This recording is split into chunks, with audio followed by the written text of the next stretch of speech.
haraka na apate morali ya kuwasilisha maoni yenu vizuri. This is Mr. Kennedy Odanga. The other assistant chiefs and chiefs, please come forward. Karibu.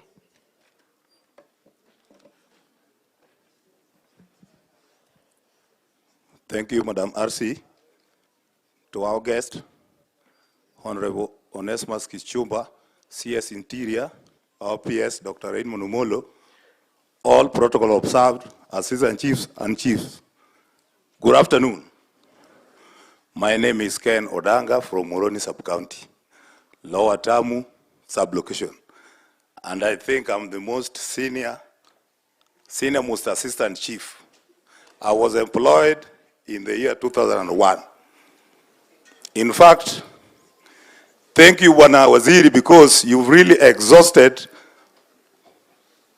all the points we wanted to table before you. Normally, people do memorandums. That is just literature.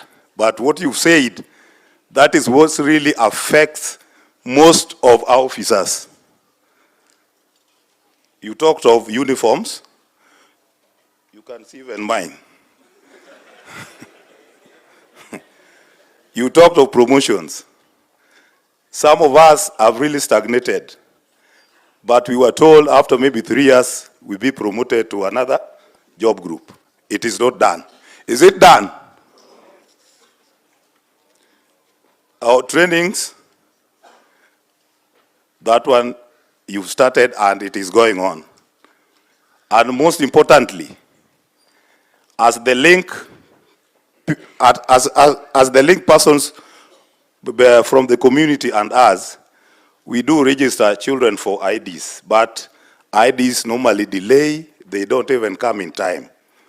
So I kindly request you, talk to your Department of State of Registration, warakishe kipande kuja rakaraka, ndio watoto wetu wapate ile wanataka.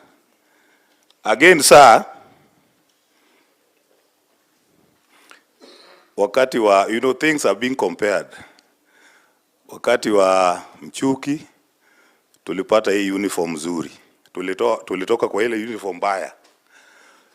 Wakati wa Matiang'i, tukapata AIE, lakini ni kidogo. So wakati wako saa, inua hiyo kitu kidogo, ikuje juu kidogo. Si ndio? Ikuje juu kidogo. Because normally you see chief anapata 30 na assistant chief ni nusu ya chief. Hiyo ni kidogo. Angalia hata mimi, hii kitu ni kidogo sana. So ukirudi huko ongea hiyo kitu mzuri, hata hiyo kitu kuje juu kidogo ndio tutafanya kazi mzuri. Uliongea maneno ya kati yetu na polisi. Unajua sisi ni binadamu, mapolisi wengine ni mbaya, machiefs pengine pia ni mbaya. So nilikuwa naomba tukirudi kwa madivisions ama kwa places of work, OCS na machiefs wakae chini. Wakae chini ndio tuone vile tunaweza fanya kazi mzuri. Because unajua some OCS or some polices wanaona chief ako tu na hii rungu na yako na bunduki. Anamwambia wajana huyu ana power, hakuna risasi atakupiga. So you see sir, again saa ingine tunaenda raid and some police officers are setting chiefs. Unaweza pigwa mbaya mbofu. It has happened. Ama nasema ukwe orongo. You know, it happens. So mimi naomba saa turudi chini, tukae chini na watu. Tuone vile tunaweza fanya hii kazi mzuri. We love that much. I do rest my case. Thank you, sir. Let's appreciate him once more. Our next assistant chief should be Jack Israel. Jack Israel, please. Let me say it in English. Nafikiri niliongea Kiswahili watu hawakunielewa. Nilisikia hapa kuna shida ya Kiswahili. I said the officers who have been nominated to speak on behalf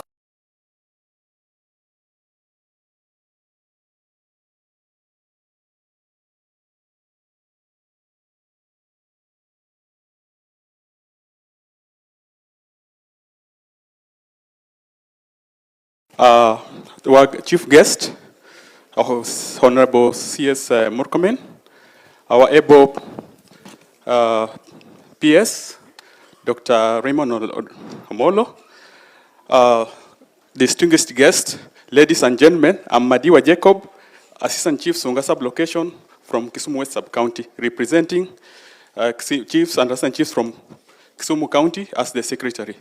So allow me to start by appreciating you, that chiefs and assistant chiefs from Kisumu County appreciate the government for creating Jukwaa la Usalama, a platform that facilitates direct engagement with the government leaders, thereby enhancing coordination and motivation among girls. We are grateful for the introduction of National Government Administration Police Unit, NGAPU, to prioritize our safety, operation, and welfare issues. Sir, we request for the fast tracking of its implementation. The commencement of the paramilitary and security management induction course is acknowledged for capacity building and policy alignment, which is essential for career progression and morale boosting. Sir, gratitude is expressed to the construction of affordable housing units and the Kabonyo Konyagwal fish plant in Kisumu County, with a plea for girls' full involvement in flagship projects to identify youths to engage for effective project prioritization, hence curb rural to city migration. Girls are entrusted with the national tree planting mandate, demonstrating commitment to environment conservation and climate action goals. However, sir, we request for enhancement of AIE to enable us set up tree nurseries and also engage youths and community in tree growing fully. Acknowledgement is made for the initiatives to develop the village elders policy aimed at recognizing their services. However, there is a gentle request for speedy implementation of the policy.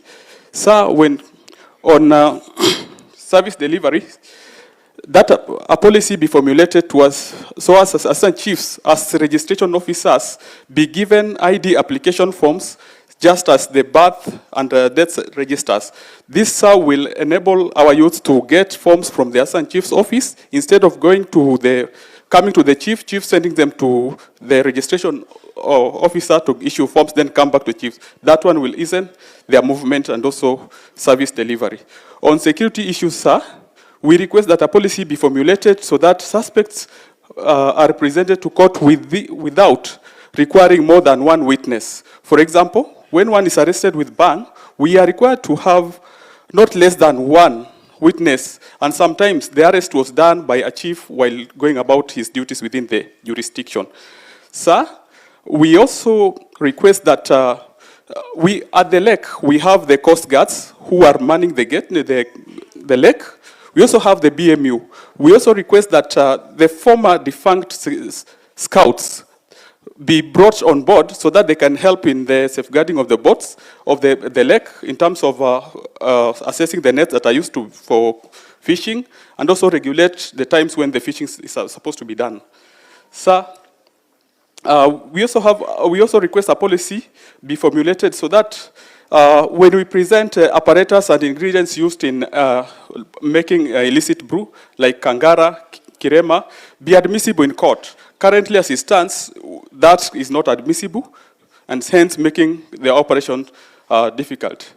I also request that, sir, when it comes to SGBV, for example, in Maseno, we have a unit that was made up by Jamidabithi, but right now it's dilapidated. It was a rescue center for victims of SGBV. We request that the unit be rehabilitated.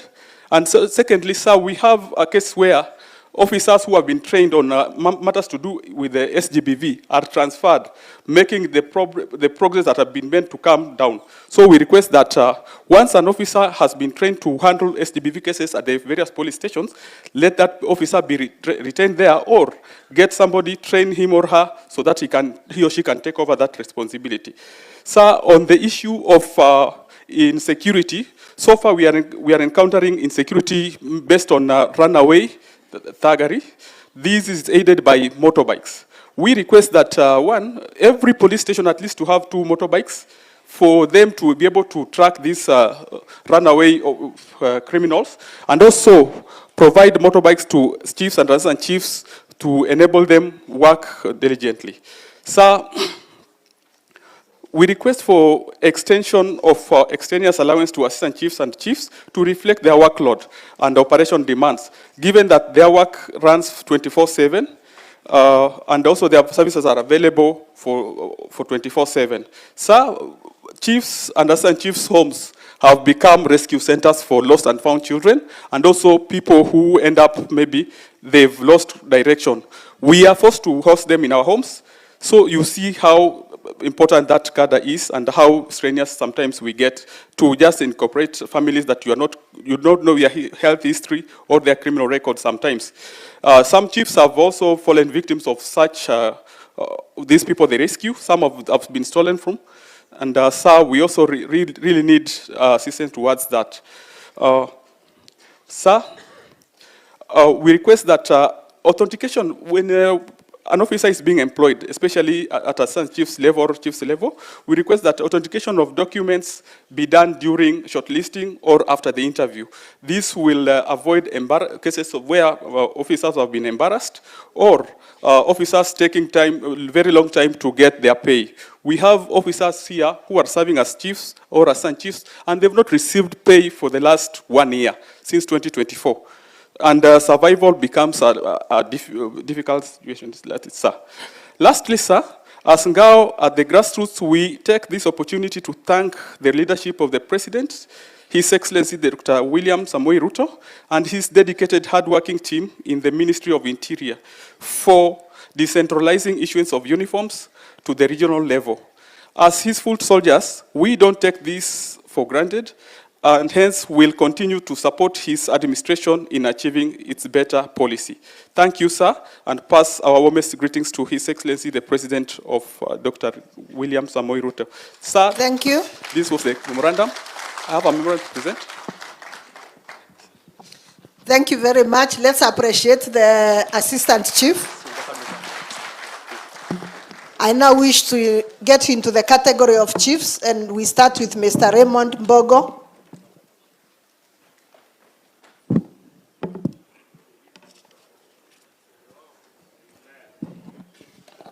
Waziri wetu CS, PS, DIG, all MPs ambao wako hapa na viongozi ambao wako, hamjambo tena. Kwa majina ni Raymond Mbogo, mimi ni chief wa Moroni location, Moroni division, Moroni sub county in Kisumu county.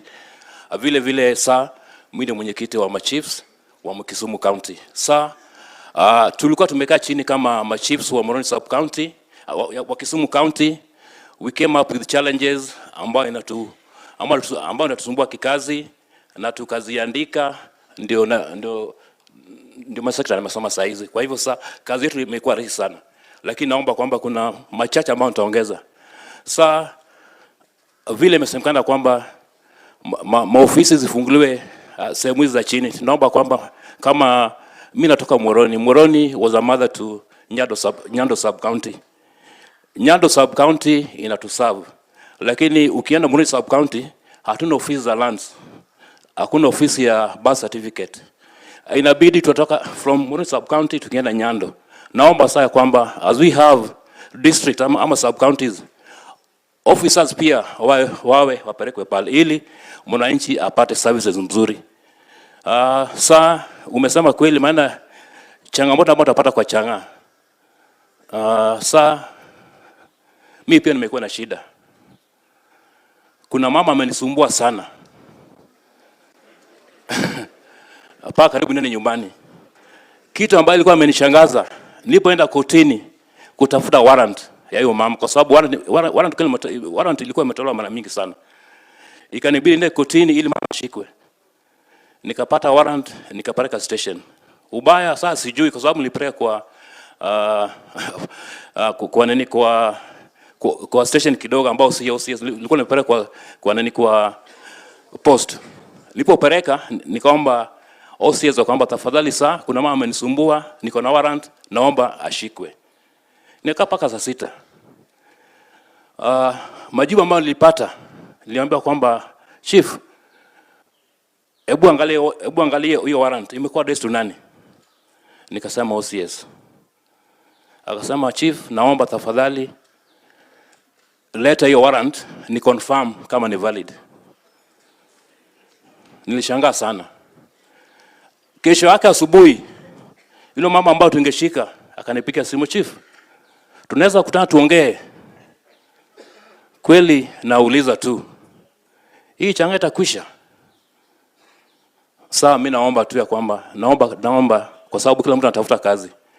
Naomba ofisa wenzetu, let's work together as a team ili eneo letu iwe safi. Saa kuna issue ya license ambayo inatolewa na county government.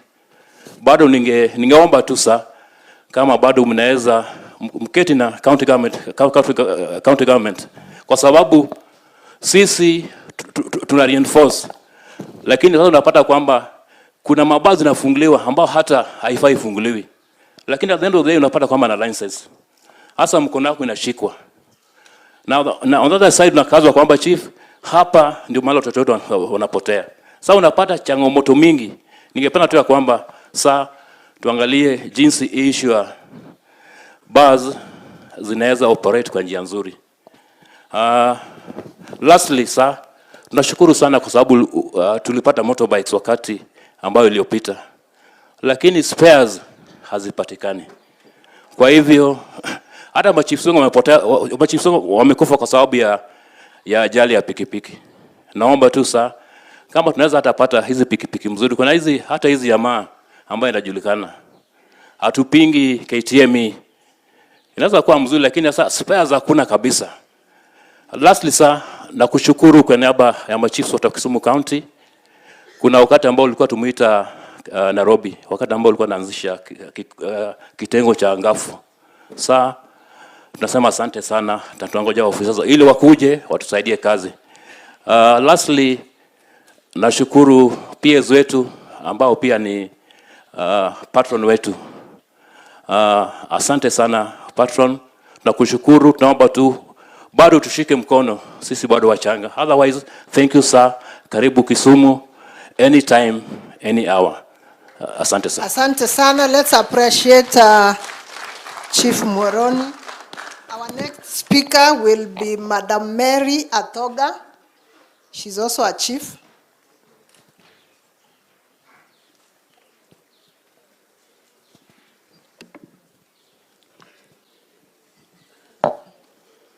To our guest of honor, the CS Interior, allow me, with your permission, sir, to ride on the protocol that has already been set. I am Madam Mary Adhiambo Andoga, Senior Chief West Kisumu Location, Maseno Division, Kisumu West Sub-County. Sir, I am the senior most female chief in Kisumu County. Sir, I was employed in the year 1999. I was 27 years old, the youngest assistant chief in the Republic. I have worked as a chief for the last 26 years. On behalf of the fellow female chiefs, I want to congratulate you, because we all know that during those days, female chiefs were women were not being allowed to be chiefs. It was a male-dominant department, but with the changes that were brought during that time, we were given opportunity, and we have performed very well, sir. Today, I want to say this. The work of chief is vast and very difficult at times. But I want to urge members of the public to make our work be easier, in that we want cooperation between the chiefs, the Ngao, members of the public of Kisumu County, the policemen, everybody to be brought on book so that we can make our Kisumu be a better place. Sir, as you know that sometimes back, Kisumu was known for a violent county. But we were called as Ngao team sometimes back. We sat as a team, the stakeholders of this county, and we agreed that we are going to make our county be safe for everyone. And as we speak, I know Kisumu is a safer place for everyone. Or am I lying? Stakeholders of Kisumu. So this is because of the Ngao team that you are seeing here. This team is called Chiefs. The chief is somebody who is very cooperative, honest, innovative, effective, and focused. So this team you are seeing here, they are focused and ready to work for the betterment of this county. So with your permission, I would request on behalf of my fellow chiefs that mobility is a challenge in this sector. Sometimes back we were given motorbikes, but getting spare parts for these motorbikes is a mess. A few of us who are given, like myself, they are all grounded. So I would request your officer for us to move swiftly and fight the menace of insecurity in our area. We have to get good mobility. I also want to request members of the public that we are also human beings like themselves. And if something is wrong with the chief or any officer, it is better to sit and discuss and agree for the betterment of this county. So, a lot has been said, but I want to say this. On behalf of my fellow chiefs, coming forward, you have just said that, and we support that some of us are going for training. And you mentioned it, that this is the job that if you are given, there is no induction and training. You are just called without even a uniform and told go and work. So I would request that more trainings and inductions be implemented so that we be up to standard, because the world is changing very fast.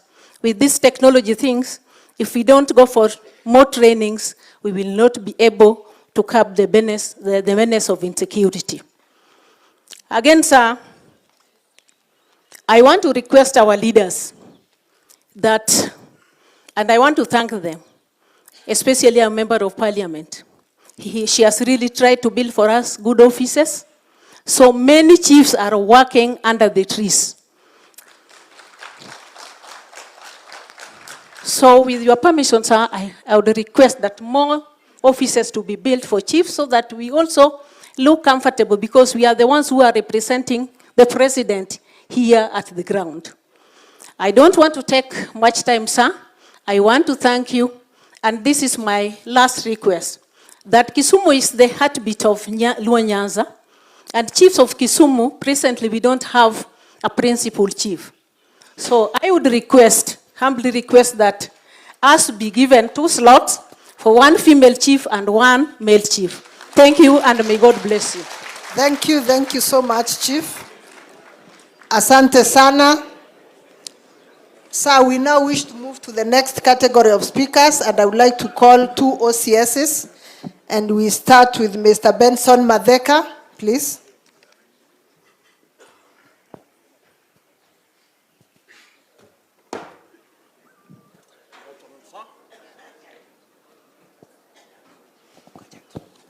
Just hold on, OCS, briefly, somewhere hapo. Is there any assistant chief or chief? O anafikiria kuna kitu imesaulika? Now it must be really different. Yeah? The 2 of you stand, because you are the first ones. And the last one. Okay, so you will speak from there. Just point.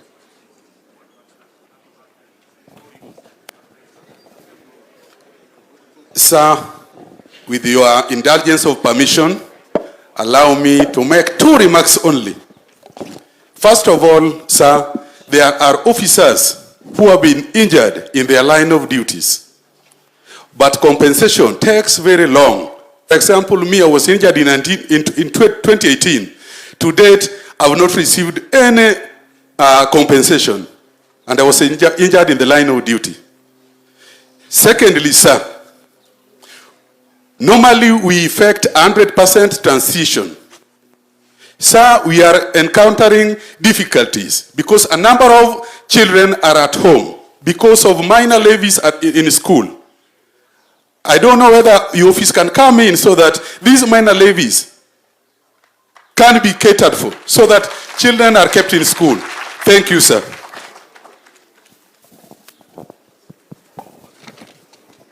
Asante sana. Let me ask you, Chief, those minor levies, they are school. It is the school that is putting those levies, right? It's not from the ministry itself. Yes, sir. Okay. Sir, when you look at the junior school implementation guideline, there is no issue of lunch. Yeah. It is said that the parents and the school administration will sit down and decide on which way best forward to go through. But normally, children are being sent back home. For lunch fee. For lunch fee. Yeah, okay, I hear you. Thank you, sir. Thank you very much. I'm Chief Nicholas Oguma, Chief West Seme Location. Thank you, sir. Thank you.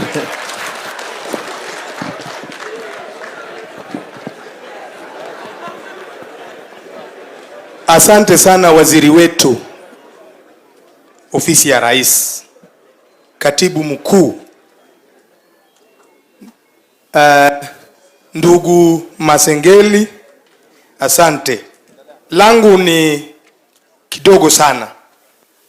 Swala ambalo linaleta malumbano kati ya serikali kuu na serikali ya ugatuzi. Unaelewa wazi kwamba zamani kulikuwa na inaitwa nini? County council, local authorities. Tunapozungumza leo, waziri, kuna malumbano kubwa sana kuhusu mambo ya ardhi, na hili nalo ningelipenda isikike na ichukuliwe kama swala nyeti. Manake zamani, you know, and this one you know very well, county council were the custodians of all government properties. As we are talking today, kuna masamba zile zimeandikwa County Council of Kisumu reserved for Chief's Camp.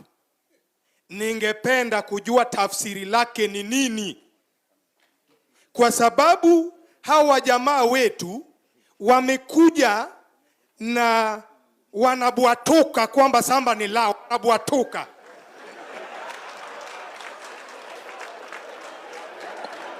Wacha nisonge mbele kiasi.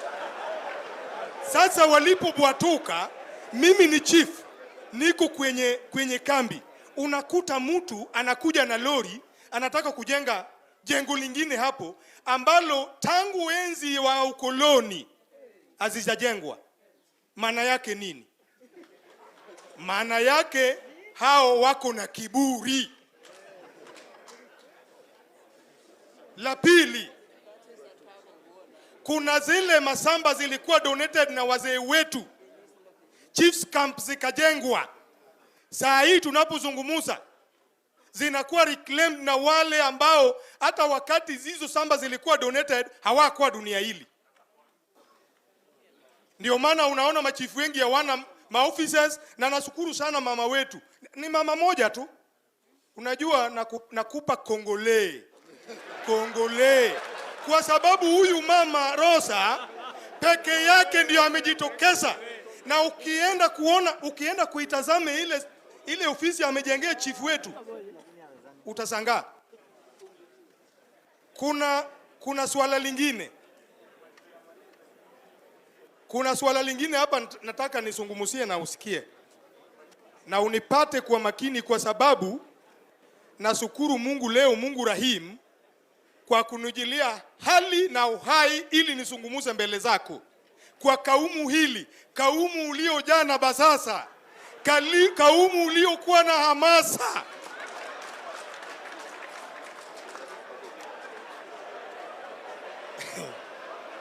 Na hata unaona tu. You know when I'm here, mimi Kwa kusema ukweli, mimi ni wakilishi ya rais. Wakilishi ya rais. Maana yake mimi ni taswira ya serikali. Taswira kamili ya serikali. Na unaona hao machiefs na maaskari wetu wengi ni wazuri tu. Na unajua barabara nzuri huwezi kosa kona. Ukisikia kuna malumbano kidogo kati ya chief na askari, maana yake kuna sababu, kuna mahali kuna mlungu la kiasi inang'ang'aniwa, na ndio maana unaona kuna shida kubwa baina ya OCS na chief. Mimi OCS yangu yupo hapa. Hatujawahi kosana na yeye kwa sababu wanajua. Sasa nizungumuse kitu ingine. Jambo mambo ya defilement. Waziri defilement kwetu kule Seme, na hata kwa takwimu ya kawaida ya county iko juu. Kwa nini iko juu? Iko juu kwa sababu sisi kule hakuna kuficha.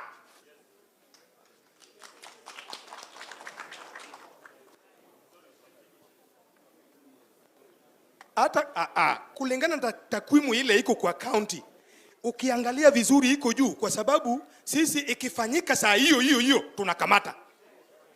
That is it, and that is the truth. Kuna mambo ya masuala ya chang'aa. Unajua na unanielewa kabisa. Mimi saa hii nimekaa kwenye hii kazi muda mrefu sana. Manake nilianza wakati wa Moi, Kibaki, Uhuru, saa hii ni rais wetu mpendwa. Mambo ya madawa ya kulevya imeandikwa vizuri kwenye katiba. Jukumu la kupambana na madawa ya kulevya liko na lisimamiwe na serikali. Sasa serikali maana yake nini? Si ni rais? Si ni deputy president? Si ni waziri ambayo ni wewe? Si ni katibu? Inakuja mpaka kwa regional commissioner, mpaka kule masinani mahali mtendaji kata kama mimi ninasungumusa. Na mtu yeyote ambao amepewa mamlaka na serikali. Sasa nikuje. Waziri, mambo ya chang'aa. Hakuna mahali chang'aa imesaidia mtu, hata mtu moja. Wakati tunapambana na swala hili, tunakuomba uwe nyuma yetu. Kuna wengine wanakuja na maneno zingine balaga. Balaga maana yake nini? Maneno ya upusi. Na wanakuja kutuzuia tufanye kazi letu wakisema hakuna chief anaruhusiwa kukamata mtu ya chang'aa. Na huyo ni askari wetu, ndio maana nilisema barabara nzuri iwezi kosa kona. Thank you. Sasa mwisho, na kuhakikishia utiifu, uaminifu na uadilifu mkubwa tukienda kutekeleza kazi. Asante sana. Pigia yeye makofi. Lazima huyo alikuwa Mombasa kabla hajaomba kazi ya chief. Yeah. That's a very good chief. Thank you very much. Let's make it brief because I just opened up for additional one to bado mzee. Bado hatujafika level yenu. Wewe unapeana microphone kabla sijakwambia. There was a last chief. There was moja hapa. Ndio huyo. Huyo ni wa mwisho. Thank you. Thank you, our minister. I appreciate you for your indulgence. I'm Jairus Otieno Kungu, Chief, East Nyakach location from Nyakach sub-county. I have 4 issues. Kama singesema ningekufa kwa barabara nikirudi. One is about stock theft. This menace has really killed our people.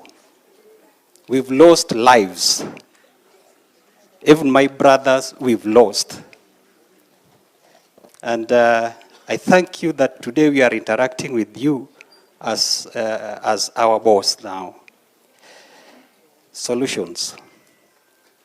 There is a place called a sub-location called Tabaitha in Soin Sigoet. Kindly, can that place be divided to have several sub-locations?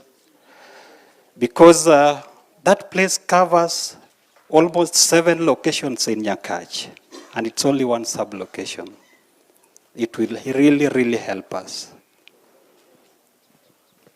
Can we have more stock theft units across the border so that this menace be solved? Can the border chiefs be equipped with firearms, if possible?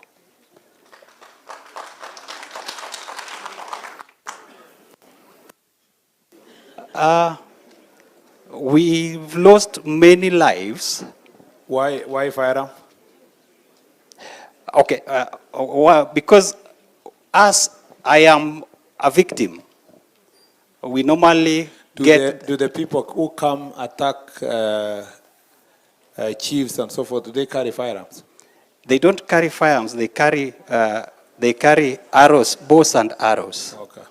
But we, as the chiefs bordering those areas, we are the first persons to get information that arrows are stolen. Okay. You got it. We've lost many lives, but the government is not compensating them due to stock theft. Kindly, how can it be done so that they feel appreciated, even if they've lost? We cannot pay lives, but some do lose even the key persons in the society, breadwinners of the family. Sometimes even 3 people in one family dies because of this, but it can be controlled.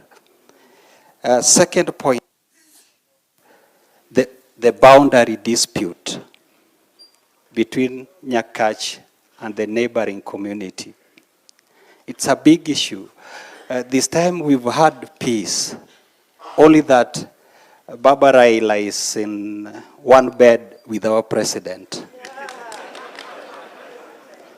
But if in any case we work separately with our neighbors, we must have conflict. It's a norm. But since our president comes in power, we've not had that serious conflict. So, can this boundary issue? There are only 2 things: stock theft and boundary issue. Then things will be done. We are in one Kenya, and we request this. Another point is about our civil servants working in Nyakach sub-county. Our colleagues do get hardship allowance. But other civil servants working in Nyakach sub-county, like police officers, chiefs, other ministries, they don't get. Do these people work in a separate sub-county, or we work in the same environment? Lastly, my boss, that land has been an issue. Land has been an issue in Nyakach sub-county, and a land office in Awase that serves as was burnt, and it's under reconstruction. And moving from Nyakach to Awase costs around 1,000 shillings to and fro. And we have very, very, very poor people in the society that needs help of the land office. Can this land office be devolved and be brought to Nyakach sub-county so that it serves people of Nyakach without any cost? Thank you, and may God bless you as you discharge your duties to help. Asante sana. Thank you very much. Thank you, Chief. Now let's proceed. Thank you, sir. Let's have the OCS, Mr. Madheka.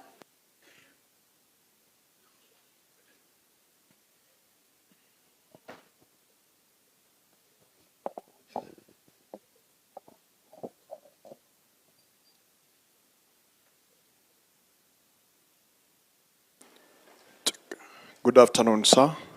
Our chief guest, Honorable Onesmus Kipchumba Murkomen, the Cabinet Secretary, Minister of Interior and National Administration, our Honorable Dr. Raymond Homolo, Principal Secretary for Minister of Interior and National Administration, the Deputy Governor, His Excellency Dr. Matthew Howili. Also, allow me to recognize our able Deputy Inspector General, Mr. Gilbert Masengeli. All protocols observed. It is my great opportunity, given a chance, to speak before you. By name, I'm Chief Inspector Benson Madeka, the OCS Kisumu Central, representing the OCS and much of our commanders within Kisumu Central. Kisumu Central takes much of the activities, and it's the center of many activities within the county, and we have a lot within us. As police officers, we try to do what is within our mandate and what is best to make sure that we achieve the best results, and also to make sure that we serve the Kenyans to the best expectation we can. However, in our undertakings and in our activities, and as we execute our duties, as people who have a responsibility, we really want to appreciate you, sir, for the good job and the relationship that you've built between us, the administration, and also the entire members of public within the country. It is really encouraging, and it is giving us power and the energy to keep moving within our duties. We have challenges which are normal in our workplace, and I'm so happy as a representative of police station commanders that you've, in your undertakings, addressed much of them. In your welcome brief, you talked much of training, which is a very key thing in our job. Frequently, officers, when they are trained, they get motivated, they get to be acquainted with what they have to do at their workplace. However, sometimes back when we were being employed, there are activities which used to take place time and again, which used to motivate us. We have some activities like competitions, which used to bring us together, create some teamwork spirit, which really pushed us to work professionally and also help us assist members of public when required to do so. For example, of the same is first aid competitions. First aid competition is an activity that was organized from our headquarters, and it really used to nurture our talents and also help us be able to help members of public when in need. Many times we are faced by a situation where we are required to assist members of public who are in need. Somebody falls down at town, a police officer is required to go and attend that person. An accident has occurred, a police officer is required to go and attend that one. Anybody who is in need and a member of public cannot assist, they are brought to the station. A police officer will be required to assist that person. So when such trainings and competitions are conducted, they equip the officers with good knowledge which will help us. Also, we had a shooting competition, which is also a very good practice for us. It will help us to be very effective in our in execution of our duties. Also, we have things like sports. Much of us are very much aware. We have police officers who have excelled very much well on matters of sports. And that gives us the power, it encourages us, and it makes us keep moving. However, on the same line of trainings, we have an issue that has affected this area. Since I was posted here, I've also noted we have issues of gender-based violence. And much of issues that happen within the central police station and the neighborhood, if we have victims of gender-based violence, the victims are brought to the Kisumu Central Police Station. At Kisumu Central Police Station, we have a children protection unit, but it will be my humble request that we construct a children protection unit that is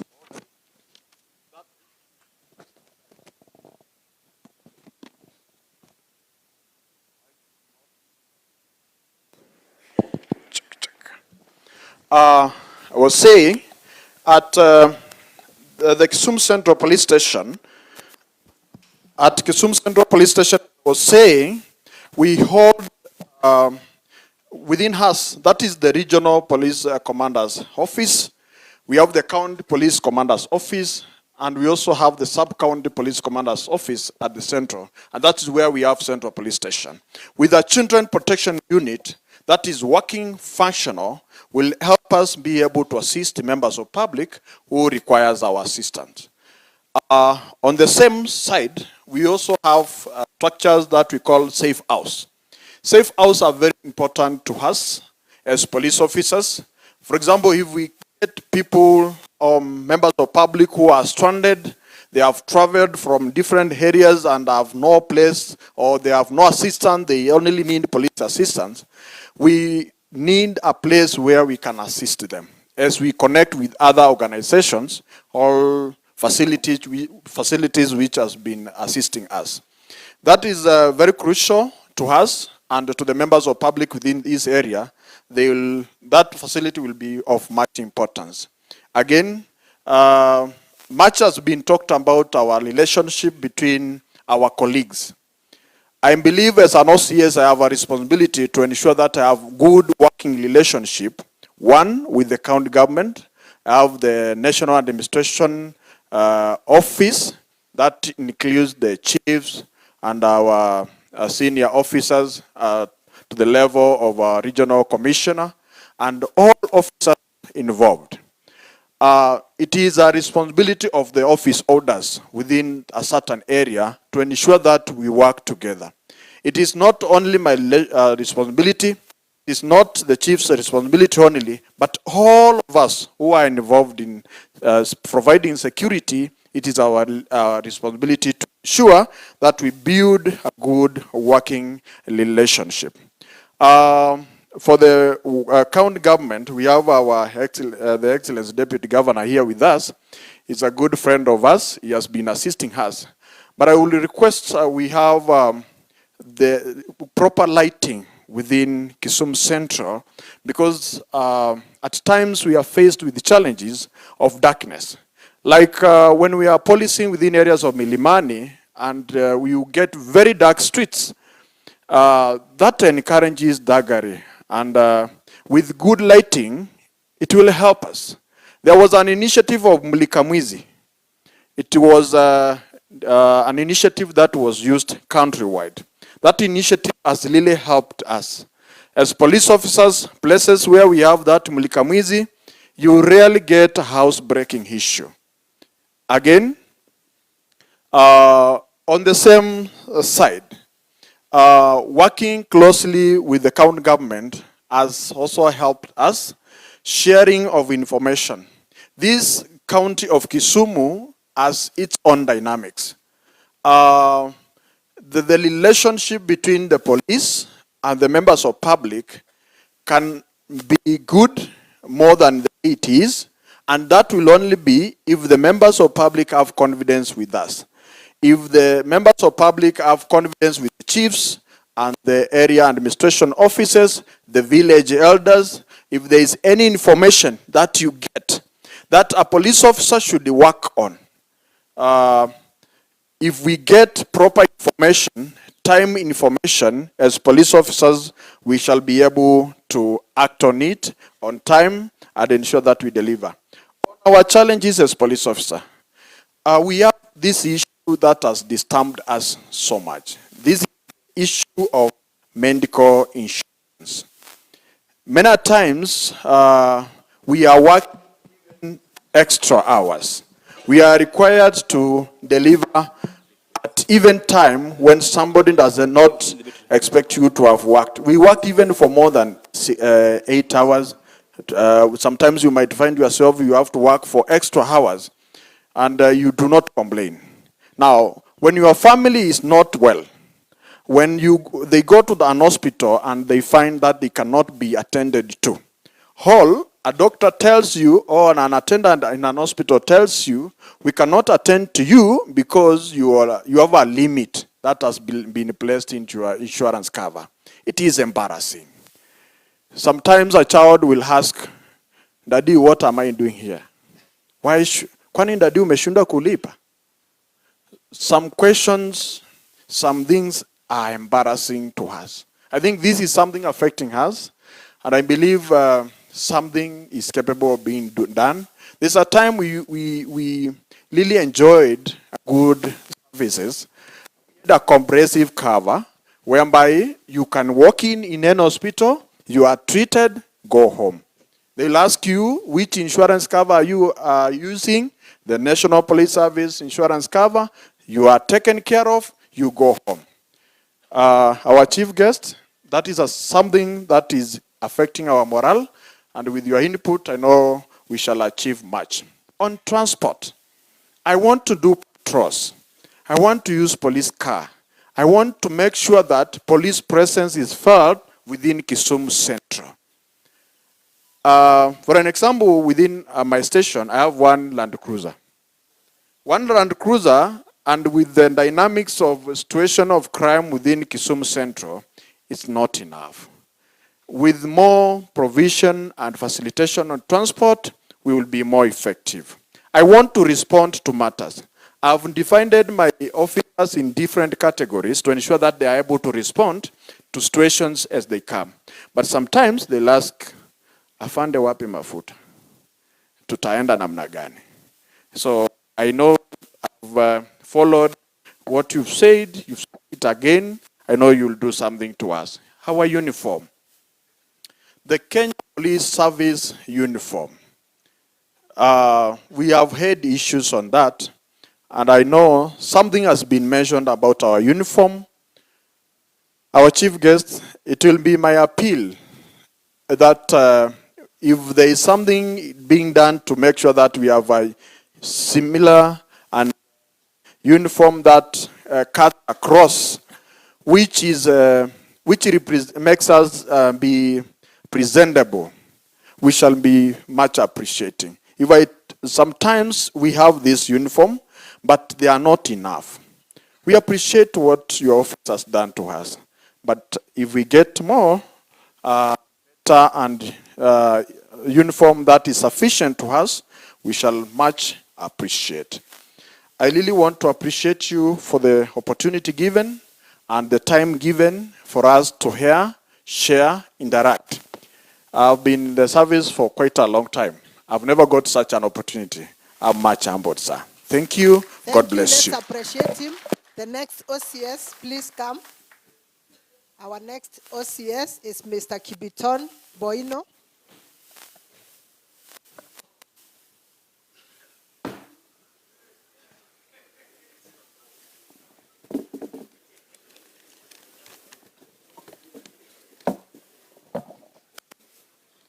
Our chief guest and your national team, sir, regional security team, sub-county security team, in Gao, all protocols observed.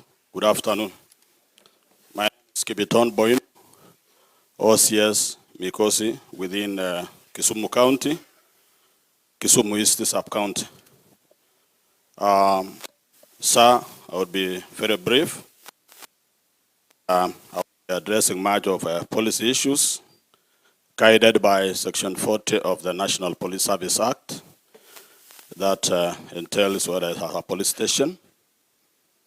My first item, sir, my first item is issue of professionalism within the National Police Service.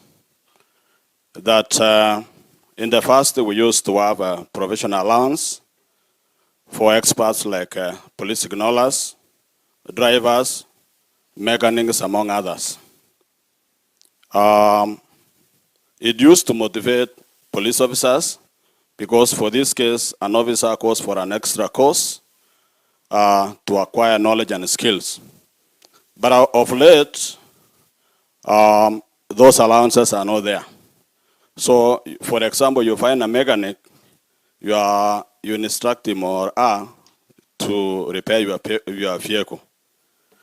But at the end of the day or at the end of the month, he or she gets nothing. Item number 2. Police stations, maintenance of police stations.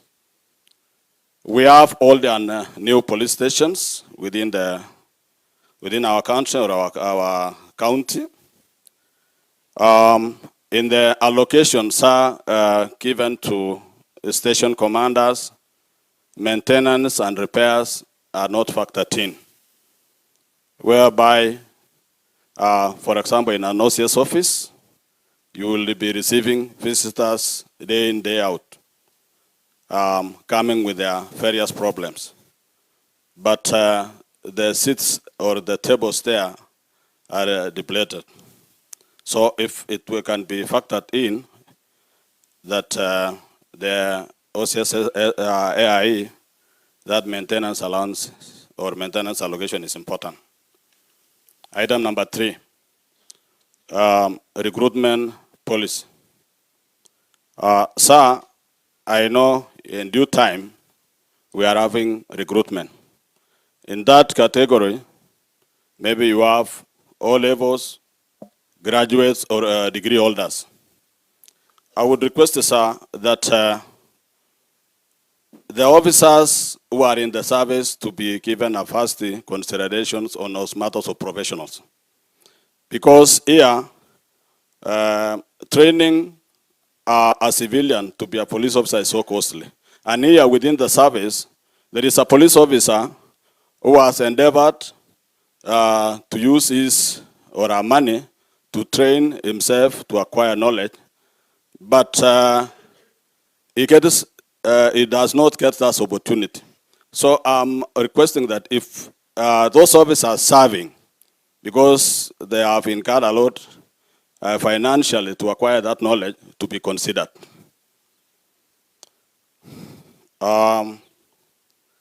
Item number 4, promotional policy. Sir, thank you very much for looking into it. That you have said of ranks between constable to inspectors. We have 16 ranks within the National Police Service. So this one, you have considered her is from constable to inspector. Chief inspectors and above, we are not looked into. Or bottom up. But we requested her, it goes up even because it is us who are so close with these junior officers. So maybe we requested that maybe you consider chief inspectors and above. Item number 5 is food and ration to prisoners. Every now and then, we get bending bills at our police stations. That after several months or in a quarter, we have officers from headquarters coming the bills, bending bills at the police stations. There are 2 issues here. Confidence between the contractor and the OCS becomes an issue because somebody would not like to supply food to a station whereby it incurs bending bills every now and then. Secondly, the officers who are coming to assess for the pending bills, they are using government money to go around the country to check about the pending bills. If it can be looked into, because every now and then, sub-county police commander, county commander and above knows the number of prisoners, because we report every station do have at an average, so that during the allocation it can be done once and for all and minimize cost and create trust between the contractors and the police. Lastly is issue of salaries. There is an item here, tunaita mnyama, maximum, that maybe if you are a corporal, you have what we call maximum, whereby if you will not rise to that rank, you will be earning that amount for the number of years, maybe until you retire, if you will not go up. So maybe if it can be looked like our teaching fraternity, whereby you have a teacher, senior teacher, which comes with some allowances. So it motivates this officer, because not all promotions comes with loss. Not all inspectors will be chief inspectors. So, and also there are some maybe who might not climb up because of their personal issues, private issues, or medical matters. But this officer is hardworking, disciplined. Let him or her be looked into. Lastly, recommendation for the trust, which our colleagues have talked in Ngao. We used to have a police open day in the past years. So if this can be structured and brought in policy, whereby members of the public and all other interested groups within a given station, they be structured that they have a police open day where they can come, being taken through, being shown what are services offered at that police station. I believe all these minor complaints will be reduced. Thank you, sir. God bless you. Thank you. Let's appreciate him. Thank you so much. Sir, our next speaker will be an ACC, Mr. Lazarus Obwar.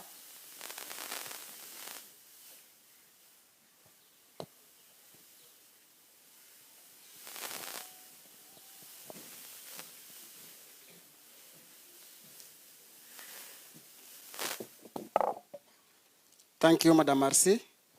To our chief guest, CS Interior, our PS, DIG, Deputy Governor, the political class, and all other senior government officials, ladies and gentlemen, good afternoon. Good afternoon once again. Yeah, my name is Lazarus Obwar, Assistant County Commissioner, Nyahera Division, in Kisumu West Sub-County. And I'm here to represent and to present the views and concerns of my colleagues, the ACCs. So number one, sir, we wish to first of all thank you so much and sincerely for the recent promotions that most of us got. Some of our colleagues were promoted to the position of Deputy County Commissioners. Some of us were promoted to senior ACCs. And therefore, we are so much grateful, sir. However, sir, we realized that as we were promoted, there was a vacuum left somewhere for the ACC2. And therefore, we'll have that we have ACC3, then you jump to senior ACCs. So our colleagues in that cadre are requesting, sir, that if they be considered for promotion to fill the position of ACC2s. Secondly, sir, we also have some of our colleagues that were promoted to this. They have also requested, some of them entered the service some years as in other categories before they became ACCs, and they have been requesting that if they can be reconsidered for further promotion to DCCs. There's a petition they presented to your office, and they have asked that they get guidance on its current status, sir. Number two, sir, you talked about trainings, and we are so much grateful for that, but our request at ACCs is that these trainings be timely so that they are not just seen to boost our progression, but also to sharpen our skills. We know we have DPA and senior management courses. We request that we don't wait until it is late. They be provided on the timely basis, sir. Number 3, sir, I wish to talk on the issue of AIE, allocation to officers. Sir, the current value of items, market value of items has risen, and items bought 3 years or 4 years ago, buy them today is somehow more costly, sir. And this allocation of funding, it has gradually gone down, and we'll appreciate probably if it can be enhanced so that we are able to purchase items at the current rate, sir. And on the same, sir, we request that the same allocation be our colleagues at the headquarters, the AO1s, and the ACC1s at the sub-county levels, because those are also independent offices, sir. Number 4, sir, on our mobility. I found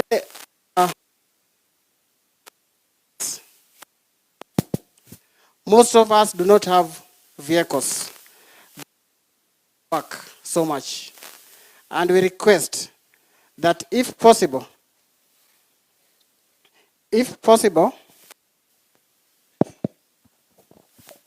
sir, we are requesting that if possible, our officers be provided with vehicles so that they are able to reach various destinations and to respond to various incidences within their areas.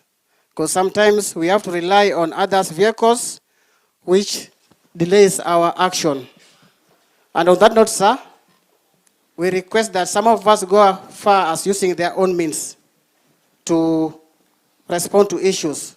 If there can be structures for such officers, then you'll be provided with avenues probably to claim extra expenses that we incur to maybe reach to respond to other issues.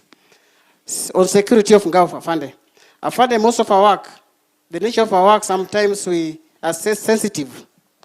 We are forced to do cases on very sensitive matters that sometimes endanger our lives.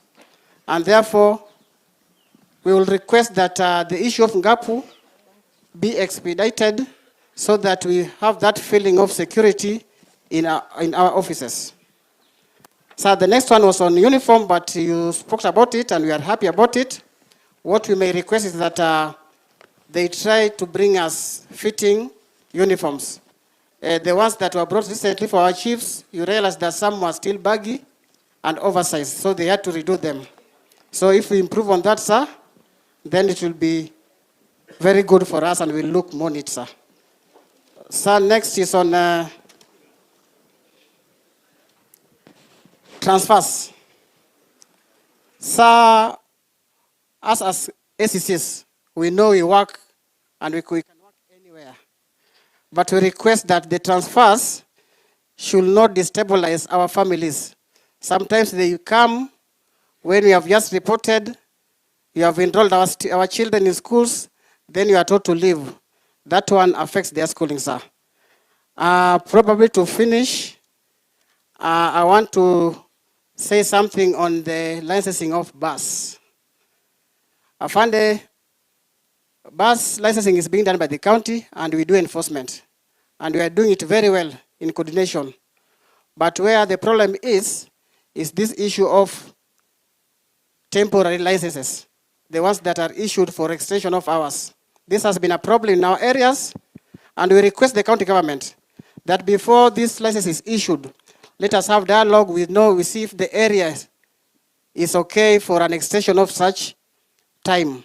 Otherwise, some of the members, they get those licenses, and it makes our works very difficult. And finally, sir, housing of ACCs. Most of us do not have government houses, sir, within our offices. So we will request, if now that we have this affordable housing, probably if you can share with your counterpart at the housing department, so that as they do the houses, they consider even doing some houses in every division, in every sub-county, for our officers to at least work within their stations. Thank you so much, sir. May God bless you, sir. Thank you. Thank you. Let's appreciate him once again. Sir, the ACCs decided to be represented by only one of them, and now we are done with the ACCs.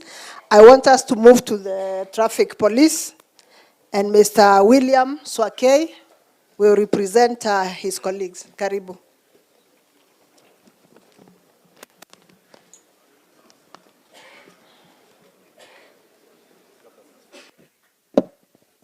Thank you, sir.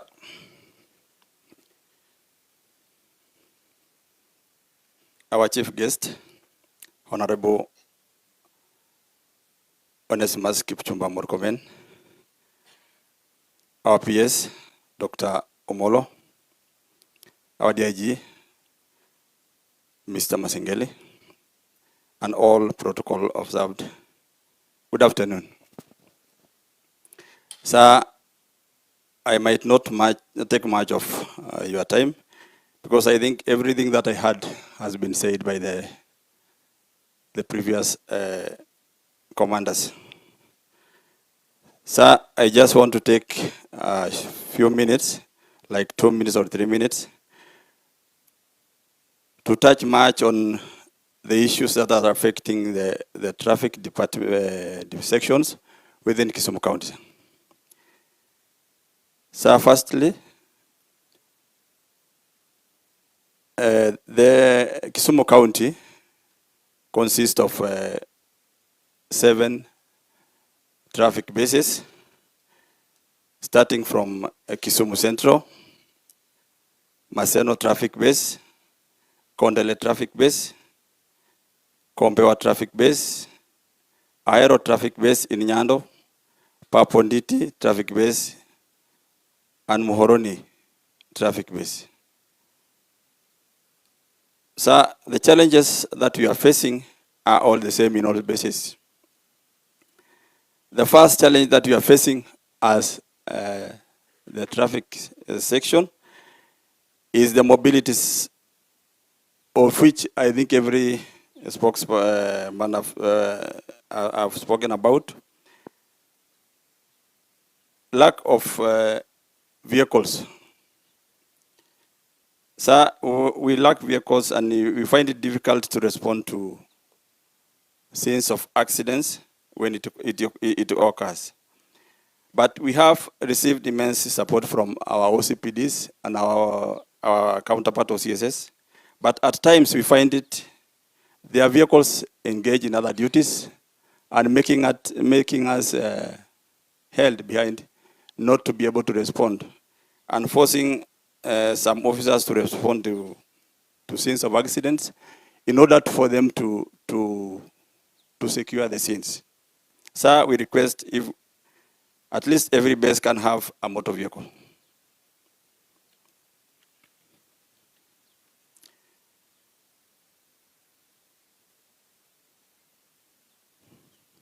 So in other essential equipments, many traffic bases lack essential equipments like speed guns, alcohol blows, and many other communication gadgets that limit the ability to enforce traffic effectively and safely. We request if this can be made available, at least in all bases we across.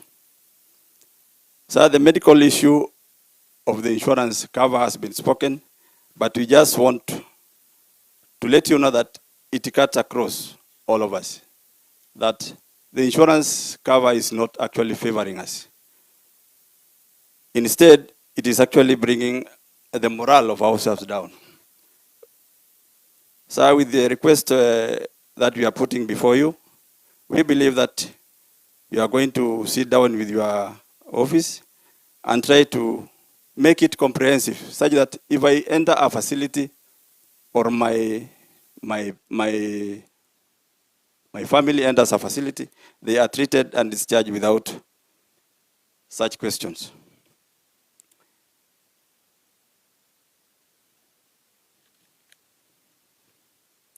So another issue that we would request, if it can be possible, is the installation of CCTVs across all open roads across the towns. So this one will help to curb the issues of hit and run accidents, which are normally not reported. When you visit a scene, you find that the vehicle that has committed an act has left and it will never be traced. We request the same be planted so that we can get to access such information for victims to be compensated. Also, another request is for signage and marking of our roads by Kena and Kura. Some of the signs on the road are not seen anymore, or some of the road have changed. So we request if they can be marked, especially where pedestrians are using, so that any person, be it a motorcycle rider or a tuk-tuk rider, can actually be able to see what is before them and be able to use the same in the right way.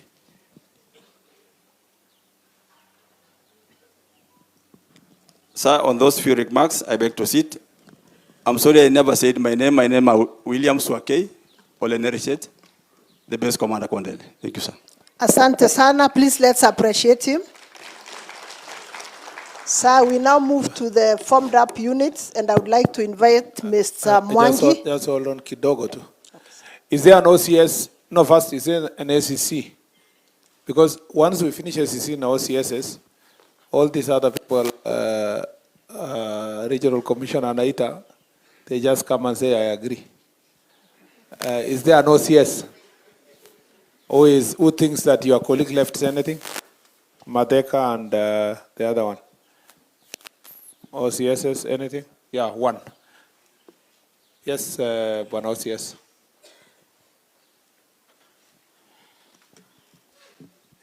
Watu wa mic walienda wapi tena? And you need to improve the mic, eh? Yeah, and it's not an excuse that kuna radio calls hapa. Kwani haikuwa jana na juzi? Proceed. Thank you. Our chief guest, Honorable Kipchumba Murkomen. Protocols observed. I just want to be very precise and brief. And if I got you well, you said the main objective was to create a base that can address the concerns, interrogate problems, and formulate policy decision to have a roadmap that can make police and also govern the security of this country. My name is Chief Inspector Njoroge Kagera, OCS Awasi. But our main problem first that has not been addressed is about strength of the police stations. And as we wait for the recruitment, there are those things that we can do with what we have. Balancing of the strength that we have. You find there are those stations within the town that are very close to each other, having so many officers, whereas those some in the reserves have very few officers. With the due support, you can, our DIG and IG can give permission to regional commanders so that they can balance, because nowadays you cannot do without their approval. Number two, the AIE. I didn't hear my colleagues talk about that the AIE was scaled down. And it is the AOCSs who pay for prisoners' meal. Whatever is being presented for us is very little, and therefore sometimes... That one he said. He said that one. Thank you. Yeah. Lastly, on formulation of the policy to give the roadmap. We have seen so many kind of what we are doing. We have the Kregera report, we have the Working Commission, juzi tulikuwa na Maraga Task Force, and the NADOC report. As you also go and formulate a report, put into consideration those, because most of them are occupying with the dust where they were put. Even the Constitution of Kenya is not fully implemented for the National Police Service. Then, finally, on how to create proper good work relationship with our chiefs, sub-chiefs, and also the GAO team. Sometimes we as OCSs, we don't just need you to make ourselves work better. It is our duty as the OCSs to walk out of the station, out of our comfort zone, and go meet these chiefs.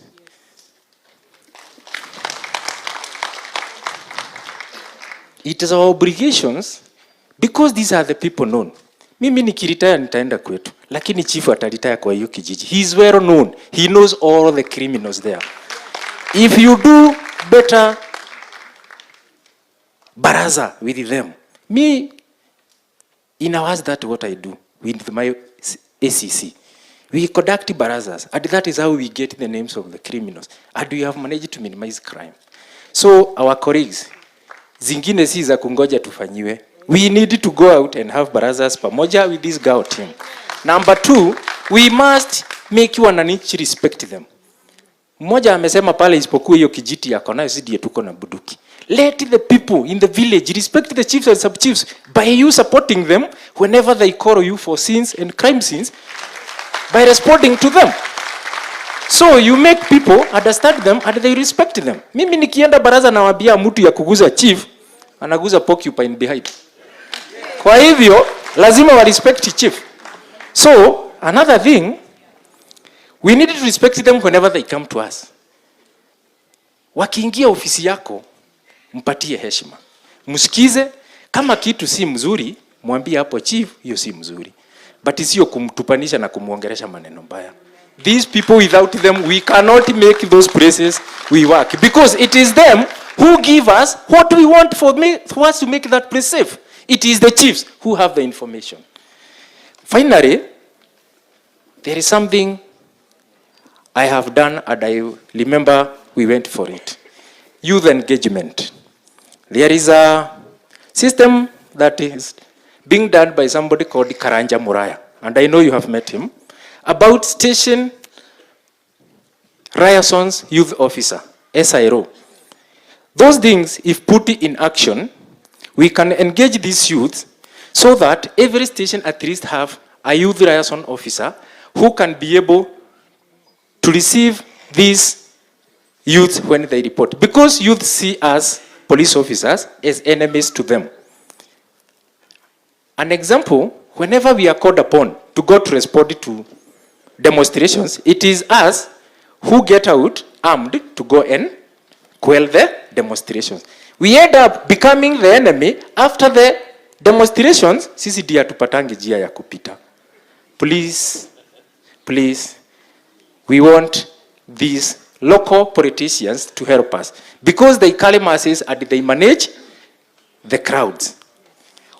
Whenever you want to have a baraza or whenever you have to have a political gathering in my area, mimi sitaki pesa yako, but inform me for information, such that when you are there, your opponent will not fight you for me just to come and start fighting those people.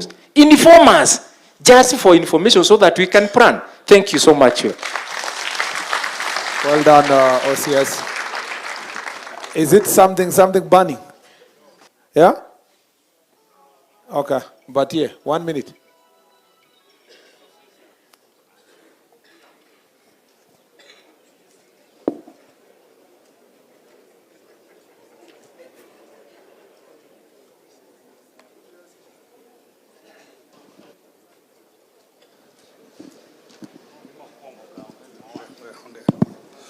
Our chief guests, sir, all protocols officers, good afternoon, sir. I have two issues. Most of them have been addressed by my colleague, but mine is on policy. Currently, where we are heading to, our chief guest, police will be handcuffed in managing riots. Courts have openly dismissed applications that favor police while using Police Act. So it is our request that legislators through your office come up with a policy and come up with a law that will assist police in managing riots. All those acts that were in favor of police to use firearms in Police Act are null and void. They only depend on the Constitution. That is one. Number two, Your Honor, you talked about goons. And partially, my colleague has mentioned about it. We would request your good office to liaise with the political side, because most of the goons, and my colleagues will agree with me, they are from the political side.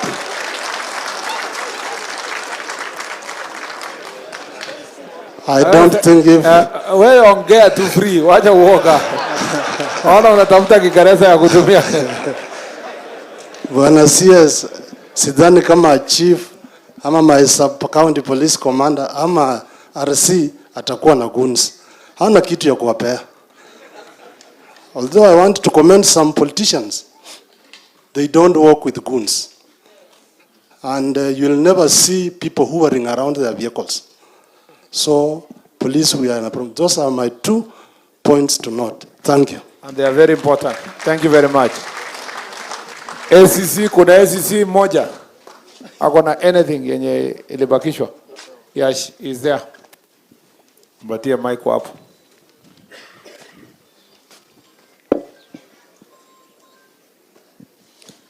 Sir, I'm Kiru Shadrack. I'm Assistant County Commissioner, Nyando Division, sir. Mine are 2. One is a concern concerning our young boys and girls because of the issue of juvenile, corporal punishment. We've been in barazas with even my OCS, the one who have just seated down, and most of the concerns from the parents is that the removal of corporal punishment has really made things hard because of the issue of wazazi watoto kuwa watundu shuleni ama nyumbani. So if possible, if corporal punishment will be brought back, itatusaidia sana. Ya pili, sir, it's a request. I have in my division, I have 4 police stations. Out of the 2, that is Awasi and Ahero, they have motor vehicles. However, we have 2, that's Boya Police Station and Kodete Police Station. My request, sir, is that if they can get vehicles, they don't have vehicles, yet, especially Kodete Police Station, it serves the last location, which is a border between us and Sigawet sub-county, which is in Rift Valley. And this is where we have stock theft and other related conflicts. So if we can get the vehicles, even one, it will really assist us, sir. Thank you so much, sir. Aya, endelea RC sasa. You know, these people are wako ground. Yeah. So wale wenye wanaongea wanasema tu we agree.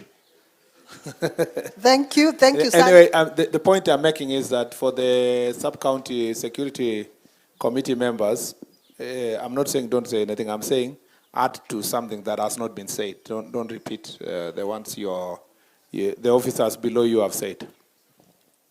Thank you, sir. We now move to the formed up units, and I would like to request Mr. Mwangi to represent them from the Border Patrol unit. Karibu.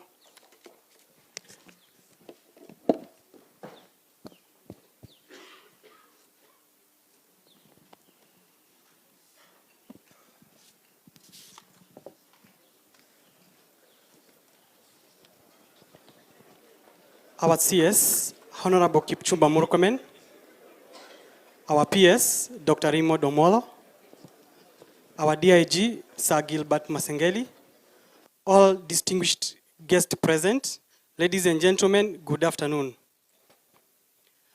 I'm Chief Inspector Mwangi Waithaka from Border Police Unit, and Border Police Unit, it's a tactical unit. I'm here to represent 4 formed up units. That is Border Police Unit, Rapid Deployment Unit located at Muhoroni. Border Police Unit, it's located at Kisumu Port, POE, point of entry. We have Anti-Stock Theft Unit located at Nyakach, and we have Water Police Unit that is located within Kisumu region.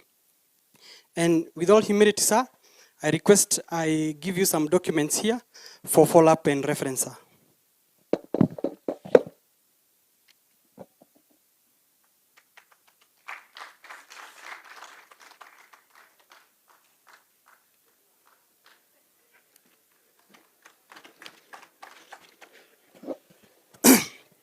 Thank you, sir.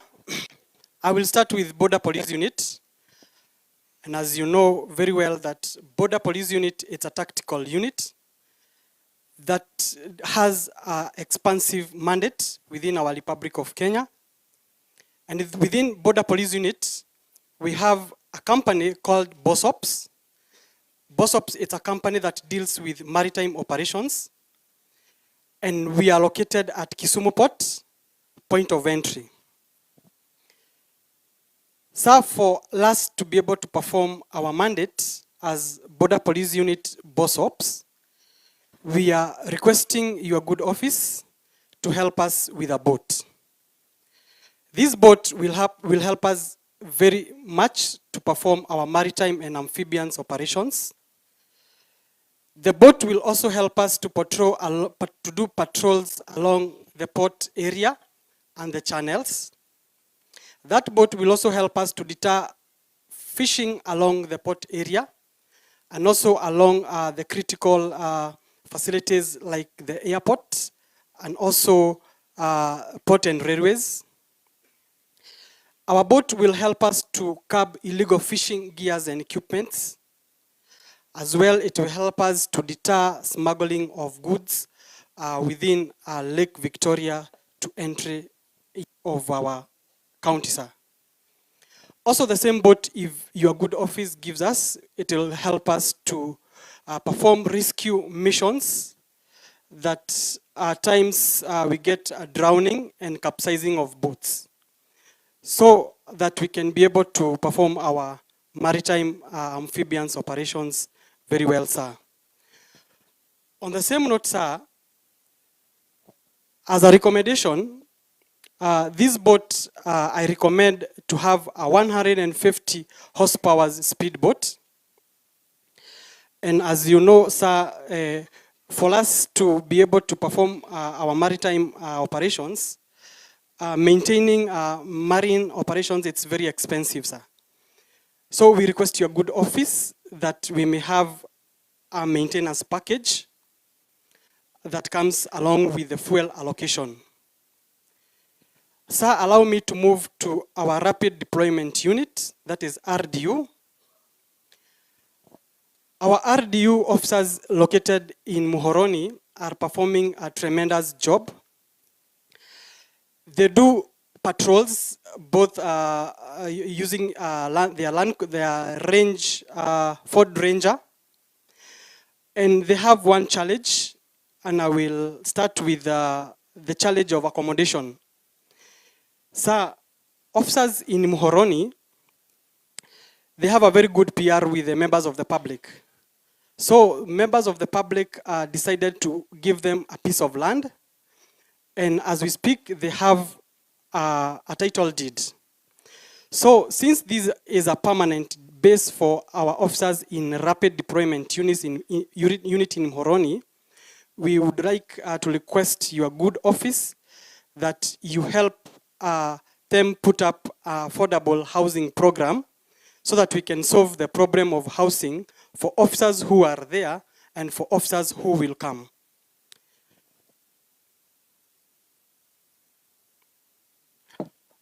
On the same note, we would request to have at Rapid Deployment Unit a tactical land cruiser, which is back-to-back for easy movement, because it is a tactical unit that requires not a normal land cruiser, but a back-to-back tactical land cruiser.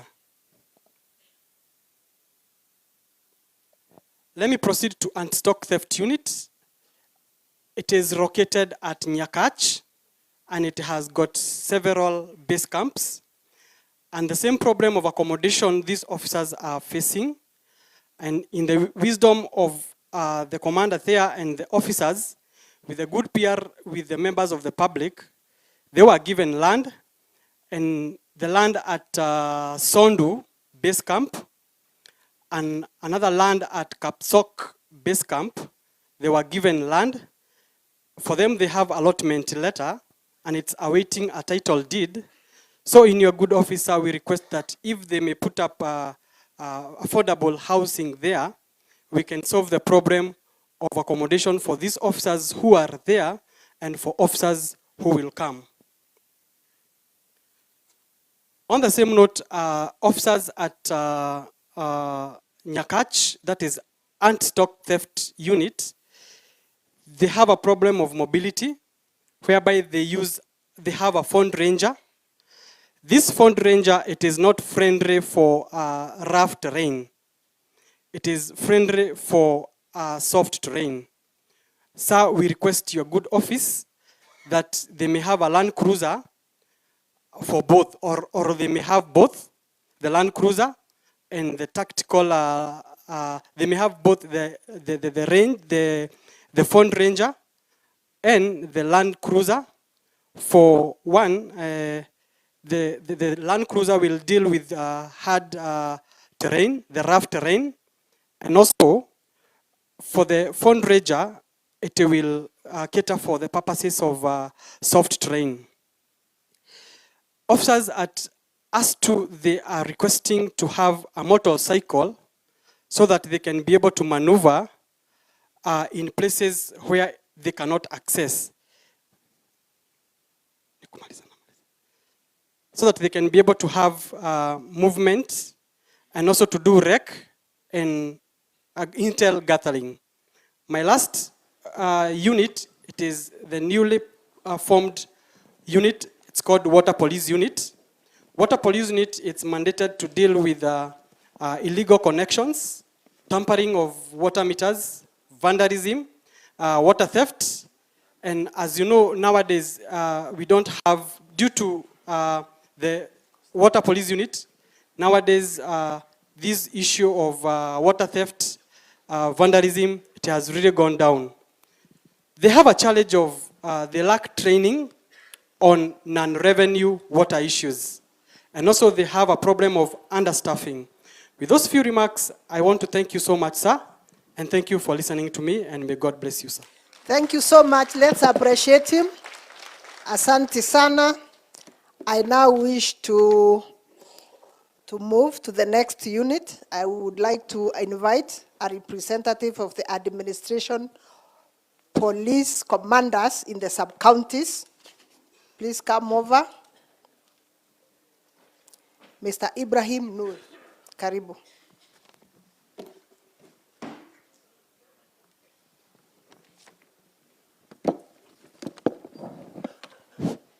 Our CS for Interior and National Administration, Honorable Kipchumba Murkomen, leadership of Kisumu County led by Deputy Governor Dr. Matthew Owili, our PS Internal Security Dr. Raymond Omolo, our DIG APS Sir Gilbert Masengeli, members of Parliament present, distinguished guests, ladies and gentlemen.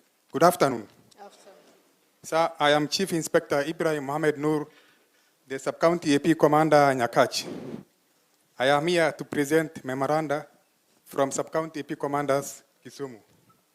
Honorable CS, on behalf of Sub-County AP Commanders Kisumu, we sincerely appreciate your leadership in resolving job group impasse between the two job groups of police, that was senior sergeant and inspectors. That is one of the outcomes of Jukwaa Usalama forums.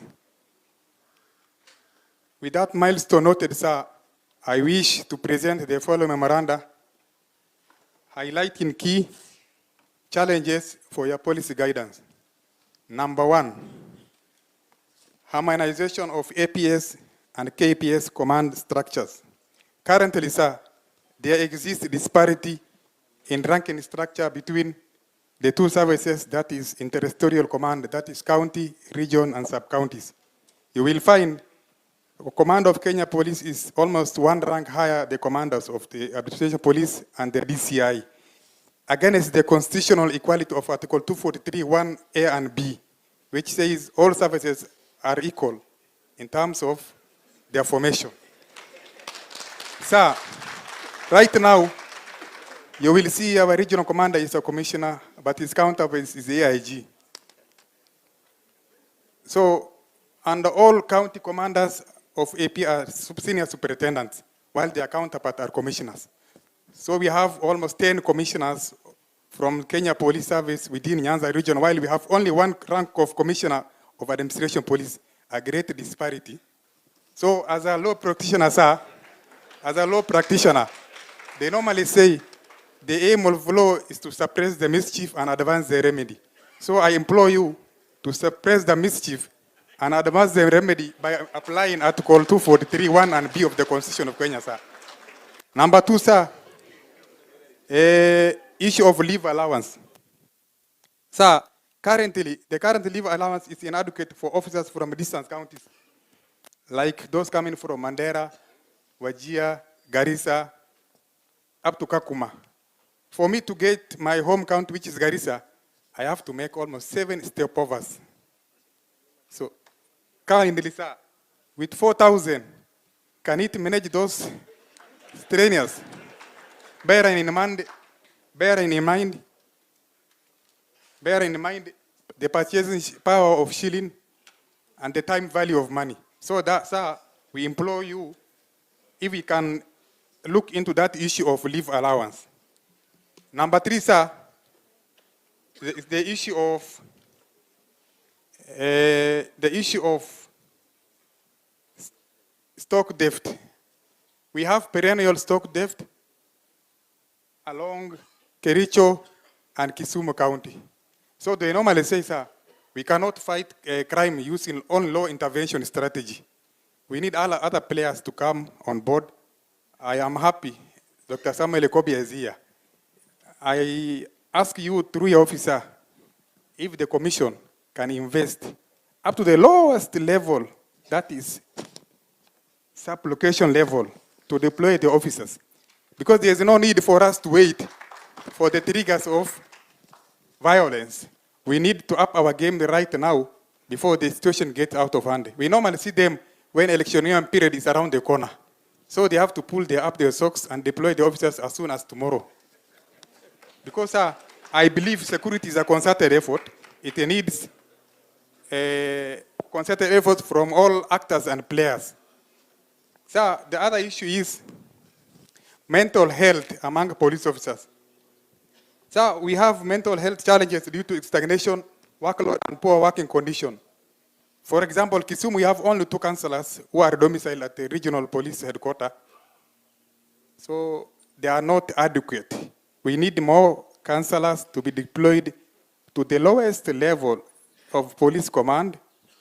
That is where the rubber meets the bullet in terms of mental health pertaining to police officers. So the other issue is, under mental health, we have our officers from formed up units who are always deployed from formed up to sub-county level.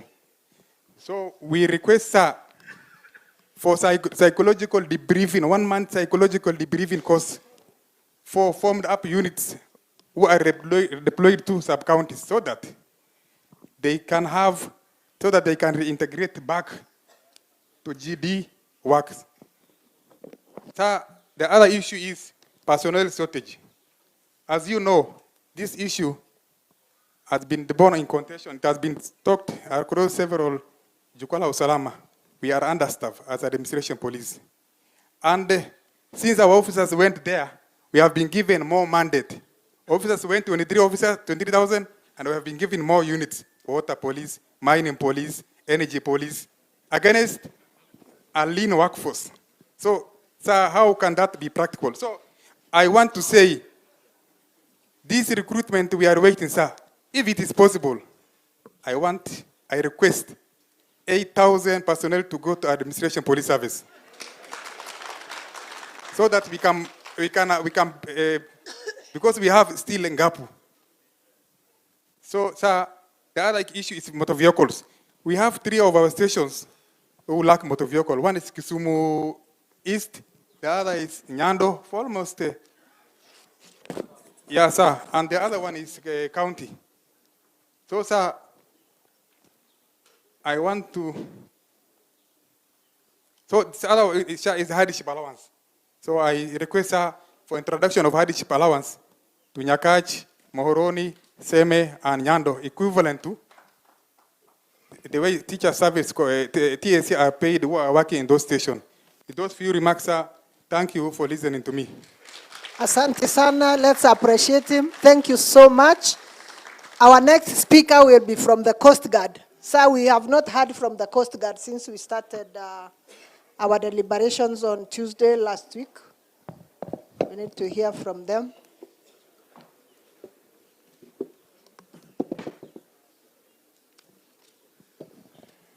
Our chief guest, CS Murkomen, our PS, Internal Security, Dr. Raymond Omolo, our DIG, Mr. Masengeli, our DG, Kisumu County,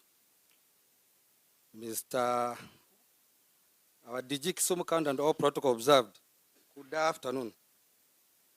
I'm Lieutenant Simiyu Isaiah from the Kenya Coast Guard Service. I'm here to represent Kisumu Station as the in charge. Kenya Coast Guard Service is somehow new to many people around here, and it might look new, but on the ground, that's in the waters of Kenya. That's where we are well known, and we are performing duties as per our mandate to make sure that the fisheries and all the mariners are safe. In Lake Victoria, we have 3 stations. That's Kisumu Station in Kisumu County. We have Homa Bay, that's Mbita Station in Homa Bay County.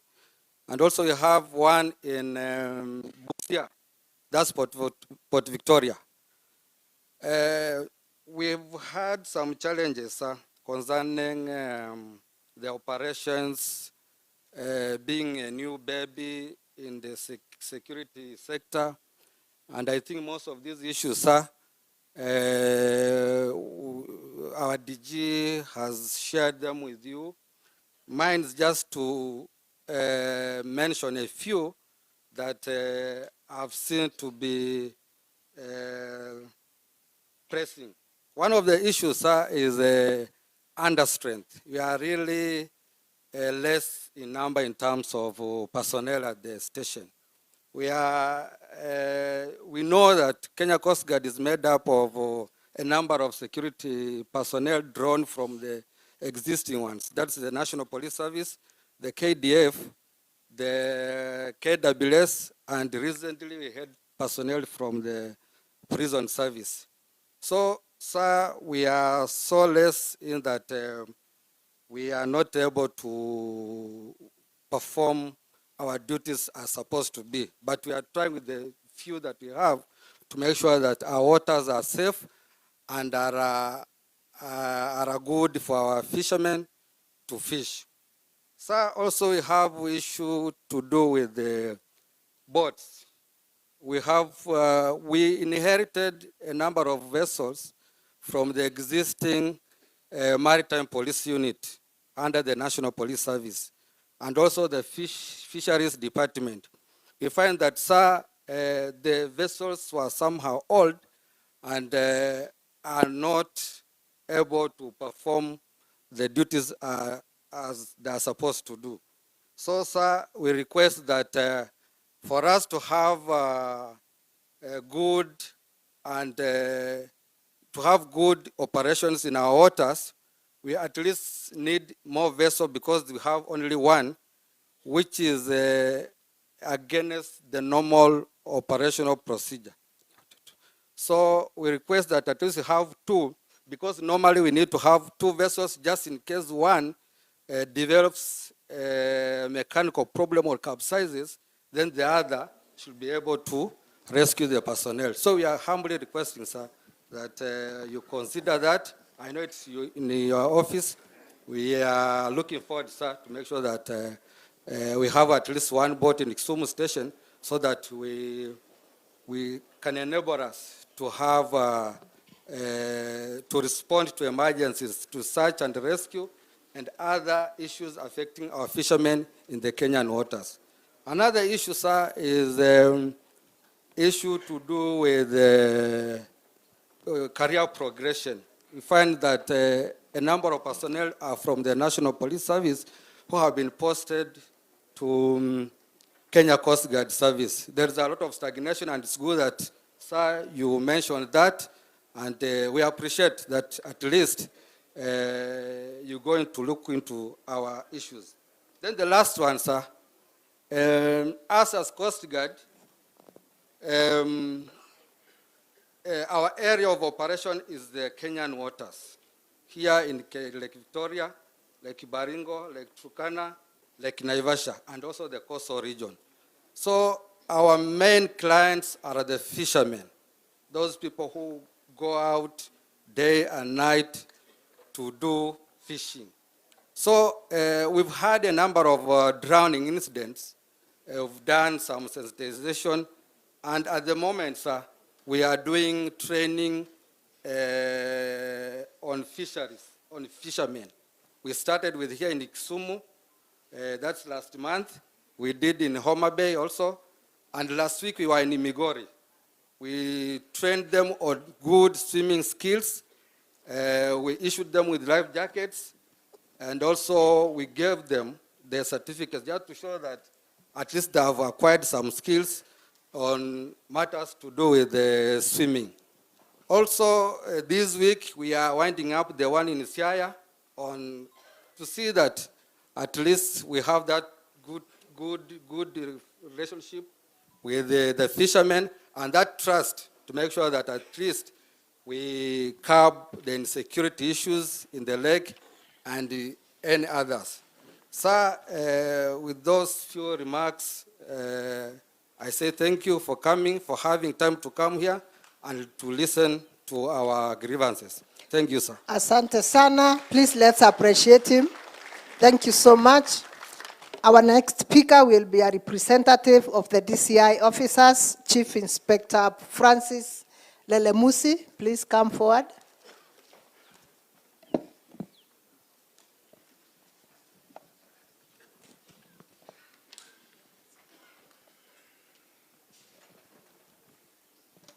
Thank you, Madam. Please don't repeat the issues that have already been spoken. Thank you, Madam. Our chief guest, Honorable OKM, Onesimus Murkomen, the Cabinet Secretary, Ministry of Interior and National Administration, our Principal Secretary, Dr. Raymond Molo, our DIG, Gilbert Masengeli, the Deputy Governor, the Regional Security Committee, the County Security Committee, and all protocol observed. Sir, I'm Chief Inspector Francis American Lelemusi. I'm here to represent the Directorate of Criminal Investigation and present these concerns. So I know we have so many challenges, but you prioritize and try to solve.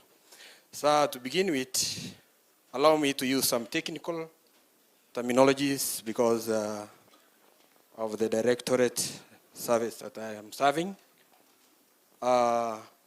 So the current crimes in our country, they turn to be cyber crimes. The fraudsters are wiring your money when you are just at home and they are just in Mombasa. So, sir, allow me to use some technical terminologies because of the service I come from, that's the Directorate of Criminal Investigation. So we have what we call electronic tracking gadgets, which are still centralized. That is trying to deny our great members of public within our county chance for us to serve them. So these gadgets, we have the locators, which if default or decentralized, in fact, so we can able to represent the interest and to interdict crimes and arrest immediately.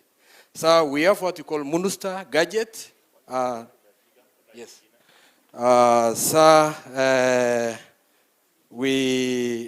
We said about training. So we lack machine training as a directorate and technical unit. So for the continuity, we request for training because we normally take officers from the General Service Unit, that's the Kenya Police, and in fact, they don't undergo, we don't plan for training. So we request you, sir, to consider that. Sir, I'm told not to mention about some difficulties in mobility and transport, but I wish just with your due respect to say the wonderful, we have a sub-county and we don't have even a vehicle. We have the Kodibo sub-county and we don't have a vehicle. So we request you to take consideration on that so that we can provide services to our people to the best that you wish. So we have what we call management of informants and information. So during the formation of the criminal investigation department, to manage informers and get information is very important for the security of our nation. We request you, sir, we focus on management of information and informant so that we cannot lag behind, so that we can able to advise our country on the upcoming and emerging crimes. So, sir, consider the source that we manage our informant and information, how to get information, so that we can be ahead of criminals. Sir, it's expensive to get, so we request you, because I know you have the knowledge to support us on that. So, management of crime. The crimes are becoming technical, dynamic as the technology.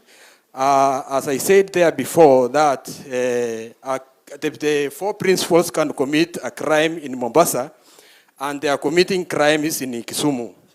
So, sir, we request, because of the mobility, we dispatch our officers. So sometimes we have some constraints of finance for them to move and at least help the members of public. Otherwise, most of the time we give them assurance because of such constraints. Sir, I like to put this an observation that I wish to mention the recent triggers of high levels of crime in our country.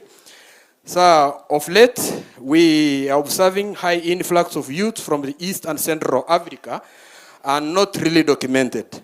So, these people are coming, this influx of youth to our country, they are coming to our country undocumented, and they are not documented. And in fact, they are doing businesses, they are selling so many things, they don't have shops, they don't have kiosks for them to give tax to the country.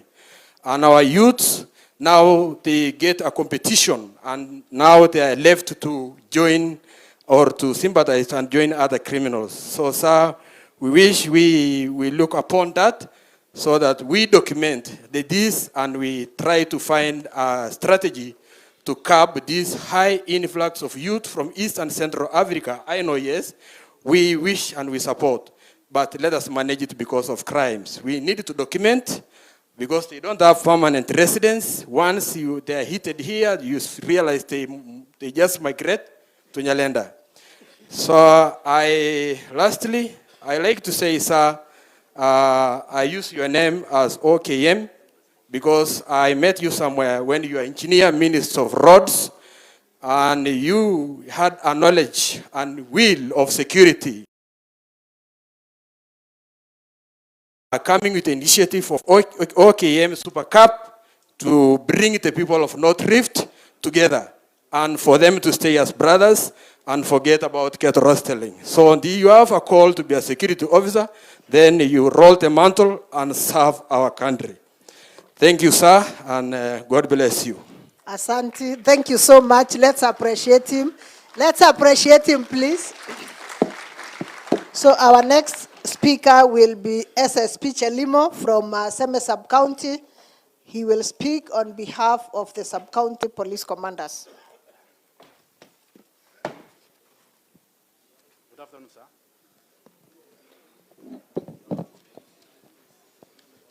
Our chief guest this afternoon, Honorable Kipchumba Murkomen. All protocols observed.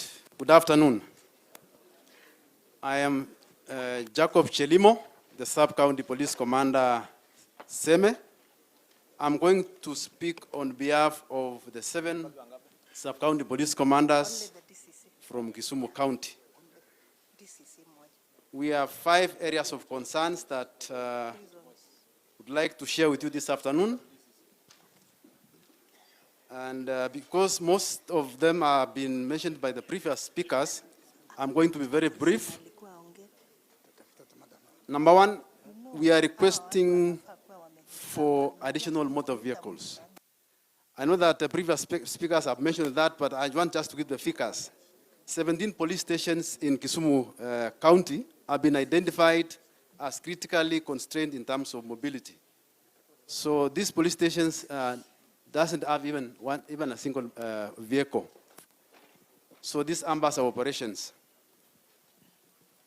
On the same note, sir, we also have acute shortage of police drivers. And we do request that more police drivers be trained so that we improve on the same. When you move around the police stations, you find that we have only 1 driver, which means that when this officer falls sick or is taken ill, or he proceeds on leave, then our operations stall. On the same area, under motor vehicles, we're also asking for the revival of police workshops. They have stalled. We normally take our vehicles to civilian workshops. So we are requesting that the same be revived. Number 2, revision of fuel allocation. I know this also has been mentioned by the previous speakers, but I just want to mention the figures. Currently, we are being allocated 450 liters per vehicle for every month. So we are requesting that these figures be increased to 750 liters every month for every vehicle. Number 3, reinstatement of confidential intelligence funds. On average, how long does it take? On average, how long does the 450 liters take you? Or generally, on average, yeah, it takes in the county generally. Let me. How many days? Yeah. Yeah, let me confine myself to sub-county because that's where I come from, and I have experience on the same. It takes us from 1st of the month up to around 20th. Then it is gone.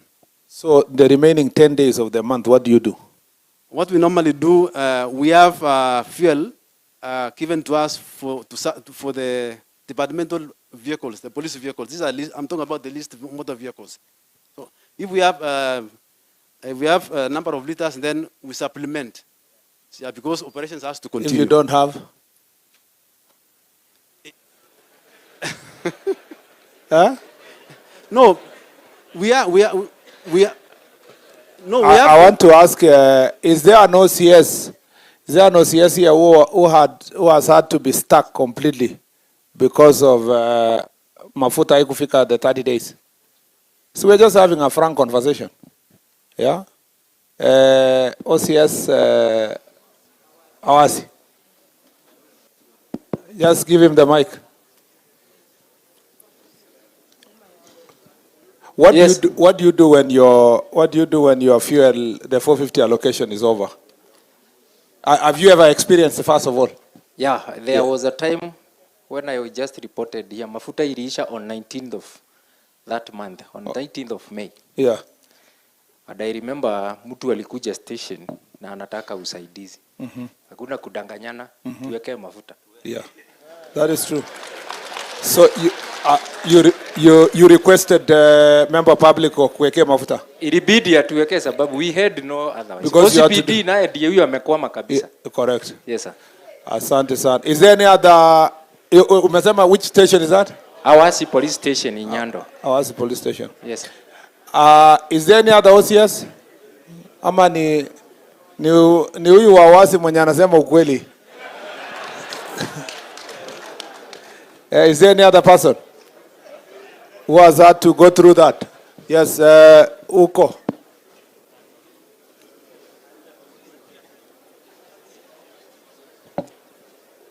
Yes, OCS. Thank you very much, our CS. I had a problem, and I'm always experiencing, since I don't have even that vehicle.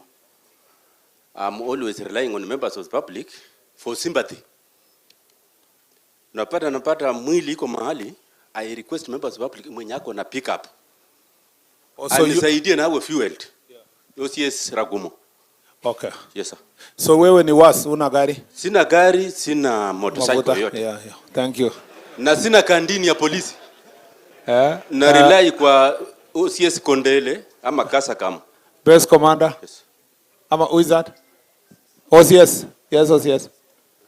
Ya mwisho. Hata wewe madam, antia base commander hapa. Unakwama na mafuta sometimes? Sir, I think first of all, in our base we don't have a motor vehicle. Yeah. So we rely on the motor vehicle for the OCS and the OCBD, and they have been supporting us so immensely. So we were even asking, if at all we are not going to get the motor vehicle, then maybe the fuel allocation for the OCS and the OCBD to be increased so that it can support us as the base commanders. Okay, thank you. Thank you, sir. The last one, there was OCS behind you. Thank you, Chief Guest. My name is Chief Inspector Korir. OCS Koru. Mine, I partner with the stakeholders. That is, I have the Kibos. Sometimes they assist me. There is agrochemical. Sometimes there is Chemelil. Moroni Sugar Company. They also is assisting me. There is the business community in Moroni. Sometimes when I stuck. Because I have a counter. So normally they assist me sometimes. Thank you, sir. Very much. You know why I'm saying this? I think, thank you very much, One OCS. Why I'm saying this is because the reality is that in the current leasing program, it ends, Koyo, wait. Yeah.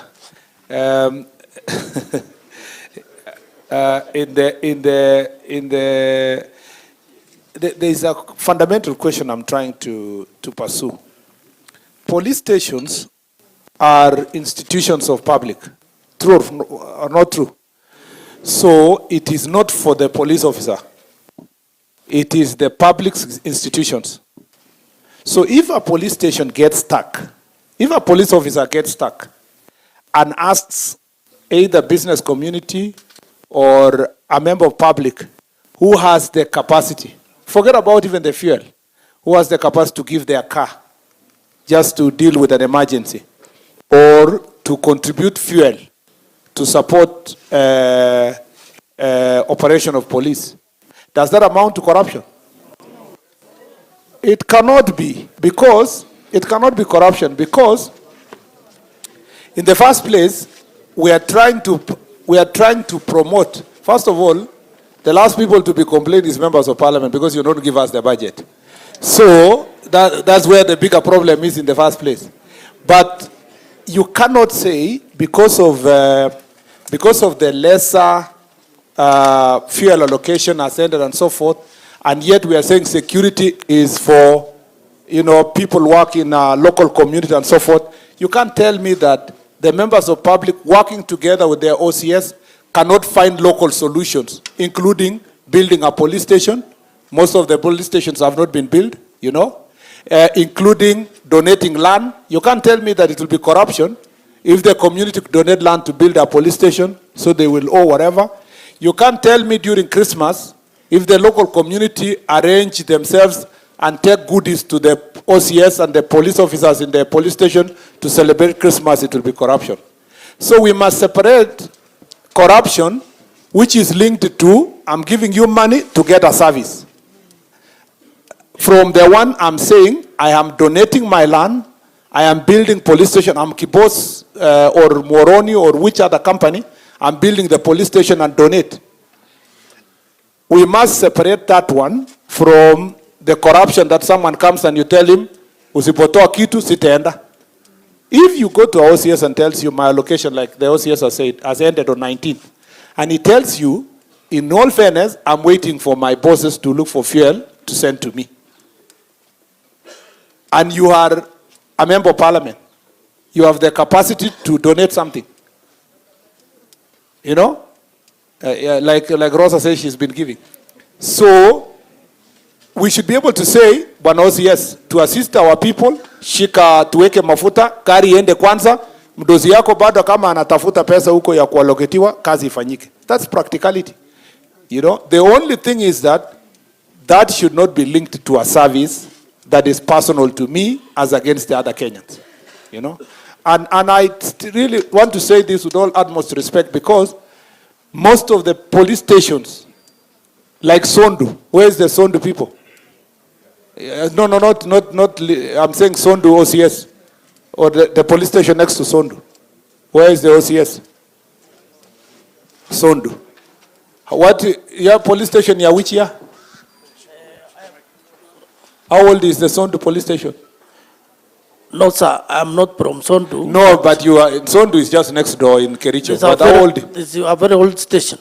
Very, 1935. Yes, sir. Yeah, 1935 police station. Yet Sondu power generation was built the other day, around 2000. Yes, sir. Using about 15 billion. Yes. But nobody thought about building as they build that station. 15 billion station, wafanye kitu ya only 5 million or even 10 for the police station. So because these are institutions that have been neglected over time, we have to have a honest conversation about whether the police officers should remain in that condition. Either we wait for budget to increase, or where possible, we do local arrangement to support building police station and many other things. Even donating cars. Business communities should be free to donate an extra vehicle to police officers where they can. Or any person who would like to donate, it's received in the normal manner, registered, and it serves the people, as long as not linked to personal gain. Thank you very much. You proceed. Thank you, sir. Number 3, we are also requesting for reinstatement of confidential intelligence funds. We used to get these funds up to 3 when it suddenly stopped. So we reinstate confidential intelligence fund.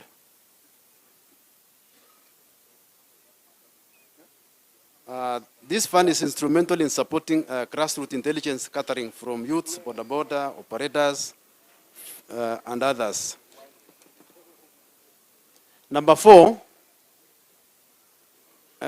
we are also asking for establishment of an allied intelligence unit. We recommend the formation of an allied intelligence unit modeled on the former, the de facto special branch to focus on gangs and high-level criminal networks. This unit should be legally constituted, adequately resourced, and integrated with existing.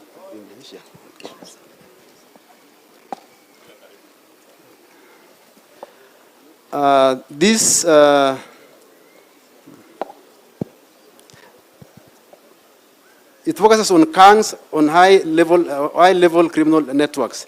This unit should be legally constituted, adequately resourced, and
sauti, toa sauti.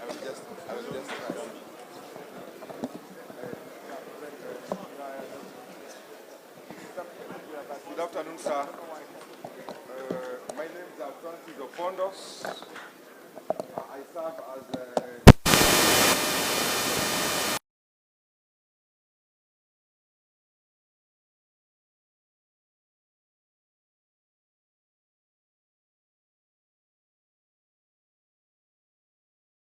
I serve as the county prisons commander in Kisumu and also as the officer in charge of Kisumu Maximum Security Prison. I stand here to represent Kenya prisons in these deliberations. Generally, we have 5 prisons within Kisumu county, and we only have 2 presentations to make. One, the Kisumu County prisons serve about 31 courts within Kisumu County. Kisumu town alone, we have 15 courts, minus 2 high courts in Kisumu and 1 Kenya Court of Appeal. And we have a court in Winam, we have a court in Maseno. Winam has 2 courts, Maseno has 2 courts, Kobewa has 2 courts, Nyando has 2 courts, and Tamu has 2 courts. This brings a total of about 27 courts, plus the 2 high courts and the Kenya Court of Appeal, and plus an upcoming court around Ahero, which I understand is going to be opened very soon. You realize those are 31 courts. And now when in these 31 courts, we take our prisoners to those courts every day. And if we look at the transportation, we realize that we do not have enough transport. Tukianza kupeleka wafungwa asubuhi, tunamaliza jioni na tunaanza kuwarudisha tena. Gari kizunguka inatupa changamoto. So tunaomba kama itawezekana tuweze kupewa gari na probably personnel ndio tuweze kufikisha hawa watu kotini vizuri. So you will appreciate that the type of the category of the prisoners that we have here, that we deal with, ni wale ambao ni sugu.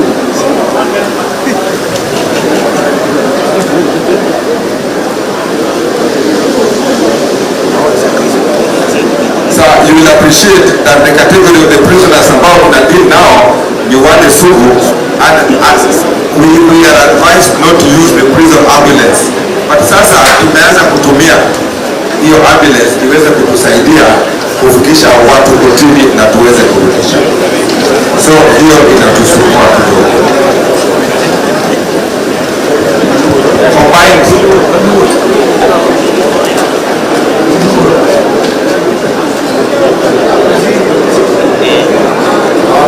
It's still okay.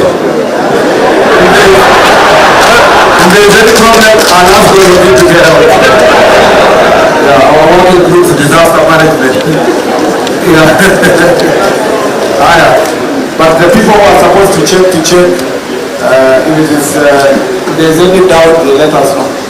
So that nobody is injured in the process. I proceed. Thank you very much, sir. Together with the productions to court, and I've said that the category of the prisoners that we normally take to these courts are high-profile prisoners, prisoners serving very long sentences, appearing for their appeals after having been in prison for a long time, 20, 30, 40, up to 100 years. So in terms of their security, tunahakikisha iko sawasawa. So tunaomba sana kama tunaweza pewa magari ambayo inaweza kutusaidia kupeleka hawa wafungwa kotini pamoja na mafuta. So you will realize that most of the prisons that we have in this county ni jela za zamani. Like if you talk about Kibos Maximum, jela ilijengwa 1968. When you talk about Kisumu Maximum, ni jela ilijengwa wakati ya ukoloni 1950 something, ikafunguliwa 61. Hizi ni jela ambazo mjengo zao ni ya zamani. Na tukitaka tunaomba tu tuweze kusaidiwa kupate ya kisasa.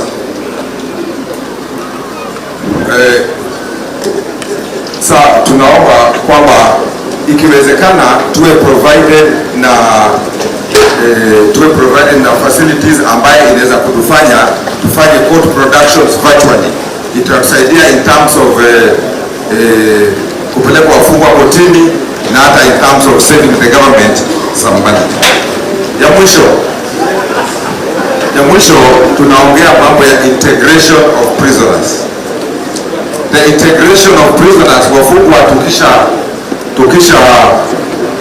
tukisha wafanyia corrections vile tunatakana tufanye, na wamemaliza kifungo yao 20, 30, 40 years, some of them wanafunguliwa wana appeal, unapata wakienda pale nje wanafungiwa kidogo, wanakuwa labeled na members of the public. Tunaomba our ngao officers at the level of the chief, the assistant chief, namna hiyo muweze kutusaidia, muweze kufanya hawa watu kule nyumbani watu waweze kuelewa kwamba hawa majamaa wamerekebishwa, because that is our mandate and that's what we do. Mutusaidie waweze kukubalika, kwa sababu tunafanya kazi kubwa sana kuweza kurekebisha hawa watu. Tafadhali mutusaidie waweze kukubalika, ndio tuweze kufunga hii mambo ambaye ni recidivism, wasirudi tena huko kwetu. Otherwise, thank you so much. Thank you so much. Let's appreciate.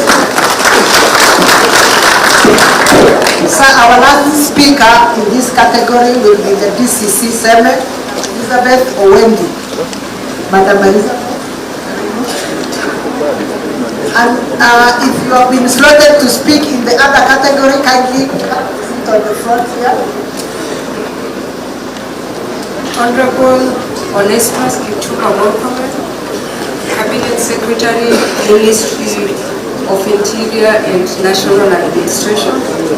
Dr. Raymond Omolo, Principal Secretary, State Department for Interior and National Administration. Mr. Gilbert Masenge, DIG. Madam Flora Moroa, Regional Commissioner, Nyanza Region. His Excellency Dr. Matthew Owili, the Deputy Governor for the Great County of Kisumu. Distinguished ladies and gentlemen, good afternoon. Good afternoon, ladies and gentlemen. My name is Elizabeth Owendi Ocholi, and I'm the Deputy County Commissioner, Seme Sub-County, and I'm standing here on behalf of my colleagues from the Great County of Kisumu. The first thing, sir, and to appreciate you being here. It gives some of us an opportunity to be able to address you directly, and we are grateful that you came. I will go straight to the issues that were brought up by the Deputy County Commissioners, and I'll address myself first of all to the issue of defilement which you had raised, and I wanted, sir, to bring to your attention that the officers, the Deputy County Commissioners, are not sitting and just lamenting about this issue. The officers have taken various steps to be able to address the issues, and as we raise it in this forum, it is that where it will need support, we are going to get the support of the ministry. What the officers have done, for example, in East, there is a perpetrator who had defied 4 minors. This perpetrator is before court. In Nyakach, in the other sub-counties, these people are followed up with the support of Ngao officers, and they are before court. Something else that has happened in Seme, because Seme is leading, when the chart is read for defilements, Seme comes up tops. And what Seme has done is that they have already sensitized all the village elders, and at some point on the issue of kangaroo courts which were promoting this, one of the village elders was arrested and arraigned in court for covering this up. At the same time, the security team also looked at the issue of defilement, and they decided that we don't want to wait for our girls to be defiled for us to address it. And so they are going to to all schools within the sub-county, and up to now they have been able to cover 5 schools, sensitizing the children to be able to take responsibility for themselves. Because we noticed at some point even the guardians and the parents are updating the defilement practice. The next issue we would like to address ourselves to is the issue of policy. The national government administration officers are responsible for coordinating implementation of policy in the sub-counties. And we noticed, sir, that there are some policies that come and the implementation structures are near impossible because at the time of formulation, the national government officers are not given a chance to be at the point of inception of the policies that we are supposed to implement. And our request is that because we have national government officers in the ministries, if we can have them included within the committees that are formulating laws, that are proposing policies,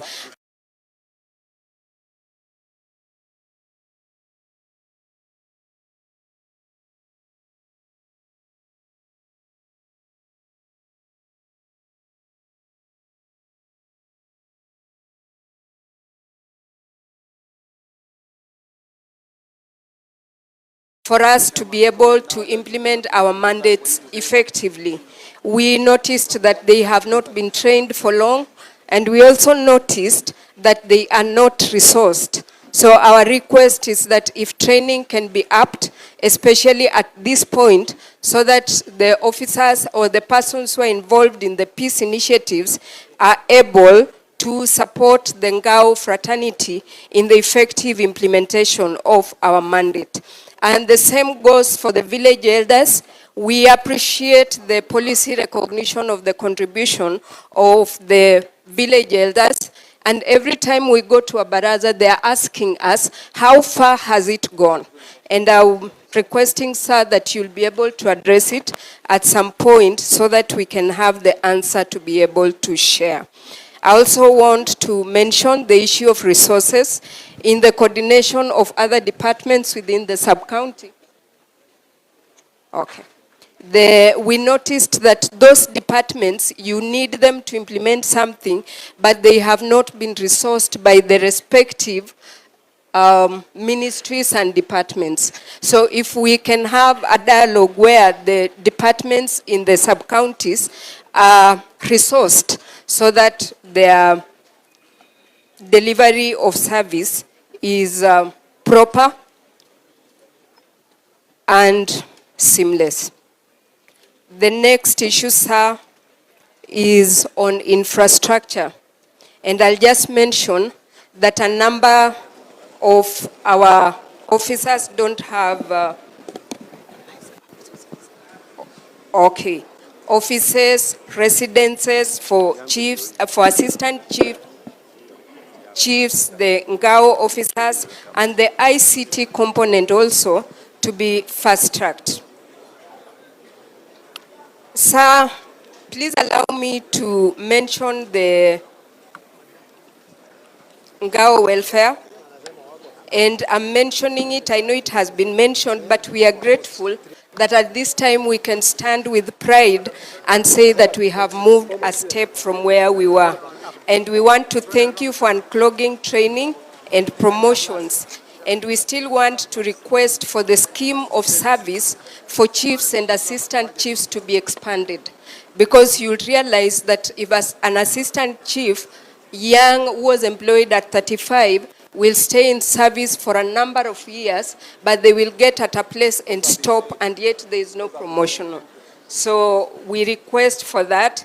And I want to request, sir, that I want to, in conclusion, to state that the officers you have in the sub-county are competent and they are committed to deliver the mandate of the ministry.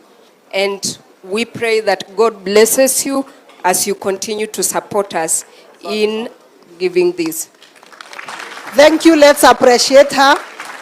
Sir, we have come to the end of presentations by the officers. We now want to move to the next category of opinion leaders, and we start with Mr. James Ochieng Omuga, who works with the community policing organizations. Karibu.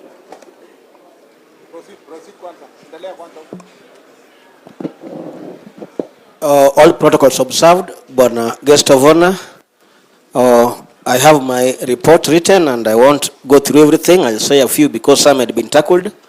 My name is James Ochieng Omuga, Coordinator Community Policing Committees, Kisumu County.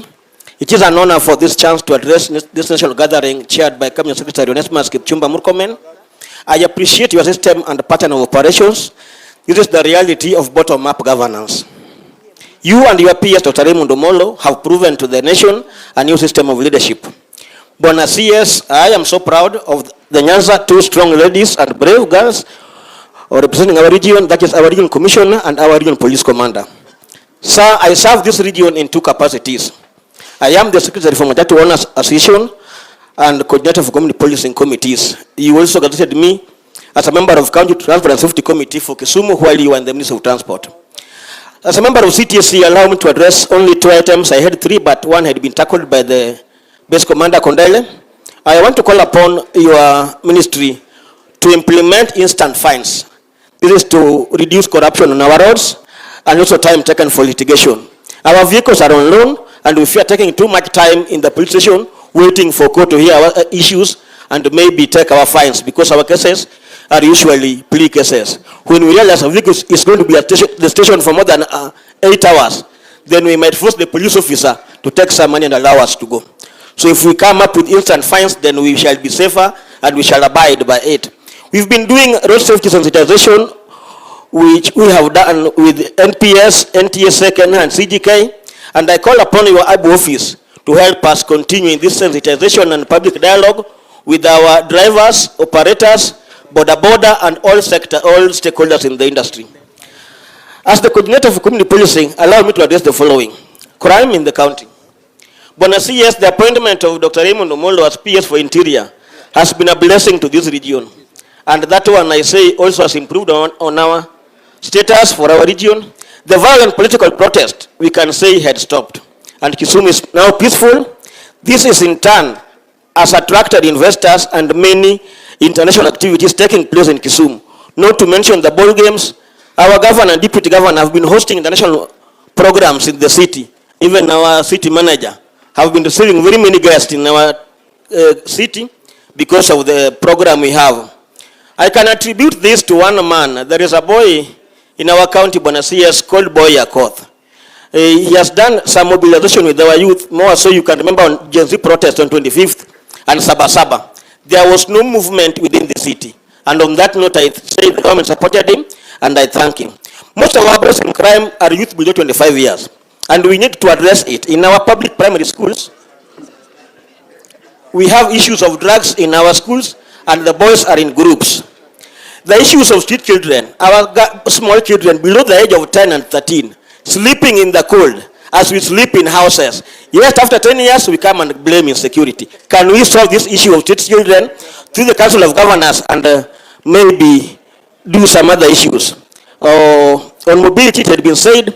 Finally, Bona CS, I want to plead with you. Community Policing Act is in NPS Act section 96 to 100. Can it be implemented in all police stations so that we have community policing committees sitting there? And in Kisumu Central, Bona CS, we do have multi-agency meetings with NPS, with the chief, with the DCI, with the NACADA, with the NIS, and we deliberate and do minutes monthly. This has helped a lot in Kisumu Central. Multi-agency approach. It is better if several agencies work together to a security approach. We call upon CGK to collaborate and cooperate with the security agencies in areas like street lighting, markets, and bus park management committees. Many criminal hotspots within the city and the estates are usually dark, e.g. along Ondiek Highway, around Kisumu Polytechnic, most streets within Nyalenda, Manyatta, Obunga, Milimandi, and other areas. Issues of land ownership has been said. And finally, Bona CS, we are barring our chairperson for Kondele Police Station Committee, Chair Mary Chama, tomorrow. And we call upon your support in that program. As I go back to sit down, I also want to congratulate our sub-county commander who has worked tirelessly with us to ensure peace and security within our region. And I request Bwana sub-county police commander apewe promotion to end commissioner of police. Thank you very much. Thank you so much. Let's appreciate him, please. Our next speaker will be a village elder. Her name is Susan Atieno. Karibu, madam. All protocols observed. My name is Susan Atieno Uma, from Kisumu Central, a village elder. To Honorable CS, we appreciate you for this opportunity as village elders to engage you directly. We kindly seek your guidance on the following matters. What is the current status of the village elders bill? Is it likely to succeed, and when might it become operational? Are there government plans to provide regular remuneration for village elders as envisioned in the bill? Will there be capacity building programs to strengthen our understanding of roles and responsibilities as well as basic law? Can the government consider introducing reporting tools such as mobile phones like those provided to CHPs to support our work? Honorable CS, narudi kwako kidogo. Pongezi kwako sana, tena zaidi, kwa kukaa na sisi siku ya leo. Hakuna CS mwingine amewahi kukaa na sisi vile umekaa siku ya leo. Na tena umengoja mpaka dakika hii, ambaye umengoja kusikiza maoni yetu kama village elders. I have been a village elder for more than 15 years.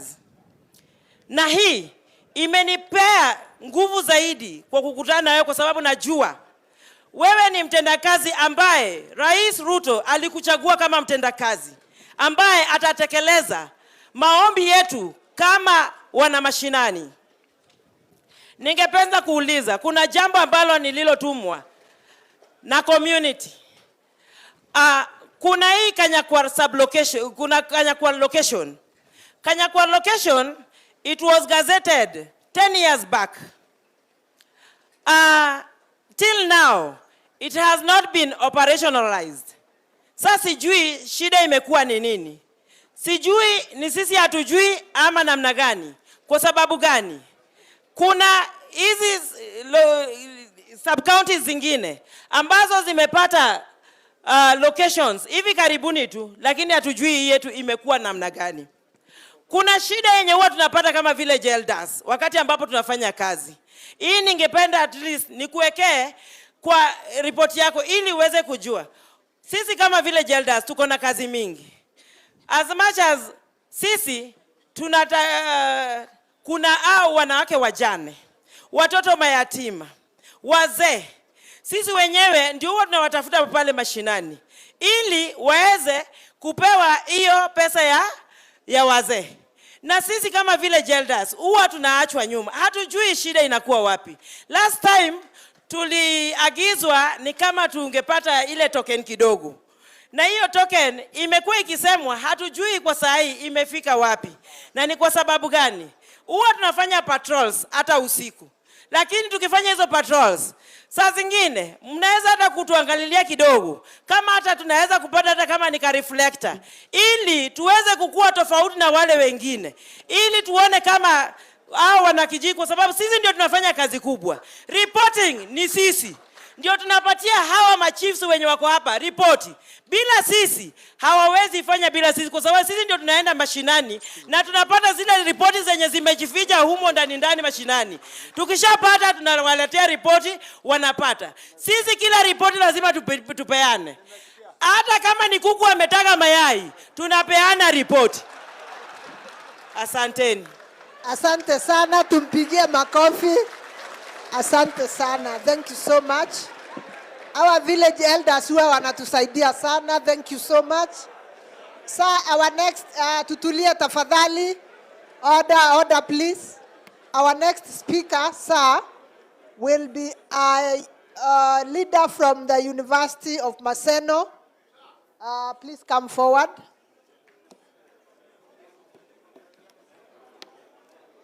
Mr. Paul Samuel is from Maseno University. Our able chief guest na mchapakazi Waziri Kipchumba Murkomen, our PS Raymond Omolo, who is also a friend of comrades, DIG Gilbert, Deputy Governor Kisumu County, all protocol observed. Good afternoon. I know it is evening. Good evening. This is Paul Kirutu Samuel. Paul Kirutu Samuel is a student leader, Maseno University. Coordinator, Jukwaa la Wasomi, Kisumu County Edition. Waziri, before I proceed, please, on behalf of student leaders, allow them, or those student leaders who are present, please rise up so that Waziri awaone. Please. Thank you. Thank you. Tusalimie Waziri na ile slogan yetu, Comrades Power. Comrades Power. Asante. How I wish that next time, Bwana Waziri, when we are starting this, at least comrades tupewe program watu wa kwanza, because we have a lot of issues pertaining security. Kindly. Kwa sababu nimesikia watu wanasema mala allowances, hardship. Comrades ndio wako na hardships mingi sana. So, asante. I'll be brief, Waziri. Number one, student leaders that you are seeing here, they have sent me to present the following issues before you, Waziri, if you allow me. Number one is to request the Ministry of Interior to intervene and help us as student leadership to have a good relationship with the community and security agencies around the institutions. Because you find like in Maseno University, it is a border university or is a border institution. We have students staying in other western side and in Kisumu County. So we are asking that please, these all institutions, they are structured in they are structured in communities, and these communities sometimes they have issues, and you see and you find that sometimes this community or villagers use students or comrades as tools of punishment to other colleagues. Number two, Waziri, we are asking that as student leaders that you incorporate us in some of these security committees, both from national level, county level, and even sub-county level, so that we help the government, or we help the county government, both national and county, to articulate some of these security issues and to help them sort out insecurity. I know this to county government, but please, Waziri, most of institutions lack security lights. And through you, I'll urge the deputy governor, because the governor is not present. Kisumu County, most of institutions are facing challenges to do with security lights. Please help us, because we found that most of students are part-timers, perhaps within the town of Kisumu. So kuna wale wanasoma jioni hadi saa 3 ya usiku. So we help on that. Another issue is accommodation, Bwana Waziri. Accommodation has become an issue on insecurity, because we find that most of students, because of they don't have that capacity or ability to stay within town, it forces them to stay in unfamiliar conditions or in unfamiliar environments, which leads to their insecurities. Another one, Waziri, I have organized an event for Jukwaa la Wasomi. I have engaged the county commissioner, Mr. Benson. Please, we will have that event in Maseno University. Bwana Waziri, tunaomba kama student leaders wa Kisumu, tumekwama kidogo. Kama unaweza to support, at least tukuwe na successful event. Please, tusaidie tafadhali. Sawa sawa. Na comrades, Si umeona PS Raymond yako area? Si umemwona? Sasa PS Raymond, tafadhali usitoke kama usijasalimia wao wangwana. Asante. Thank you so much. Lastly, Asante Bwana Waziri, sana.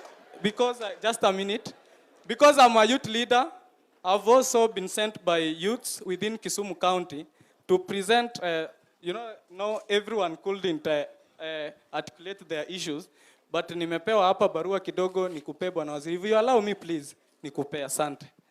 Thank you. Let's appreciate him. Asante sana. The next student leader is Sharon Akinyi from Kisumu Polytechnic. Karibu.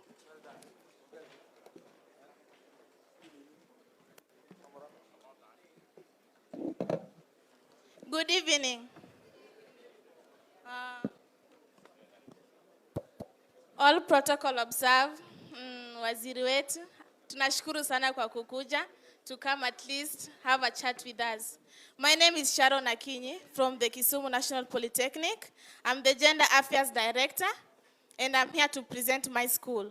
I know all of you are aware of what is going on in Kisumu National Polytechnic, right? Yeah, thank you. Waziri, on matters concerning security, I don't know where the grudge is coming from between the police and the comrades. Because when we were fighting for our rights, they were using the live bullet, which is very, very wrong. I don't know where this grudge started from. Or are they allowed to use the live bullet? No. And why are they using it for us? Because we are just fighting for our rights. We just want solutions.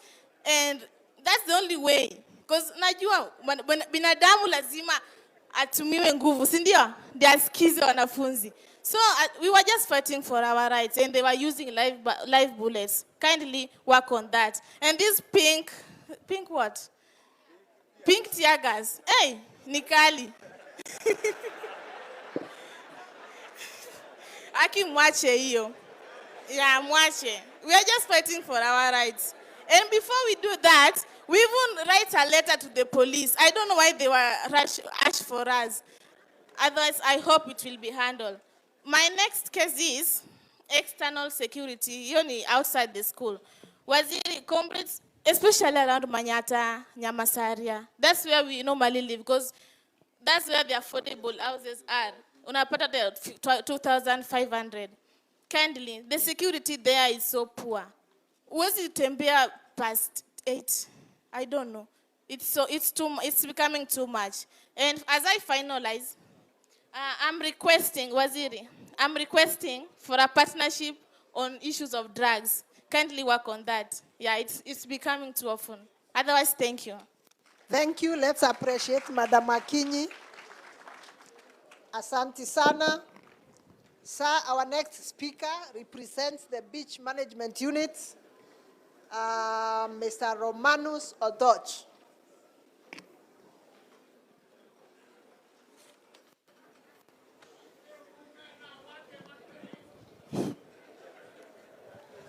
Bwana Waziri, allow me to ride on the protocols which have been mentioned by the speakers who have become before me. Good evening, ladies and gentlemen. My name is Romanus Odoch. I stay in Dunga Beach.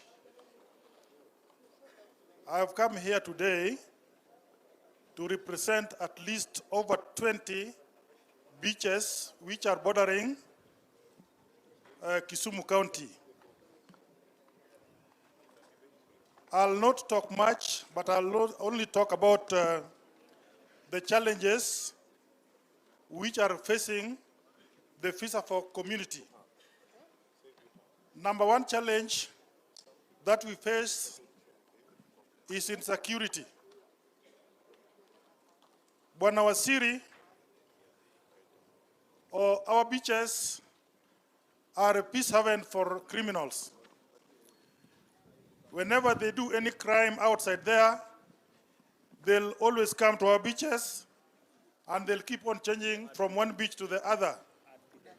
Once they know the security apparatus have found out that they're in Dunga, they'll move to Sindo. From Sindo, they'll move to Beta, and so on and so forth. I would request your office, if possible, at least to try your level best to establish a police post in each and every beach for security purposes. Bwana Wasiri, yesterday, while you were at Siaya, we had one of the speakers saying that changa should be legalized. We, as the FISAPOC, we say a very big no to changa. Number 3 challenge that we have at the beaches are the underage children who normally go for fishing. And these children, if you dig their background, you'll always find that they come from very poor background. So if the government can find a way of helping these children to go back to school, it will be very helpful. Number 3 or number 4 is the life jacket. We have so many accidents which take place in the lake, and without life jacket, once the accident takes place, then your life will be gone. If the government can find a way of donating the life jacket to our FISAPOC, that one can be very, very useful. Another one now is that we are moving away from the traditional fishing, and we are going to what we call the fish cages. And therefore, we want just ask the government, your office included, if at least you can donate some cages for the fishermen so that the catch can increase. Another challenge that we face is the boundary in the lake. Bwana Wasiri, as you are aware, the fish does not know the boundary in the lake. They move anywhere in the lake. But human beings have demarcated the boundaries in the lake, especially the boundary between Kenya and Uganda. Recently, I saw our able president meet with the able president of Uganda, and I hope what they discussed is about the boundary, because we are tired of eating uncooked fish. Another challenge that we face is what we call the sex for fish, or the fish for sex. And let me just break it down. When a fisherman has caught some fish, he will always say the woman to at least to give the body and then in exchange for the fish. And this one is coming about because of poverty. I want to request the office of our PS. I know you have been going around at least doing a noble job of empowering the women. I want to request you, if one day you can come to Dunga and other beaches to empower our women, so that if such a voice comes, they can say no to that kind of intimidation. Another one, and this one is the last one, is human-wildlife conflict along the lake. And this one, at least the Kenya Wildlife Service can really help us. We have got so many people who have lost their lives through the hippos or whatever. So if the wildlife can do something, with all those remarks, thank you so much. Santi, let's appreciate him, please. Next, Boda Boda. So this is a sector that is very important to all of us. And they have a representative here. Karibu sana. Bwana Jacob Ogambo. Thank you very much, Madam RC. I'm Apostle Dan Ochola. I represent the Boda Boda fraternity. I'm a teacher by profession, but not employed since 2013. My introduction gives the definition of Boda Boda. And one of the reforms, or one of the plea that I want to lay to the CS, is that the name Boda Boda should be changed to transport officers. Reason number one, I've realized that any term related to an office is respected than the term boda boda. Secondly, I want to appreciate the chiefs that are here and the assistant chiefs. They have worked hand in hand with the boda boda fraternity, and may God bless you so much. The next thing that I want to speak of, that the boda boda fraternity should and must be respected by any government of the day.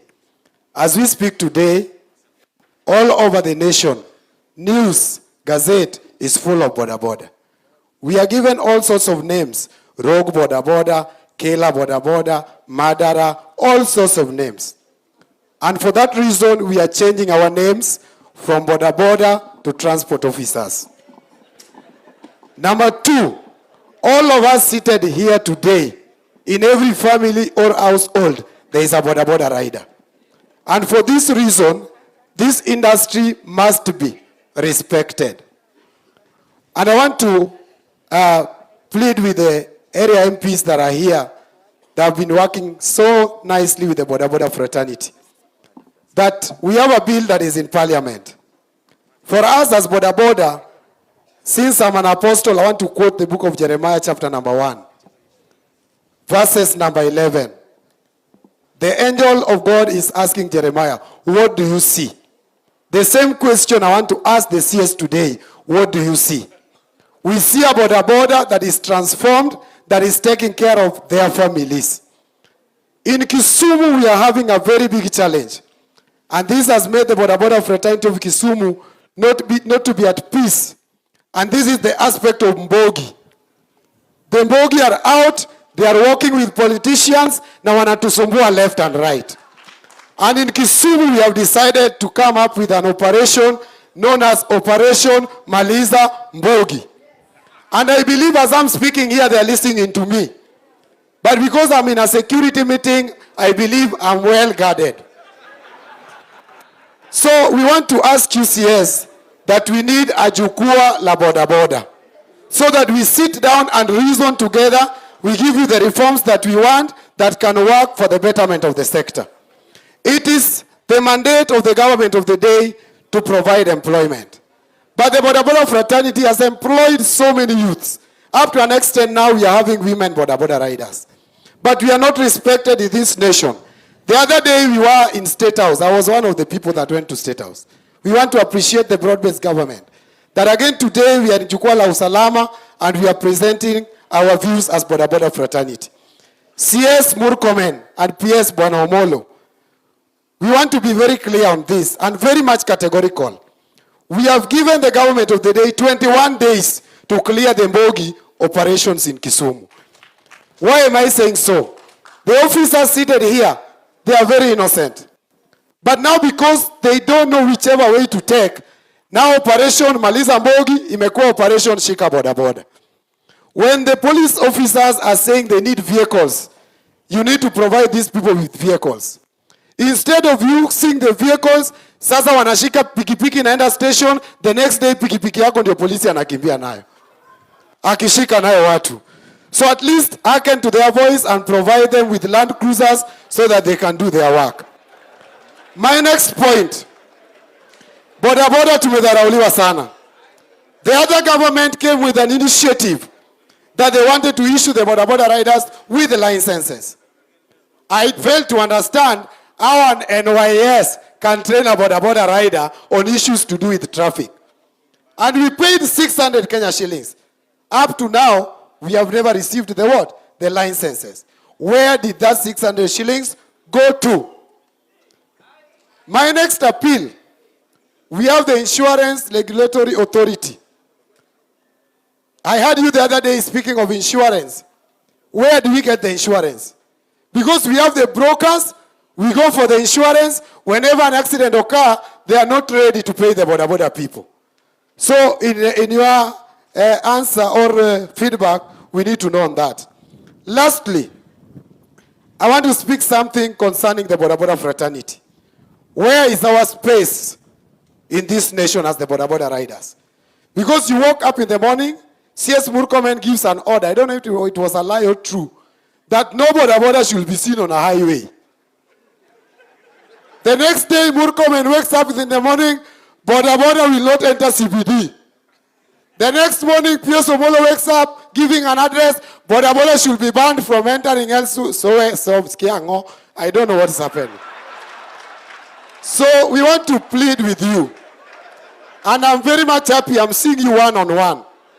We need to see something that is workable and can sustain the border industry. One of my points that I want to say in your remarks, you said that you want to see these things implemented. Same to the border issues.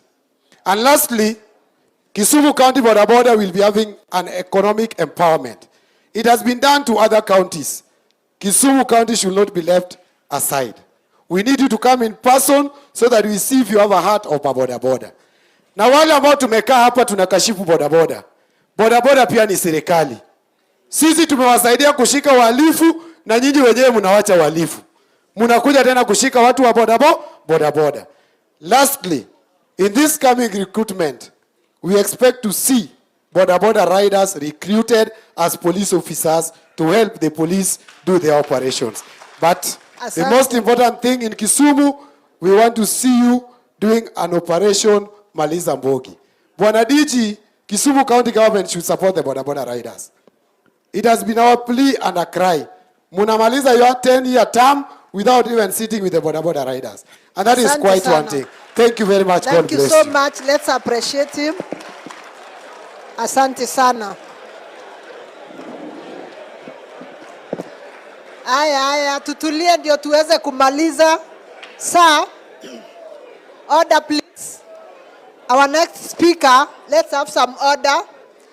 Our next speaker, sir, will be a women leader, Madam Valentine Onyango. Valentine. Asante, Valentine akuja. Sheila Akinyi is also a leader and she will dwell on gender-based violence. Karibu.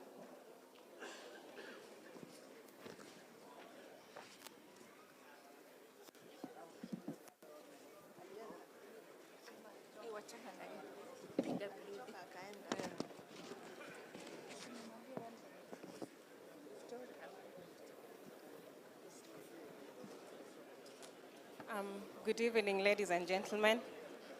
Good evening, ladies and gentlemen. Good evening, ladies and gentlemen. Okay. Honorable Cabinet Secretary, the Principal Secretary, His Excellency, the Deputy Governor of Kisumu County, the DIG, and all members of Parliament present. I bring you greetings from the gender sector. I work for Compassionate Center for Families and CBO that rescues and hosts women and children who are victims of sexual and gender-based violence. We also host children who are in need of care and protection. Currently, we are hosting 39 women and children at our Rescue and Recovery Center in Kisumu West, Kisian. I hope the Member of Parliament for Kisumu West has gotten that. And at our center, we take care of most basic yet essential needs. That is food, shelter, clothing, medication, and education.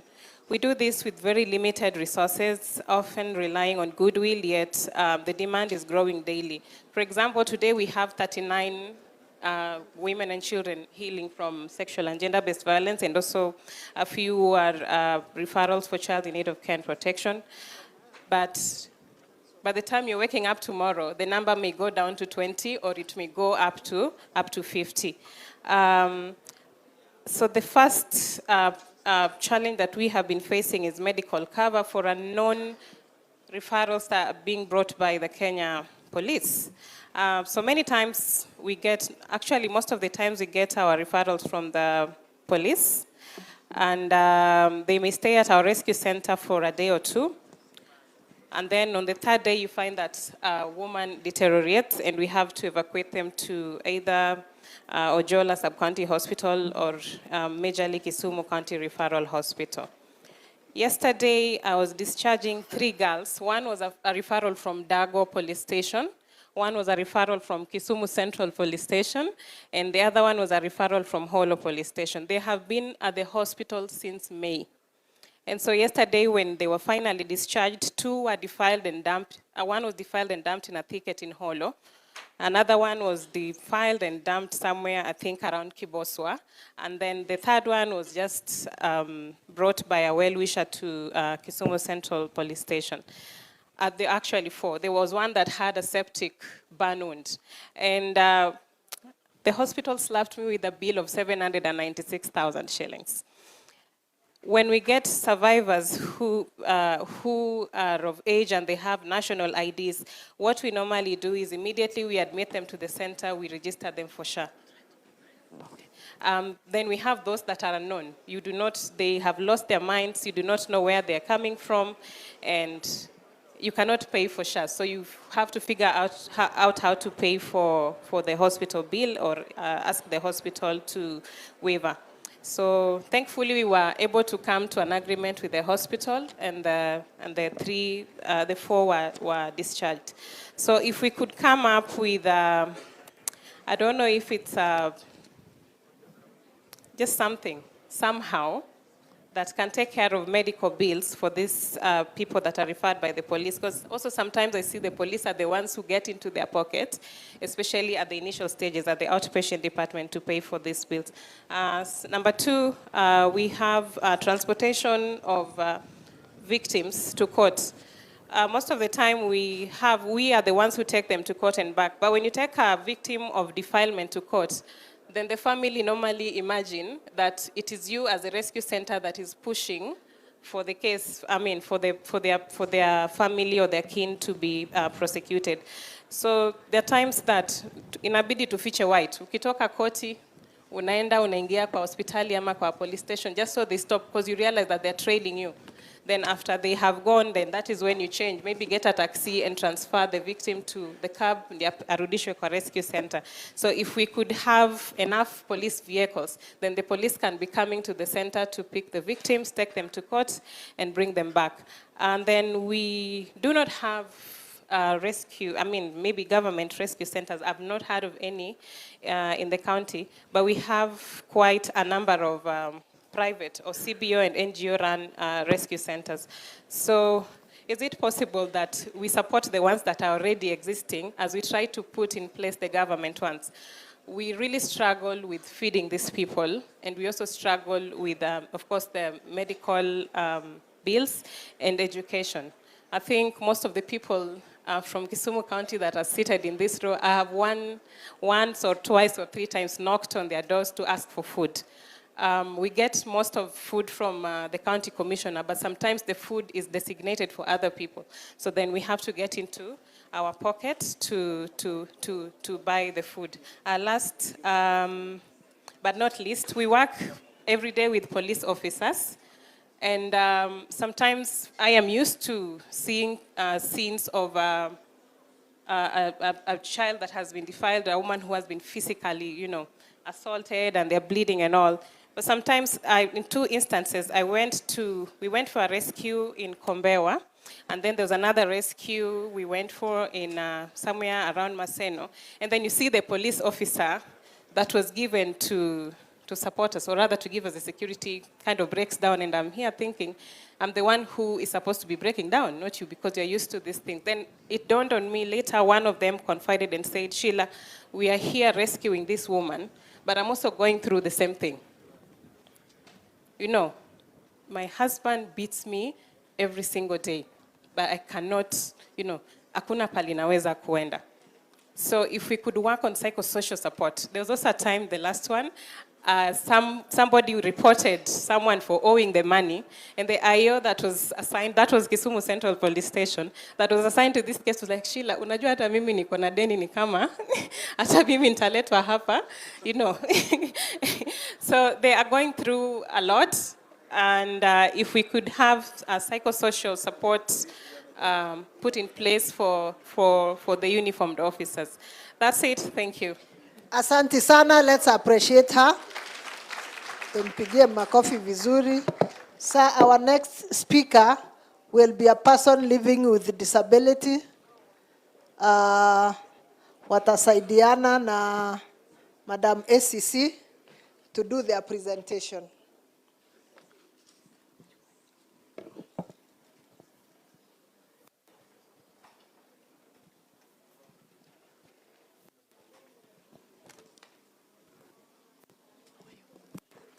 Hello, good afternoon. CS, PS, DI, and DIG, all protocols observed. It's me, David Ogoro, representing PWD, reading on his behalf. Yes, representing PWDs and chair of Smart Disability Development Network, a member of Peace Committee in Kisumu County. Request, train more officers under Interior and National Administration on disability rights, etiquette, and sign language to ease communication. 2, employ more PWDs to work at gender desk, especially deaf and blind categories, since GBV issues affect them mostly. 3, inclusion and service accessibility. By having PWDs, especially deaf and blind, who are often sidelined, get employed at 1, government registration services, that is the ID issuance, and 2, immigration office. Lastly, thank you for being the first CS, PS, and DIG to organize this meeting, the People Tour, and listening to them. Thank you. Asante sana, mpigieni makofi. Mpigieni makofi tena. Our next speaker will be a representative of the Council of Elders. Mr. Ondere, please.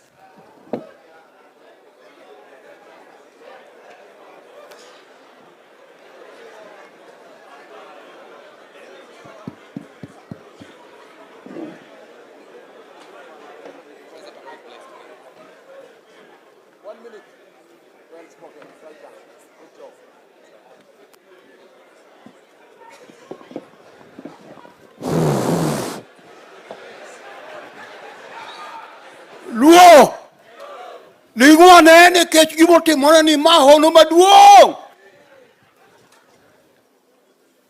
Omera mana anyuolo magudo omera mosen mirembe.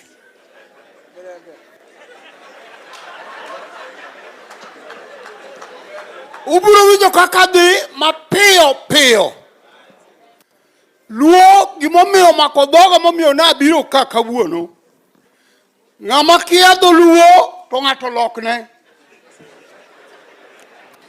Luo, ng'euru ni wasesandore moloyo, wasesandore pinyni.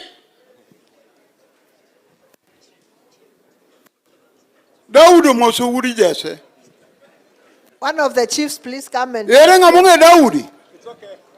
It's okay. Should we try? It's okay. They're gonna translate.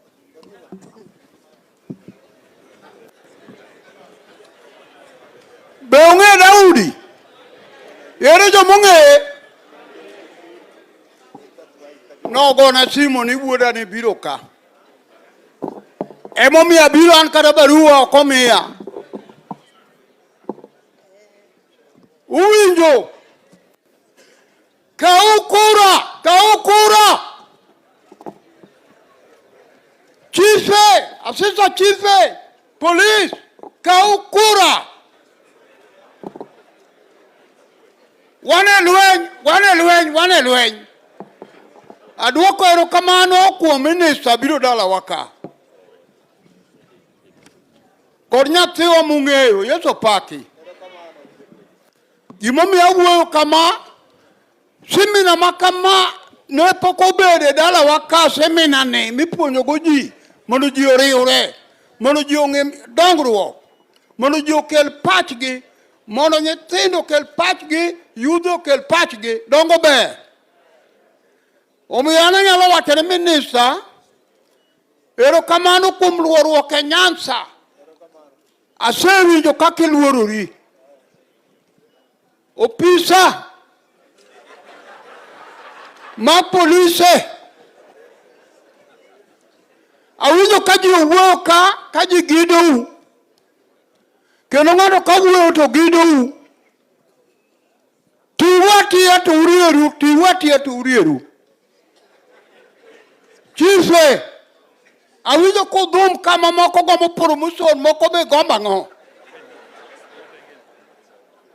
Tiru pinyni mondo nyithindo kaw kipande. Awinjo ka jomoko wuoyo ka nyamrerwa gine be wuoyo. Nyamrerwa kik ibed e dhoot, wuog oko. Semina mokele wacho ni ji oriwre, mon, nyithindo, kijende. An aduoko erokamano ne president ma wuodo mera. Wamachal gi president dongine lemba, dongine no denda.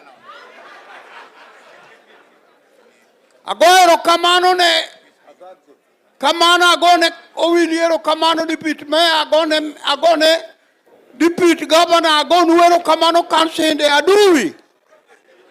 Adui chungade adui. Adui ne kaka piny oseyoro, piny yoro marach. Mawuok oko ni piny rach. Aduoko erokamano mang'eny, Nyasaye ogwedhi. Omolo. Tenemos policeman Bethany. Omolo. Tich mitiyo Nyasaye no medi.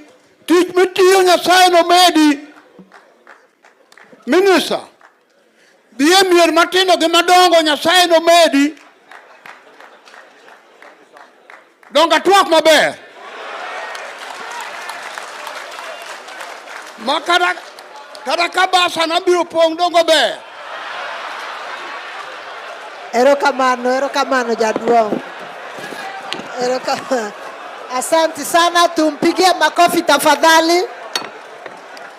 So we want to invite the Matatu Owners Association, represented by Mr. Shem. Please come.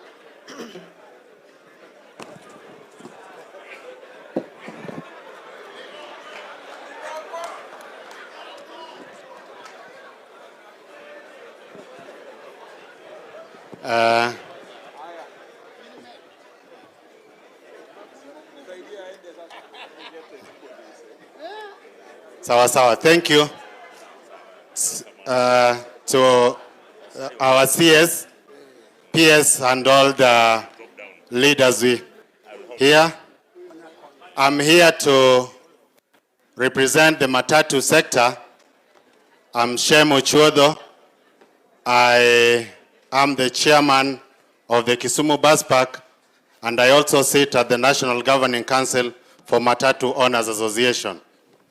And we have 42 offices countrywide. The challenges we are having that touches the insecurity around our bus park of Kisumu. Number one is the issue of illicit brew and the drugs. Bana CS, we are even shocked, and we keep asking ourselves, where is the alcoholic drinks control that was formulated in 2010 Katiba? Where is the Narcotic Drug and Substance Control Act that was in place by 1994? And we remain to still ask, what is NACADA doing? This department of NACADA, what are they really doing? Equally, we are asking the county government that licensing these alcoholic joints, especially at our bus parks, And if you look at the Kisumu bus park, say for the closeness yenye iko nayo karibu na Kisumu Girls, we have so many schools around. Kisumu Girls, Kisumu Day, Kisumu Boys, and several other primary schools. It is risking the lives of those children and also risking the lives of our drivers. The other thing that I wanted to address is the number of traffic checks we are having in this region. As a matatu sector, we are so much worried about this kind of checks that are being put on our roads. Actually, we are seeing it as economic sabotage, because if you move a very few meters, you will get a police check, and the norm is, the language is that one. That has become like a norm. You greet one another. Why? Why should we? But at the end of the day, this matatu will lose either 600 shillings per trip or 700 shillings per trip. It is, we are seeing it as an economic sabotage. We are faced here, Bwana CS, by the invading of our small businesses by the foreigners. Much as I know I need not to use an inciting language, but we are receiving a lot of foreigners from either Congo or Uganda doing some very small businesses with our people here. Some even go at a level of selling a kahawa to our people, and even hawking with our people, and it's economic. It's equally affecting our people. Yes? On security again, and it was said here at the bus park we are having issues of lights. And that one, I think, Bwana Governor, Deputy Governor, you are here. We've talked about it several times and again, the issues of light at the bus park. We are lacking a number of lights at the bus park. The other thing, which again falls under the county government, is that quite a number of county askaris are using handcuffs. We don't understand who should be having these handcuffs, but it is there with county askaris, and they are harassing our traders with those handcuffs. Wanashika watu, wanaweka pingo, and I know those pingos are not heading to police stations. They are headed somewhere for either bargainings or something. So you need to work around it, Deputy Governor. We are discussing here about insecurity, which again borders the issues of unemployment. In Kisumu County, we don't have several, or rather many factories that are helping our people.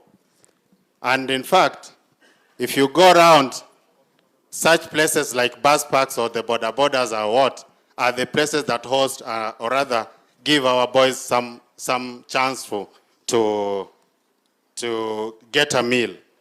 But you see, we need to, especially the leaders, our leaders need to come up with either a good policy or something that touches on. I was even shocked seeing a Kikomi. Kikomi is turned to be a garage with Auto Express. A garage, surely. Kikomi, which we need to revive and give our boys, some chance or some light to work. But giving it to, turning it to a garage was quite, and I'm doing this because it is frustrating. It is frustrating. These boys we are calling bogi, sio eti wamependa hiyo life. Ni maisha imewaweka hapo. Hakuna kazi. Leaders wenye wanafaa wa create kazi, wengine, yes, wengine are doing it. But wengine most of them are for handouts. Why do we go for handouts? Yet we can give these people maybe something that is that would keep them moving. You do a proper empowerment to our boys. We need to do a proper empowerment to our boys. And to that, I want to categorically thank our son here, Bwana PS. I want to thank him because he has tried empowering our vijanas through organized groups, and we have been seeing it going round the county. And I know it is even beyond Kisumu. I want to thank the Bwana PS and his entire team. I want to also thank Mr. President, because some of his programs are being rolled down here to youth, our youth being organized by that same boy accord, so that the youth can get something that is tangible. The last time I saw where they distributed quite a number of tuk-tuks. The other time it was a very big arambe, and now I'm seeing even borders want something for themselves. Thank you very much. Asante sana, let's appreciate him. Our next speaker will represent the business community. GRS, please.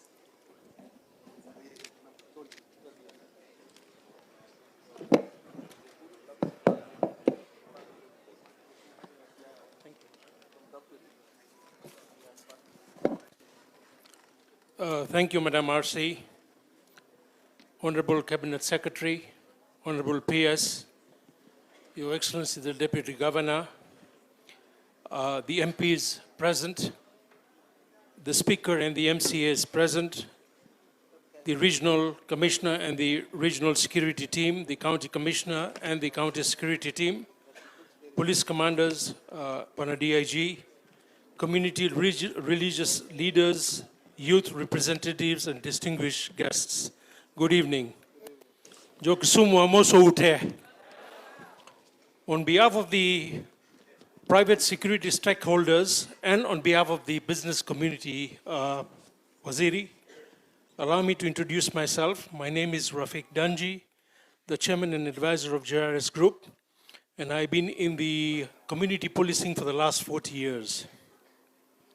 We are gathered here today because of the safety of Kisumu and the county, a city of commerce, governance, and culture, is under increasingly threat. This forum gives us the opportunity to reflect on the challenges, confronts the gaps, and agrees on a united way forward to protect the lives, property, and investments in this region. Bwana Waziri, our biggest problem in this region is unemployment. It is the idle youth that are there that need employment. This region is a consumer economy. We need to be able to have industrial growth to able to create employment in the region. Recently, we have witnessed gang violence, political interference, fear amongst witnesses, inadequate street lighting, poor lighting, limited CCTV coverage, and blind spots aiding criminals. We have repeat offenders, released criminals resuming crime, creating cycles of insecurity, advancing criminal skills, citizen apathy, lack of residents cooperating undermines law enforcement, targeting vulnerable groups, nighttime vulnerability, late boda operations. I was told, my friend here said, transport officers. So we need to be able to try and regulate some of the movements' exposure to crime. Early political campaigns highlighting tensions and creating opportunities for criminals. Overpopulated key areas within the suburbs of Kisumu and the county itself. Inadequate emergency services, multiple users of estates within Milimani and others, and increasing movement within the slum areas. Excessive inlets and outlets within the areas of Milimani, Kibuye, Tomboya, etc. Noise from churches and clubs, unregulated Airbnb facilities, boda rentals to students, lack of vetting of commercial domestic workers, failure to share crime information, and low security meeting attendance. My brother, the city manager, has really tried to have meetings, but I think the forum and the apathy towards the county government is not giving enough coverage and attendance in some of these meetings. The plan is simple. It aims to unite the police, county government, residents, and private security stakeholders in a common framework. We need to strengthen patrols and checkpoints, improve street lighting, CCTV, barriers and floodlights, form a Kisumu Joint Security Task Force, regulate border, etc. Thank you. And the lastly, CS is mapping of hotspots, intelligence gathering and sharing, national government support, county government action, and community participation. With strong leadership from your office, CS and PS, our brother, and collaboration amongst county authorities, the residents and private security stakeholders, Operation Secure Kisumu County can transform Kisumu into a model of safety for Kenya. Thank you and be blessed, all of you. Thank you, sir. Asante sana.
chiefs that are doing some good work, the chiefs from Kondele location, those chiefs are doing a good work and I must talk about it. The OCS for Kondele, the OCS for Central, these OCSs are doing some good job and we must appreciate you. And even the ARC is also doing some good work and the police Lastly, as I finish, I want to thank the political class, our elected leaders, the representatives. It is always very unique seeing our leaders sitting here with us throughout the day, the very way they have sat. Can you makofi kwao? Makofi kwao. It is very good that you have taken your time to be here with us, and because there were so many issues that were touching on policy and legal framework. I would just wish to ask you that there are a lot of things that lies with you as members of parliament. You need to support the Ministry of Interior so that the matters touching on legal framework are worked into through the National Assembly so that they don't lament so much that their work is not being implemented because of the budget constraints.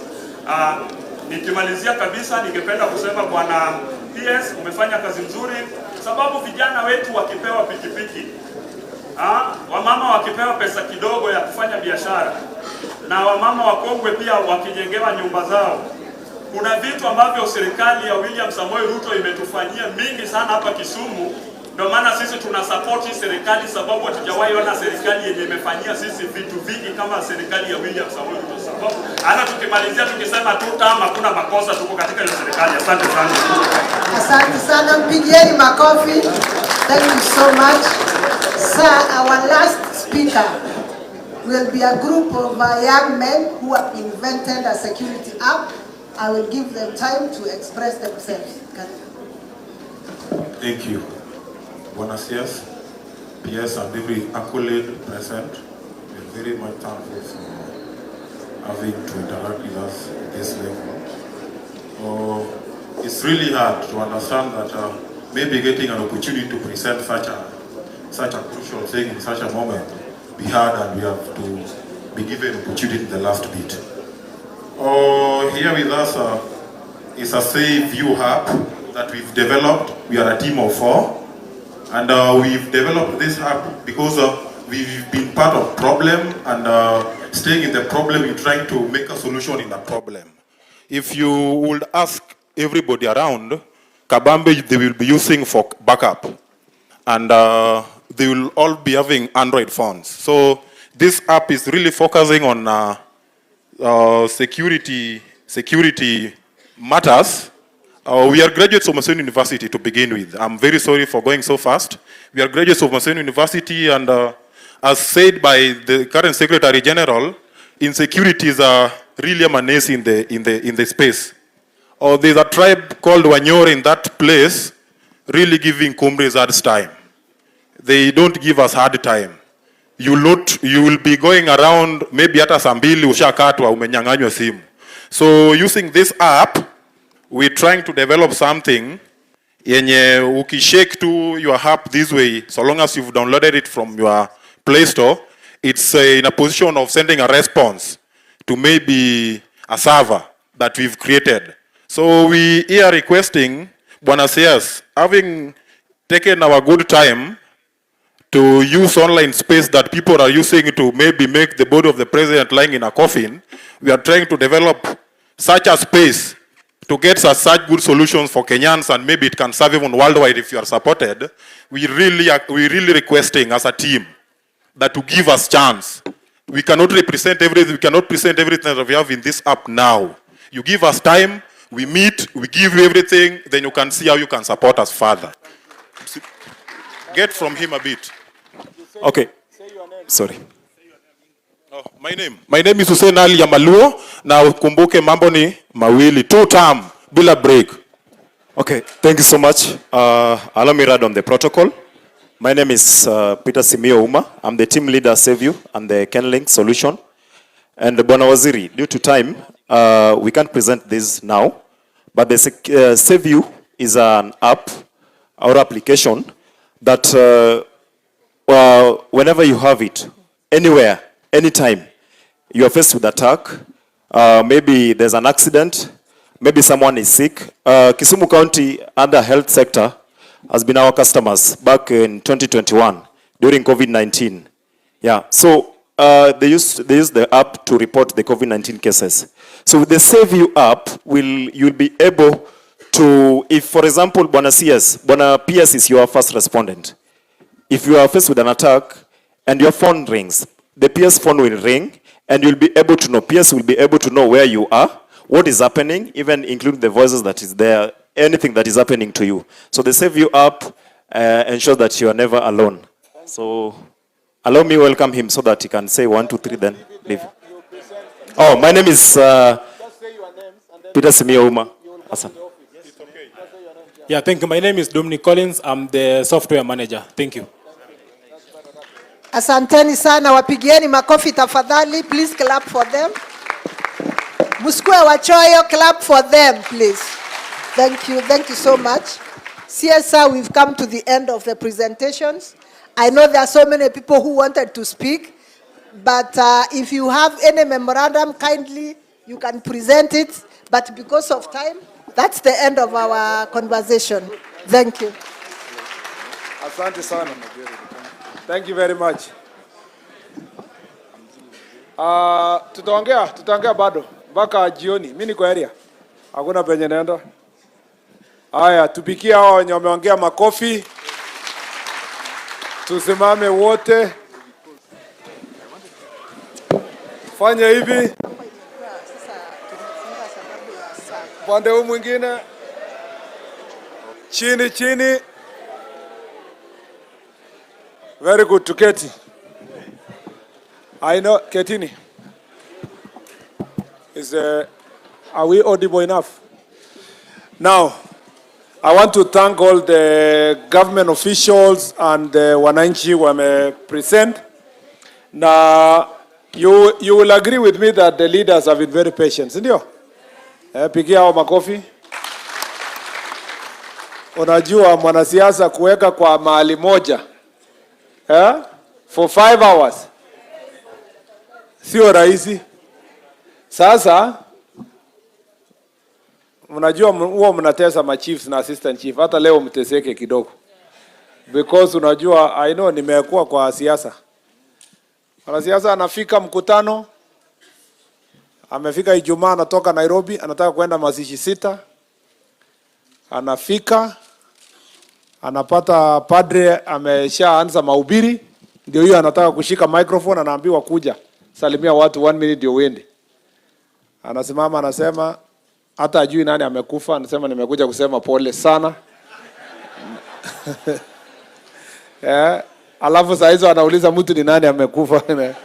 Kumbe anaona mtu ako na kitambaa, anaanza kusema huyu mama mwenye analala hapa alikuwa rafiki yangu sana. Anaambiwa ni mwanaume alikuwa Lejo Maria. So leo tumekuwa hapa na nyinyi na mmeona wote wameketi chini kusikiliza. Si namna hiyo? Nitasema machache sana kujibu ile mmerais, alafu nitawapatia viongozi wetu tufunge.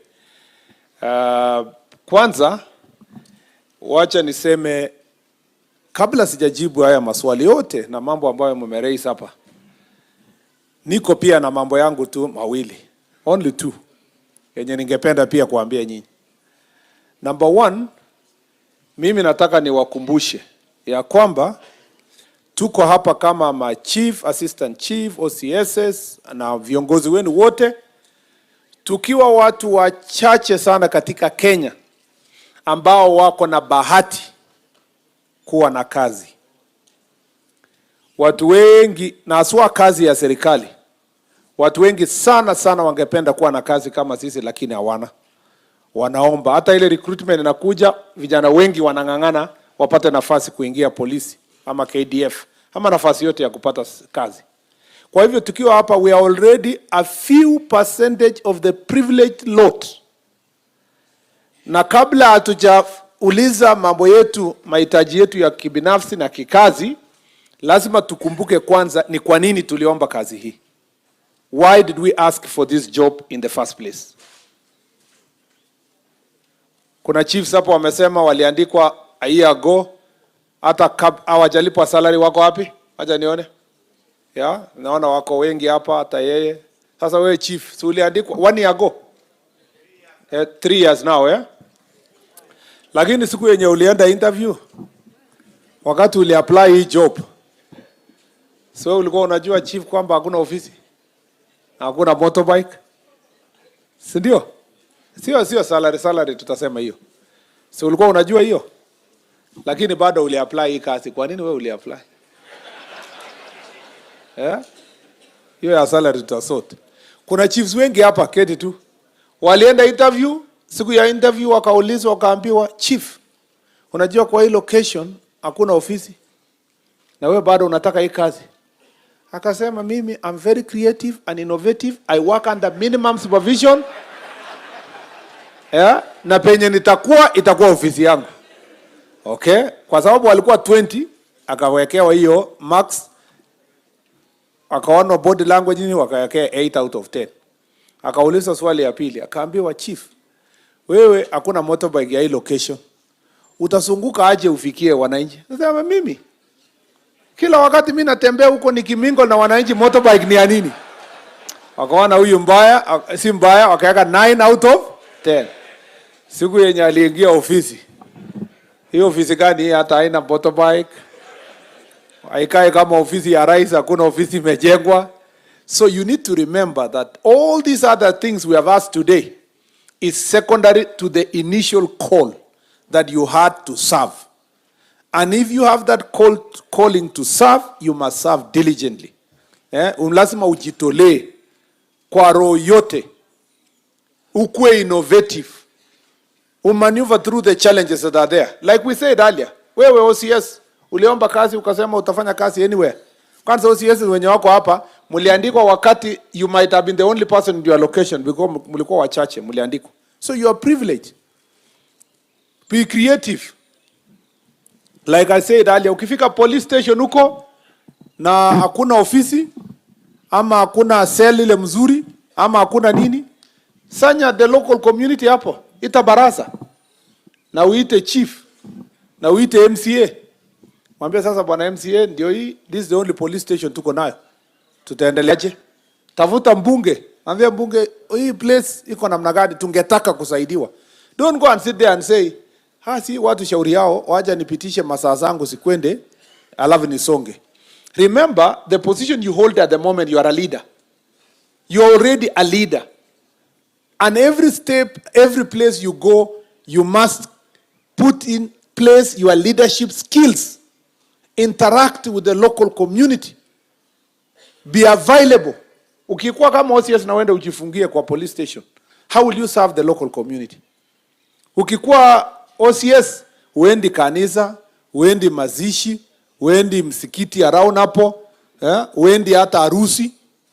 How will you interact? How will you win people to your side if you are not interacting with them? You are not conversing with them. You are not sitting with them. There is no other way. If you are around a university, Maseno University, sijui Kisumu, you must make friends. Ujue nani ni student leader, they must be your friends. You must have their numbers. Waambie sasa kiongozi, mkipata shida yote pigia mimi kwa hii number, nitawasaidia. You cannot leave the gap between you and the students and expect that they will. You see, I like what that OCS said. First of all, you must know you have a job. And you need some people to help you do that job. So you must build the relationships and the networks that will help you do your job. Because at the end of the day, other people will do your job, but you will take credit. Tomorrow, tukikuja hapo watu wanasema usitoe huyu OCS. Huyu ni OCS wetu. And it's very easy to do an opinion poll who is a good OCS. You just go to a place na unasema, nimeona kwamba mnaendelea vizuri sana na uongozi ya poll. Watu wanasema toa huyo saa hii. Saa hii kabisa. Lakini kuna mahali unaenda unasema sasa huyu OCS amekaakaa sana, tunataka kutransfer. Watu wanakuambia please, hata kama ni kupromote na abaki hapa. Why? The two demonstrates the role of leadership.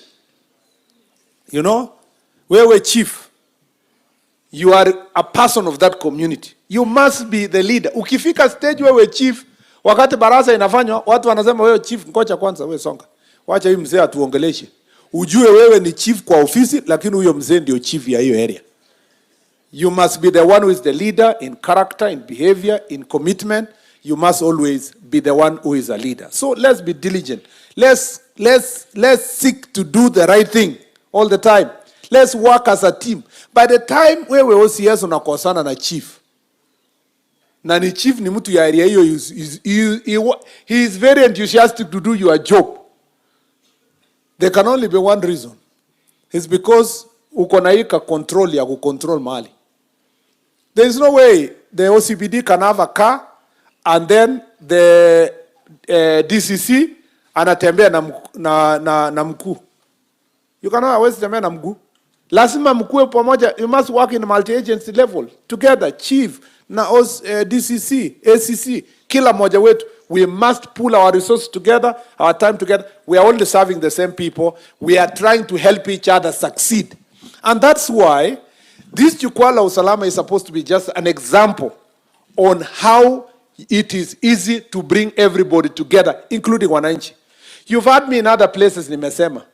What is so private about security that when you have your sub-county security meetings, you cannot invite the chairman of Boda Boda? What is so private about security that when you have sub-county security meeting, you cannot invite leaders of students? We have said incorporate business community, leaders of Boda Boda, leaders of Matatu, chief persons who are leading student leaders in the university and dean of students. Invite them, have a meeting at least once a month or once in 2 months to discuss the state of security in that area. That way, those are the people you are your partners in sorting your problems in the locality. And the day mtu wants to attack a police station, watu watasema, this is our police station. You have a community where the opinion leaders have never even stepped in your police station. Why? Because there is a distance between the police and the community. So, when we live here, go and organize Jukwaa la Usalama mashinani in the best way you can so that it can help you be able to solve your security and leadership issues at the local level. You are a leader. And a leader, the Bible says, the Lord is my shepherd. A leader is a shepherd. He leadeth me to fine waters, to green pastures. You must lead. You must lead your people.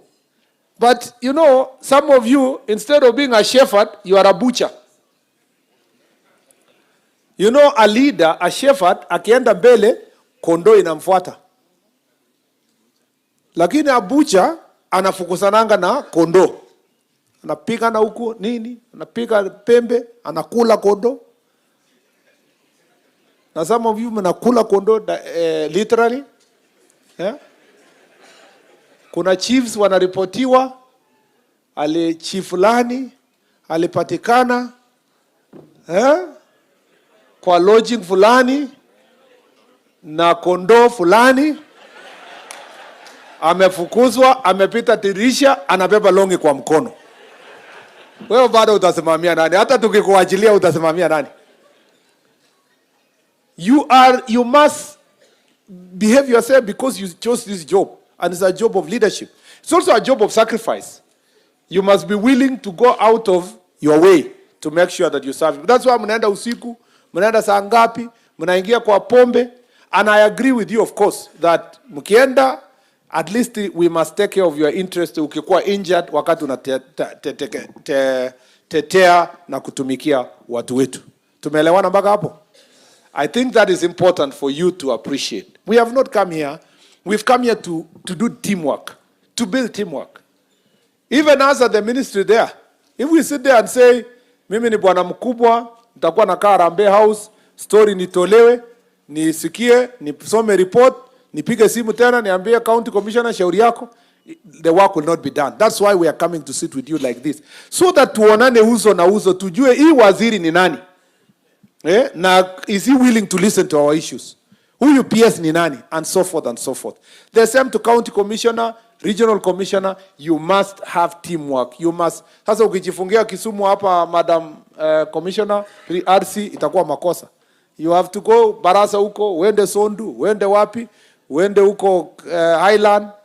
That is what it is. You know, thank you very much. Hata kama ni kuomba mtu lift, it's okay. Wakati imekwama unasukuma, hata kama ni ya kusukuma usukumiwe na vijana. Wakati hii procurement inaendelea, wewe unasonga. We must always realize that it's such a privilege to serve. And some of these jobs are temporary. Yeah, there reaches a time you are not in that office. You must leave a mark that people can remember. Number 2, we must confront the demon called corruption. We must face it head on. You see, because hapa watu wanajua tuko hapa na tukiwa hivi ni serikali. So you are the face of government. Why people think kabisa, why even they are rating us the highest in corruption?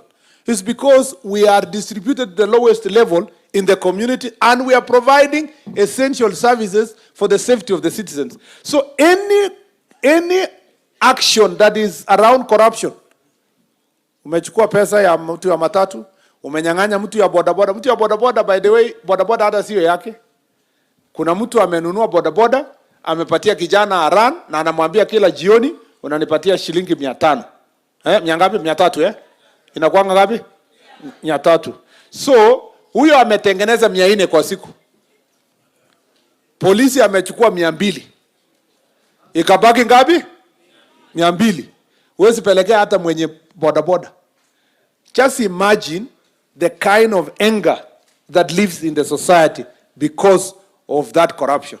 Someone will go out of their way. Akisikia police station achomwa, atakuwa wa kwanza kuwa mbele kuchoma police station. Because anaona that is the center of his entire problems. Ukweli ama sio kweli? Wewe chief, ukiwa hapa community, there is a lot of work you do on succession. Unasaidia families on matter succession. Kwa sababu ya pesa kidogo unataka, unaandikia family yenye iko na pesa, maybe it is polygamous family, una favor one, unawacha nyingine.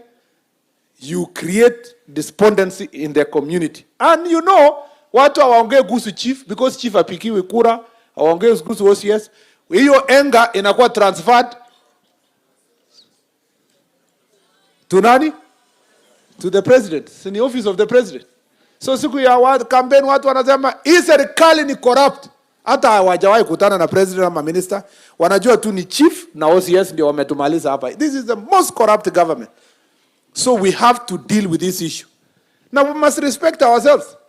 Because sasa wewe unachukua pesa, nilikuwa nauliza base commander mwingine. Akasema saa zingine wanaangusha tu kwa dirisha. Ati watu wa matatu wanaangushia hapo. So wakishaenda tunaona kuna kashilingi ilikuwa hapo, ati unachukua unaweka tena anaenda anaangusha. Lakini ni hatari sana. Let me tell you. Yeah? Let me tell you, wapi base commander, hukusema hiyo maneno leo, lakini hii unajua wote hii watu yote ni corrupt. Lakini sasa yenye watu wanaonanga ni kwa barabara because watu wengi wanatembea. So huyo mtu ya unaona mtu anasimama hivi anaangalia, hata mtu ya matatu anajua tu conductor, anajua tu hakuna kitu anaona. Anaangalia hapo mbele ati anaona insurance. Na hakuna, anaona hapo na anaenda kuona insurance nyingine kwa nyuma. Na hakuna insurance inawekwa nyuma. So wakati anapiga kona hivi, hapo ndio anasalimiana wakipitana na conductor. Labda unaona tu kari inagongwa pap, anaenda. Na mkono haibaki hivyo, inaenda kwanza hapa, alafu inarudi tena. Ndio isimamishe gari nyingine. Please guys, we must deal with this issue. And I'm not saying that the traffic people are not doing a good job. They are doing a very good job. There is a lot of work they do. They deal with accident scenes. They go to court. They process many things. They are the ones who help you, even for you to be able to claim for insurance and so forth. Like in the few instances where we are collecting money is messing up our sector. And that is the same to us in the ministry, and that is the same to yourselves. If we have to provide leadership, we must deal with matters corruption. Now, on the issues of this county, first, tumeongea hapa mambo ya goons, gangs, and so forth. And the teacher has spoken very well, the leader of the border sector. We respect the border sector. We definitely respect the border sector. Transport officers, yeah, in the border sector, yeah. We respect them very much. I was in transport, and I'm the one who gazetted the county security, county transport committees, and the whole plan was to find a way of regulating the border sector and self-regulation. Yeah? We also respect our young people because they are looking for jobs. They are trying to get jobs. But in the process, we should not allow either border or young people who are not in the border sector to organize themselves into criminals who are terrorizing wananchi. And the only way we are going to be able to solve this issue is to have honest, candid conversation at the grassroots level. The police have promised in our security meeting today that they will carry out serious operation to arrest anybody who, in the name of politics or any other way, is carrying a knife, is carrying rungus, machetes, is carrying all kinds of things to terrorize residents. We are willing, we have no problem with any elected leader walking around with their leaders, but it must not lead to a situation where someone is being forced to do certain things because there is a gang. We were told in another county, I don't want to mention the name, that even county government is using goons, to force government policy. That if the county government people are not complying in certain village with county government thing, the leadership of the county government wanafika na goons. Wanakaa chini wanasema nani anapinga mambo ya serikali, na ni watu wenye wanatoa macho na ni macho mekundu na wameshika chuma kabisa, wanaangalia kuona nani kwa baraza hii kwa vile. Na kwa sababu wananchi wanajua ni goons, kila mtu anasema tumekubaliana, kiongozi tumekubaliana, atipitishwe at public participation imeisha. That level of intimidation is unacceptable. So we have agreed, there is a way we have agreed with our security team. And the president is trying his best. Climate works, mambo ya construction site, and we are all trying to find ways of ensuring that our young people can get jobs. Even the border sector, properly organized, is a multi-billion economic sector. We just need self-regulation first, before even government regulation. They respect themselves, they determine their routes, they have proper uniform. Some of the border who have become criminals, for example, who are being told in Kisumu, they are being forced to wear uniform of particular politicians and then torture people. We cannot accept that.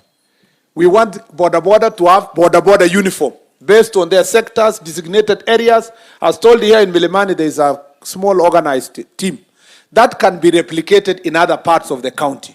So that, and you can learn something from the Matatu sector. This is fairly organized.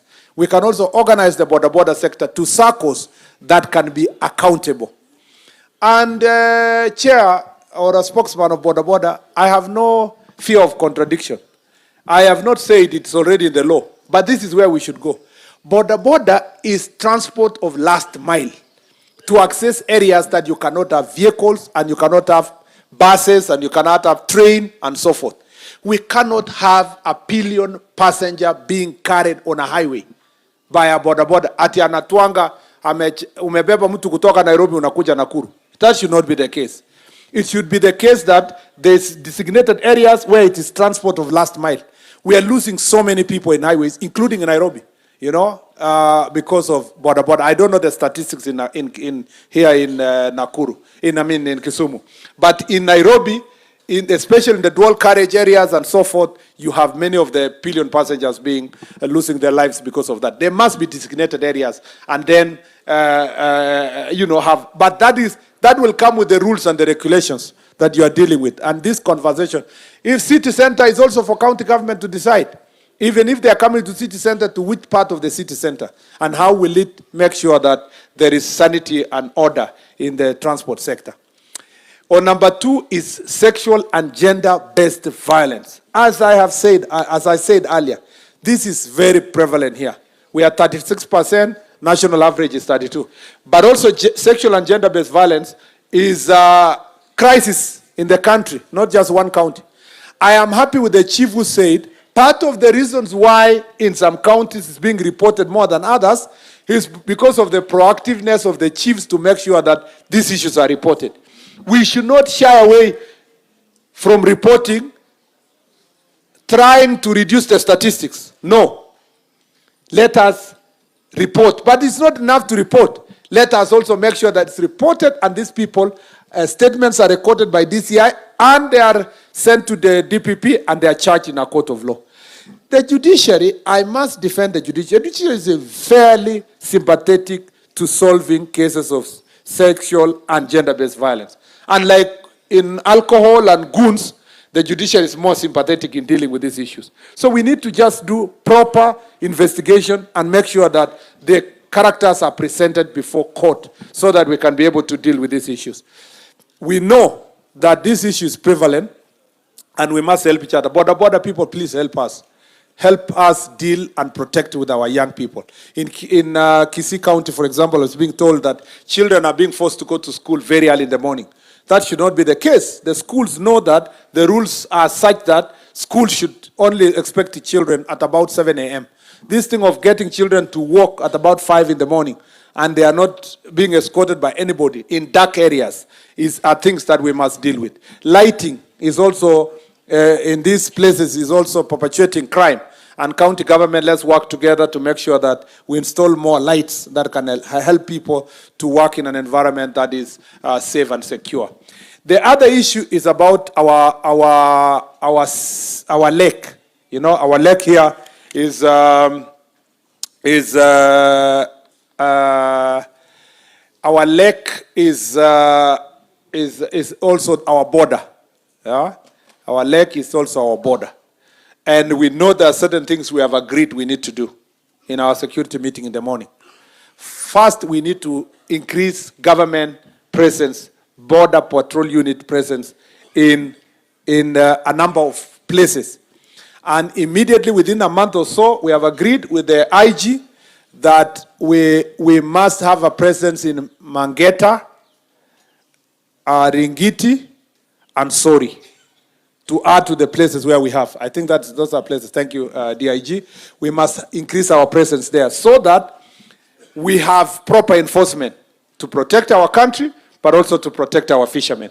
We have also agreed that in our modernization program, we are working on procuring more boats and more equipment that will help Coast Guard and the Border Patrol Unit to make sure that they patrol our lakes.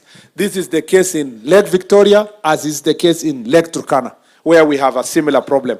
As I told you earlier, in Lake Turkana, the fish breeding is happening in Ethiopia, and the fish come to Kenya. It becomes a cause of conflict. In Lake Victoria, breeding is happening in Kenya, and the fish is swimming across. And since the fish does not have, they are fish without border, and we cannot give them passports, and we cannot tag them, there is no other way we will work. We must work in a coordinated manner as the three countries. In this lake, the president had a meeting with President Museveni, and I was in that meeting, and it was agreed that through the joint agreement and the Two Nations Commission, Joint Commission, we are going to have a framework of joint exploitation of fish resources in this lake so that we reduce the problem. I also had a very good proposal from the county security team in the morning that we might need to have a liaison officer from Uganda based here in Kisumu, and we have also a liaison officer from Kenya based on the other side, so that when issues come up, we quickly thrash them and resolve those issues. The land issues, I have heard you. We are going to engage the lands ministry to also deal with their issues of corruption. As we deal with ours on this side, that lands ministry also must deal with corruption issues. On border security, I've heard you. The border on the side of Kericho has one chief corresponding with 4 chiefs on this other side. So we must implement the administrative units on the other side to assist us. And also the NCIC has done a good job in the past. We want them to do even more.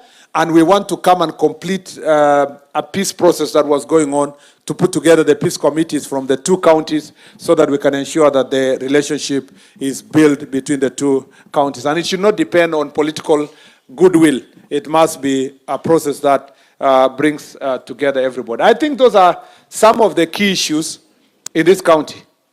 Now, on your welfare, I will run through the welfare issues very quickly. Number 1, you have asked issues of mobility. vehicles is a problem, and I agree. The last procurement was done in 2013. At that moment, we have a shortage of a good critical number of vehicles that we need. The leasing program is being worked out, and that leasing program, at the moment, PS is here, and the PS Treasury, they are working on something between the two ministries. We hope that we can get the leasing program go on. We are targeting about 3,000 cars. We are hoping we will close in before October, but it looks like it might drag on up to December. We are hoping that we can have the vehicles leased so that we can supply to yourselves. We have a problem, and it is a real problem. A real problem. And it is not confined to Kisumu. Most of our police stations, most of our counties do not have vehicles, or almost all, at least have critical problems in a number of the police stations. I know also the ACCs are the most affected. They are the ones who have no single cars. The ACCs who are here. Yeah? Madam ACC, where are you? Yeah? Sometimes you have to go with border, right? Yeah? Yeah. You have to work with OCS to help you. But where there is none, unatumia border. Absolutely, Mheshimiwa. Yeah, thank you very much. Unaona huyo SCC sasa anapanda bodaboda. Yeah? Akienda kazi. Alafu msee wa bodaboda anamwambia shika vizuri. Yeah? Na akikataa kushika vizuri anaenda mbio na kufunga break. So the SCC has no choice. Yeah? So lazima tuchunge this situation that we have. Niliambiwa huko Makwiny na SCC moja alikuwa anaenda Barasa, amebebwa na bodaboda. Mtu wa bodaboda alipoona mkutano imekaa namna yeye amekaribia, akaweka ka style na madoido, akaangusha Madam SCC. Alipoangusha kofia ikaanguka. Ati mtu akashout kwa mkutano akasema serikali imeanguka, you know. So we don't want serikali ianguke. We want to make sure that transport. Umesikia Bwana Piers, serikali isianguke vile tunaambiwa hapa. I want us to work together. We will see how to deal with this transport issue. On the question of your offices, I'm glad our leaders are here. Let's help each other through CDF to build as many police stations, as particularly chiefs and assistant chiefs offices, particularly to make sure that we have infrastructure. We thank you for what you have done already.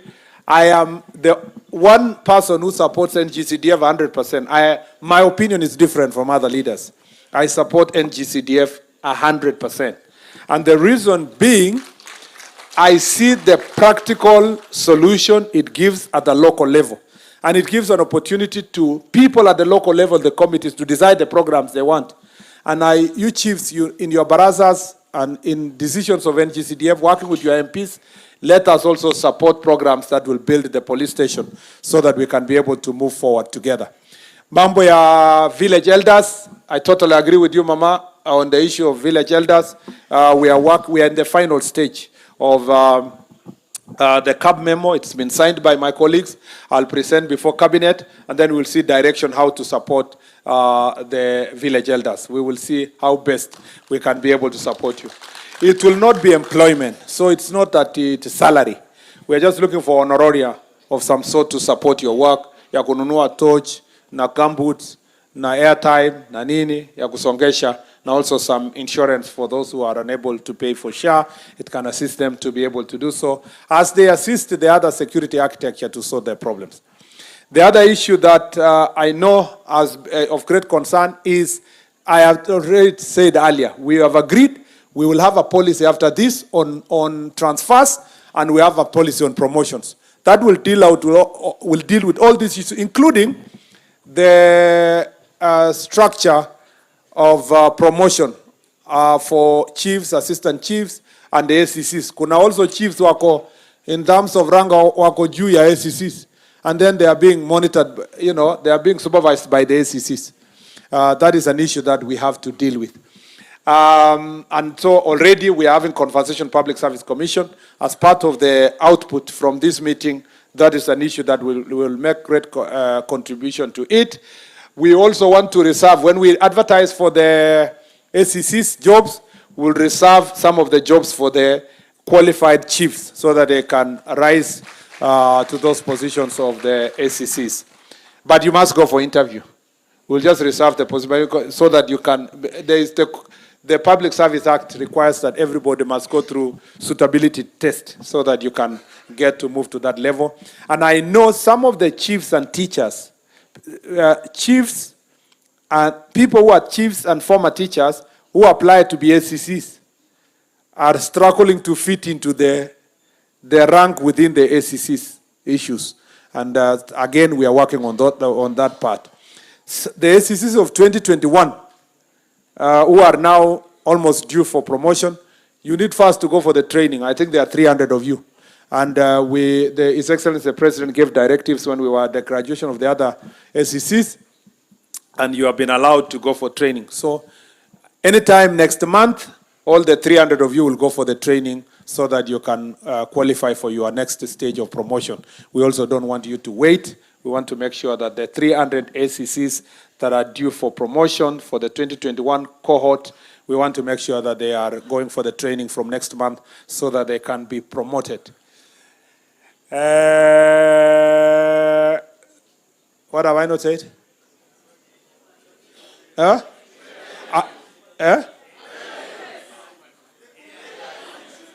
The question of AIE.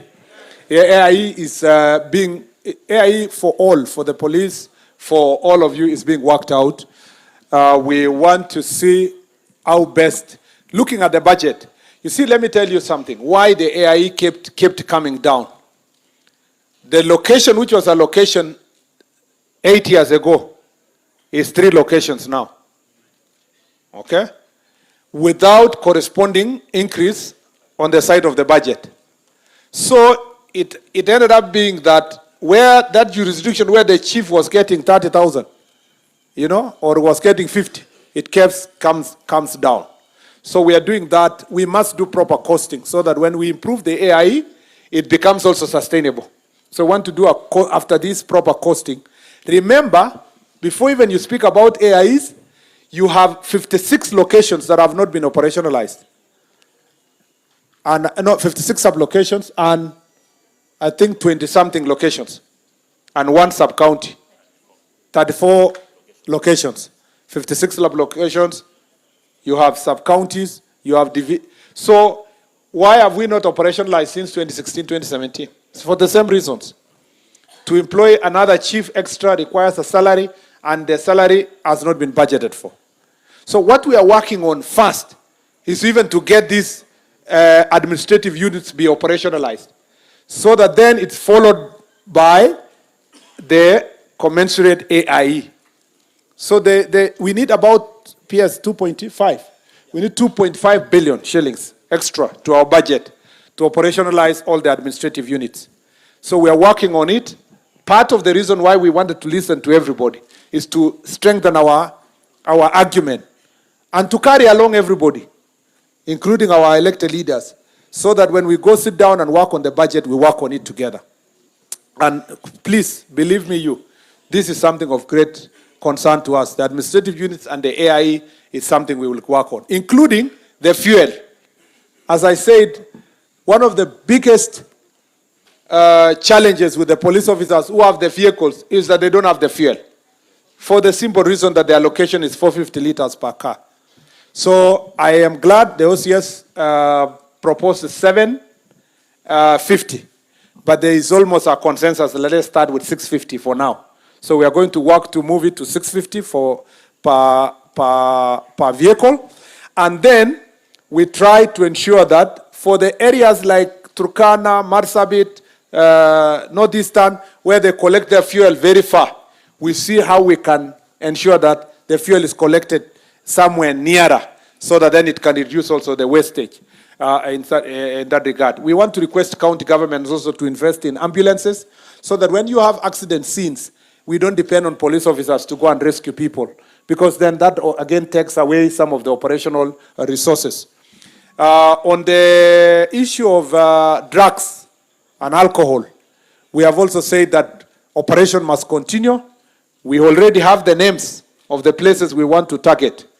So we'll work together to see what we are going to do, and the people who have been profiled, There's even a link of some of them operating from Kisumu to Nairobi. Kisumu is the third highest, is number 3 in Kenya among the counties where there is a high prevalence of illicit alcohol. So something has to be done. And you are number 5 in the use or of drugs and substance abuse, especially cannabis sativa. So we have to do something. We have a job to do as the security sector for serious crackdown. Some of these people you're calling gangs, they are carrying these drugs, alcohol, and they are carrying machetes and knives. They must be charged for those things. You don't have to say they are gangs. All of them can be swept and charged for the criminal activities they involve themselves in, if they are not abiding by the law and order.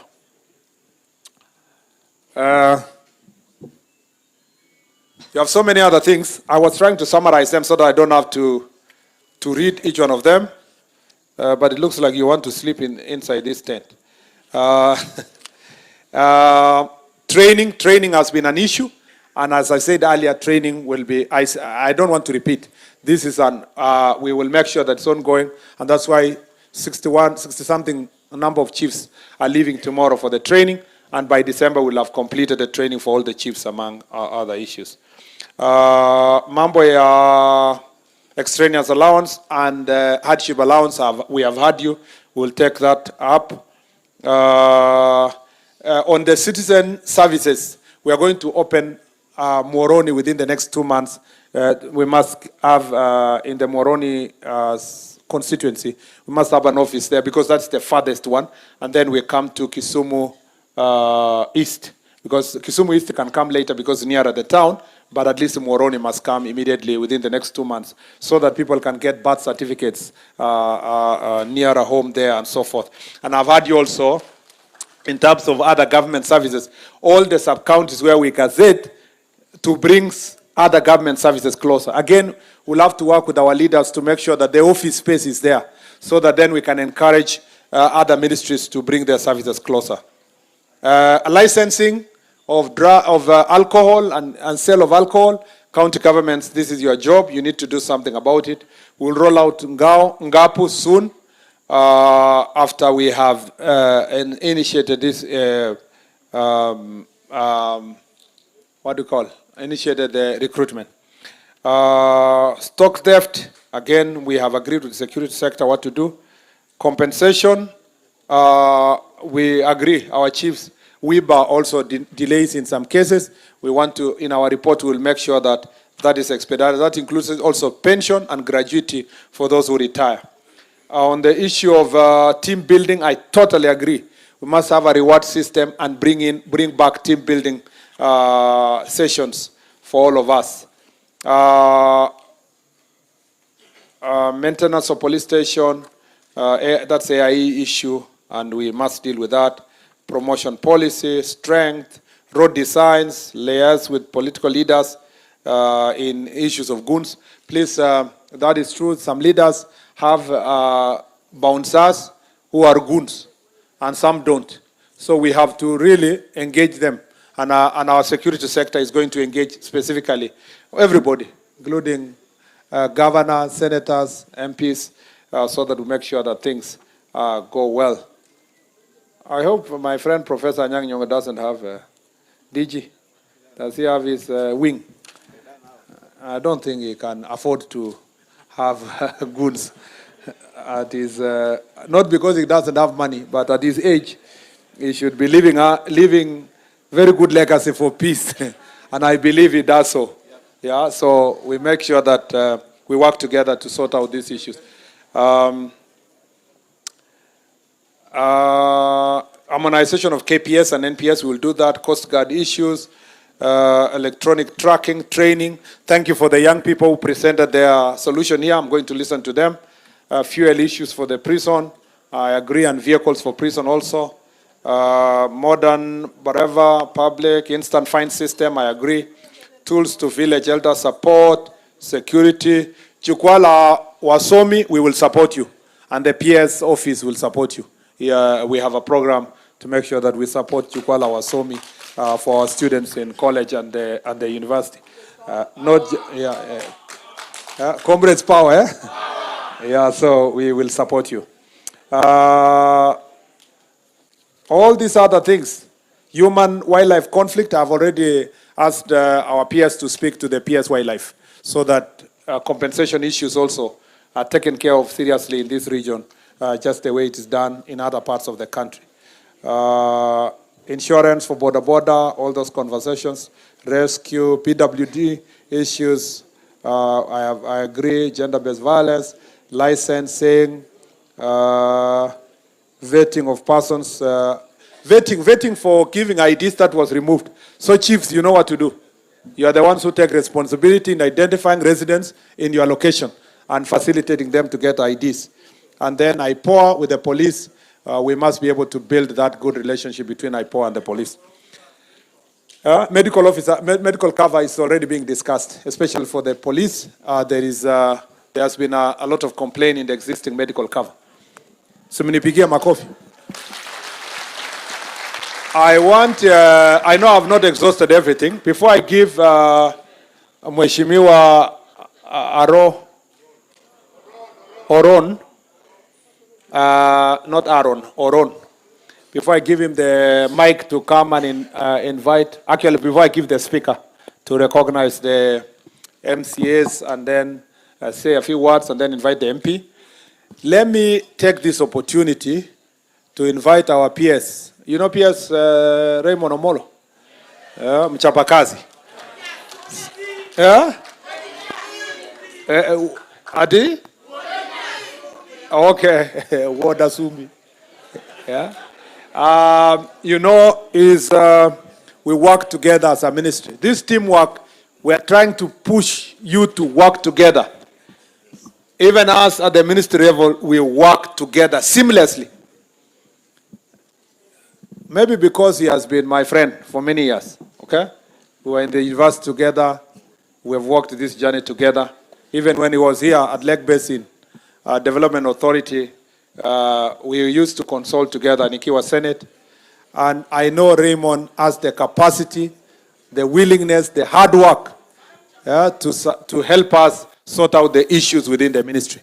And because he's the accounting officer and he's the one who will have to finally put together the resources, and also is the lead person to the Human Resource Issues with Public Service Commission. What is that called? The officer? What? Oh yeah, authorized officer. Kiingereza imepotea. It is now my singular duty to invite our peers to say a few words before I invite the MCA to say it.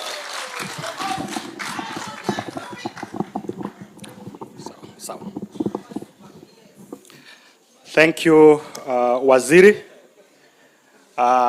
Let me once again recognize the leadership of Kisumu County, led by the Deputy Governor, His Excellency Dr. Willie, and the MPs, starting with the host MP, Mheshimiwa Oron, MP Koyo for Moroni, MP Rosa Buyu, and also our Senator. The Minister was just whispering to me that she's in charge of the elections of the dominant party, ODM, and that is why there was a bit of pandemonium when she arrived, to make sure that she's properly seated. Professor. Now, and also the MCAs who are all here, and the rest of the leadership, particularly, who work with us within the ministry. Na wananchi wote wa Kisumu. Amoso uno imoreuru. Let me appreciate all of you, because it's not every other day that you find that you sit the whole day to talk to us and also to listen to your colleagues. And we've taken a lot of valuable lessons from the engagement and the feedback that we have had. And because time is long gone and spent, I just want to speak to 3 issues before we invite, or I invite the speaker, who will acknowledge the members of the county assembly who are here, and he hands over to the area MP. So number one is just to acknowledge and appreciate the leadership of Kisumu County. And I always say this, it's not a mistake that we have the leaders that we have. It is not a mistake that we have the MCAs here. It's not a mistake that we have our members of parliament, as well as senators, and also the governor and the rest of the leadership. And it is our responsibility as citizens to give all our elected leaders the support that we have to give them for them to deliver and to allow us to work for the people of Kisumu and also the people of this country. And just by their presence here, as people work in the executive, we do not take it for granted. And we will continue to work with them to support all of us. Number two is that as officers of government, we have a responsibility to understand what the government programs are, so that when you sit in your baraza, when you attend a funeral, or when you go to a wedding ceremony, you will always be given an opportunity to greet people. Kazi yako sio kuamka na kusalimiana na unarudi unaketi. You must go beyond that. You must be able to explain what the government is doing on matters to do with security, what the government is doing on matters education, what the government is doing on matters health. And you don't have to struggle to know what the government is doing. All you need to do, like today, is just to listen to my minister, and you will know what the government is doing. All you need to do is to listen to what the president says when he stands to speak, wherever he is, and all the other senior officials of government. Today, because of all these engagements that the minister has been leading across the country, one of the most difficult areas, which is in the North Rift, where we have been struggling with issues of banditry, today alone, more than 40 guns have been surrendered. And this is because of the close working collaboration that we have with the public, and also that is being spearheaded by the leaders of government. And also the dedication that His Excellency the President has given in addressing matter security and the amount of support and investment that has been put in. Issue number 3 is on alcohol and drug abuse. And I think here we really have to work very closely with the counties. There is a law that we have amended. We are waiting to table it in Parliament so that we are better powered to regulate that space. But looking back when we were growing, because I grew up in this town, it was very obvious if you wanted to go out to drink, you'll go to town and do what you need to do, and then you go back home. Today, in every corner in our estates, outside our school compounds, there are liquor stores all over, there are bars all over. And I think we must have a candid conversation and make a candid and sober decision that we designate places where adults can go and drink, where adults can go and have whatever they need to have, and that has to be well regulated so that we protect the minors. Just like the conversation on border and matatu business, we must organize ourselves. And working together with all of you and the county governments, it is something that we must do. Lastly, is the issue of violence. There are issues of gangs, criminalities all over. We must agree as a start that violence cannot be used as a currency in transacting our politics. So that there is not going to be any exceptions to this. So if we are politicians, if we are looking for leadership, we must be able to converse and persuade people. And if people don't agree with us, we will not tolerate use of criminal gangs to be able to settle scores. And as we address the challenge of unemployment amongst our youths, crime is not going to be the alternative. We are working on creating opportunities for employment, whether it's through the affordable housing program, whether it's through the digital program. And for those who still don't have jobs, let's work together to find something that will support the livelihoods of all of us.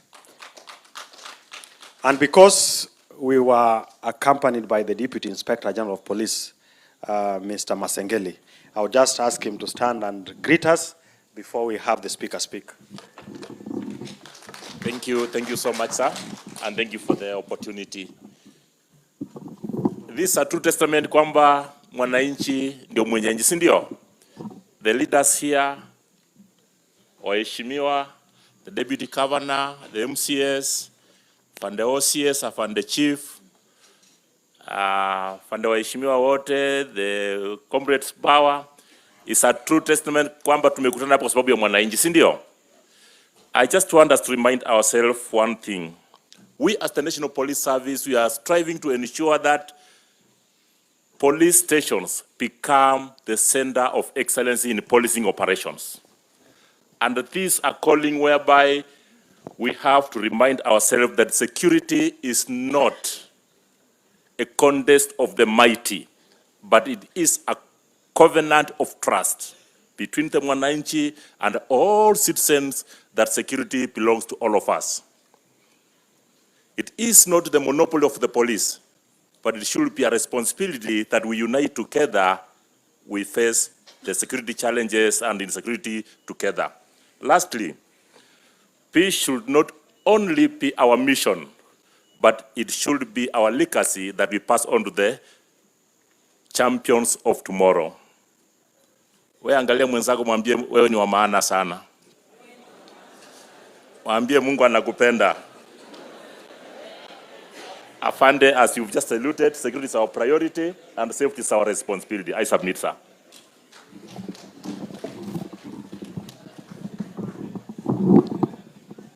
Mr. Speaker, sir.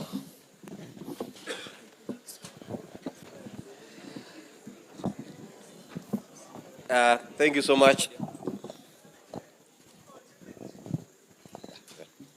Thank you so much. Allow me to ride on the protocol that already been set. Okay. I'm advised accordingly to use the podium. So ingawaje mimi ni speaker, sitaongea sana, even though hiyo ndio kazi yangu, nalipo kwa kuongea. First of all, let me take the shortest time possible to acknowledge all the members of County Assembly who are here. Tafadhali naomba, nimeambiwa kwa sababu ya muda, msimame, nitawatambua mimi binafsi. Hapo nyuma, Bwana CS, niko na leadership. Honorable Seth Kanga is the whip. We have the leader of majority, Honorable Ken Ooko. We have the deputy leader of majority, Honorable Lumumba Wade. Honorable Seth Okumu of East Seme. Honorable Moses Ochele is Kanawawidi. Specially elected Honorable Emily Oginga. Then at the far end there have Honorable Alice Wajewa, specially elected Honorable Bill of the Ambo of Kobura Ward.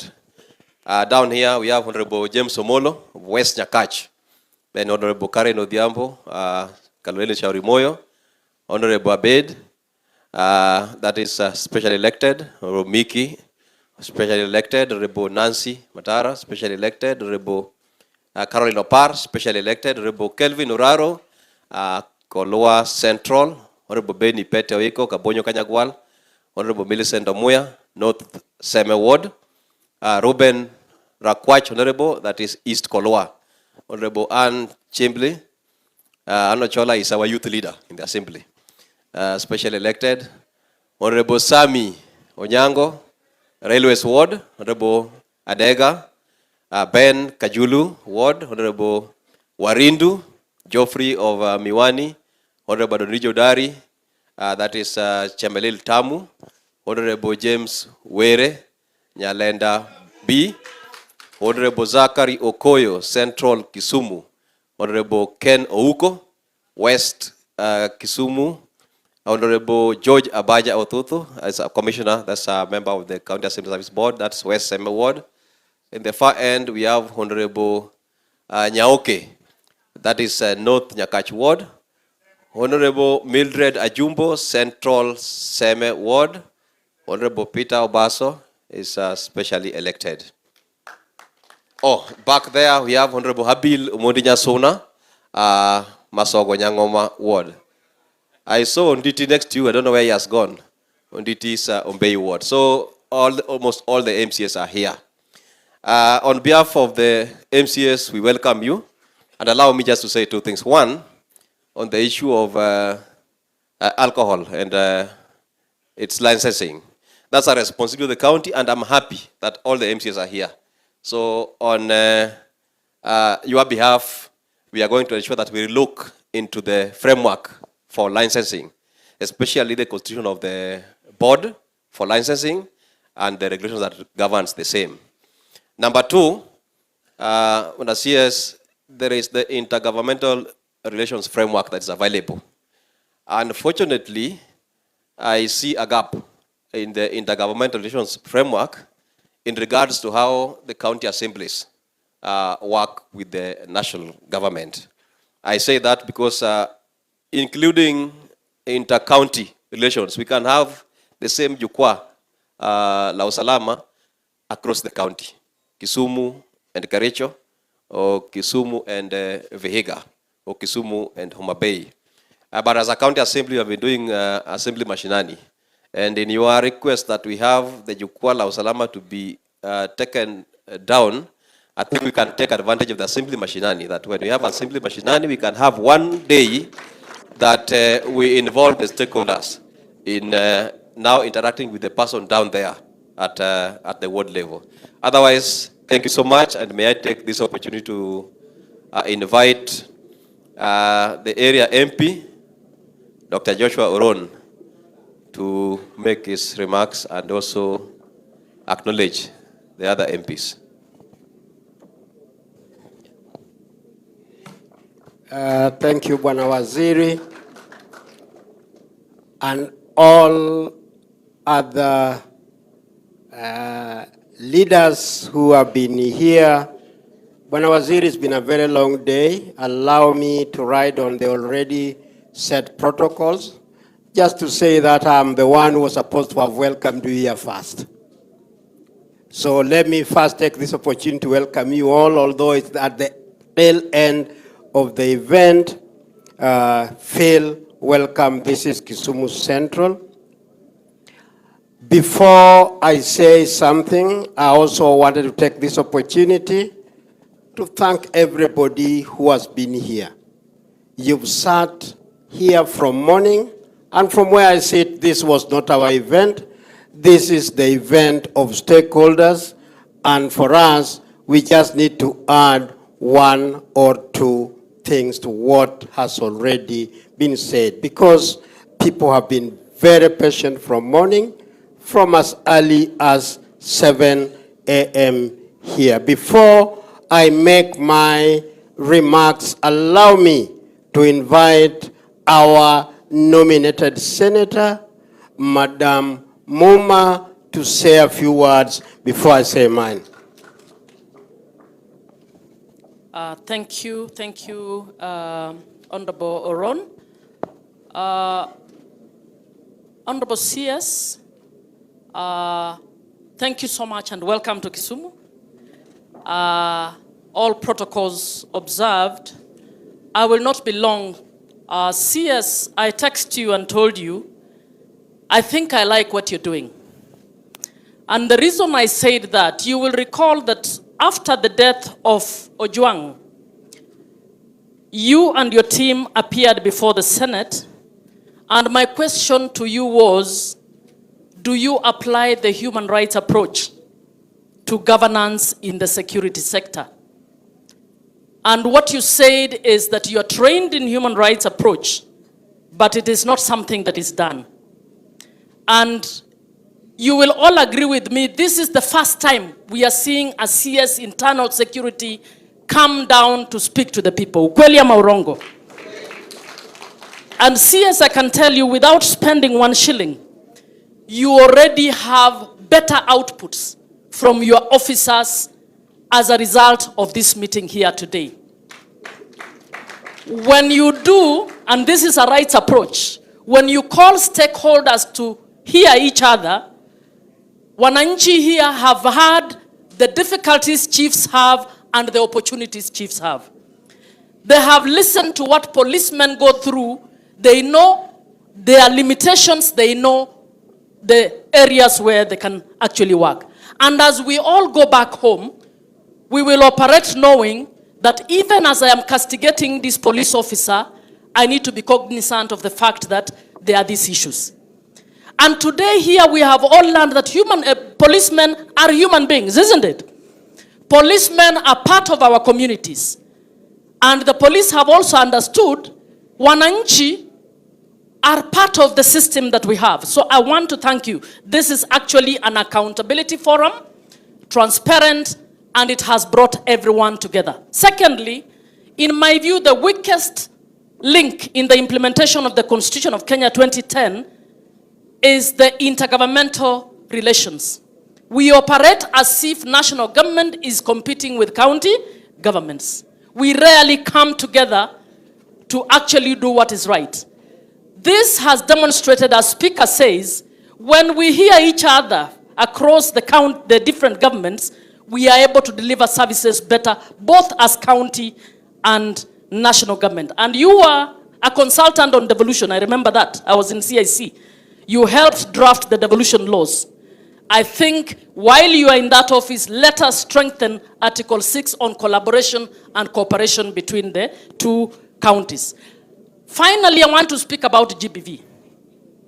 I actually rushed so that CS, one of the things I think we need to entrench in your office as a policy, written policy, black and white, is to recognize that GBV is a security and safety issue, and therefore we should not look at it as a matter for the Ministry of Gender. The Ministry of Gender has no security tools. It is you who has the security tools. We have high teen pregnancies in Kenya, third in the world. Nyakach, where I come from, had 3,816 teen pregnancies in 2023. Teen pregnancies is actually not pregnancies, it's defilement. You're a lawyer. You know those are crimes. Now, I would want you to ask your people in Nyakach, do we have 3,816 prosecutions for the defilements? The answer is no. Why? Because we are actually facilitating child marriage by allowing to negotiate instead of arresting those who defile. And those who defile don't come from elsewhere, they come from the community. Relatives in those families, within our schools, within the churches, and so on. And CS, I'm ready to shed off the Senate bit of me and put on the technical bit of me. We need to actually come together, have a black and white policy, so that with every 2 weeks, the PS is able to be given reports on how many defilements have happened, in which ward, in which sub-location, and what has been done about it. If we do that, we are actually going to stop this. And we must also recognize security is not just about you. Security is also about us. So even as we move on, we are willing, as women MPs from this area and others, we are willing to come before you so that we can collaborate and see how we can do this. I will give chances to others. Thank you very much. Thank you very much. Before I invite the next speaker, allow me to bring the apologies of Honorable Shakil Shabir, the MP of Kisumu East, who because of health reasons could not be here with us. Accept his apologies. The second apologies I'm bringing is for Honorable Ruth Odinga, who has brought in a memorandum that will be handed over to you at some stage so that you can go through it. That is a second apology from my colleagues. Kindly accept the memorandum. Allow me to invite my colleague, Honorable Rosa Buyu, MP for Kisumu West. Thank you.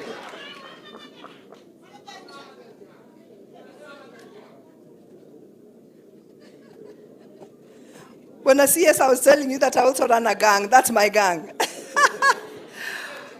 to our CS, Honorable Senator Murkomen, our PS, Raymond Omolo, our organs of security in this county, our organs of administration, ladies and gentlemen, Bwana CS, with your permission. Wamor koso kwa mor. Wasebeta inya koso kwa beta inya. Lakini ber koso kuber. If you don't speak like that, then you've not come to this part of the world. Bwana CS, I have the privilege of being a member of the Security Committee, which actually oversights your ministry. And we work very closely with the PS and the CS. And I'd like to say that every time I tell you that when you come to Kisumu County, you will hear it all. You've seen the passion, you've seen the eloquence, and you've seen the knowledge with which the people have spoken. Without any fear of contradiction. I'm sure that out of all those 41 places you've gone, ujaona eloquence kama hii, true or not true. And so I want to go a little out of protocol. Except for Kiswahili. They have been the ones who are clapping. But I want the people on this side to please clap for all these people of Kisumu County. Thank you very much. Bwana CS, I also want to confirm to the people of Kisumu County that most of the issues that have been raised here are issues that you're already tackling in your ministry and we're already tackling within our committee. When I last spoke to you and we discussed issues of recruitment of chiefs and assistant chiefs, we clearly talked about affirmative action. And I want to report here that the CS was categorical that there will be affirmative action in recruitment of sub-chiefs, assistant chiefs, and the chiefs. And indeed, when I told you that the women or the female chiefs perform, I don't need to go too far. You've seen it today. So affirmative action is something we have to do, so that when we stand up or we have 256 chiefs and assistant chiefs in this county, you can clearly see that 1/3 is of the other gender. That would be a good point to start. Again, because you come from a human rights background. So that is something we must achieve. I want to talk about resurgence of gangs. They might not be able to tell you, but it is something that's happening in this county. And we cannot allow it. We cannot allow it. But unfortunately, the people fueling that resurgence of gangs are leaders. When you see border fighting Mambogi, what there are leaders behind them. And this is something we have to tackle because we just have 2 years into elections. We all remember the time when we had gangs and fights of gangs in this county. There was the Americano and there was China squad and things could not move. We don't want to go back there. So I just want to request you to give your security organs good support, because it will be the breakdown of this county.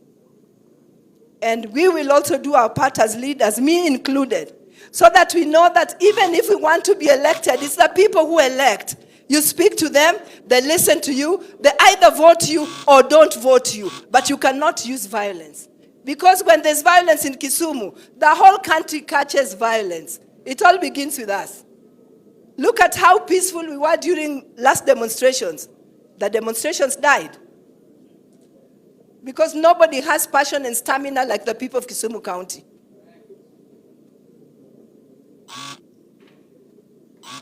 Bwana PS, we've talked about that with you. And I know you've said you've got an outline of what you're going to do, just so that we don't see any violence coming up again. I want to talk about these chiefs. I was in the Legale Commission, and I traversed the whole country. And despite the fact that I am a strong believer of the Constitution, the one part that I didn't agree with was that we must do away with provincial administration. I'm telling you, this is the government, what you see here. This is the government.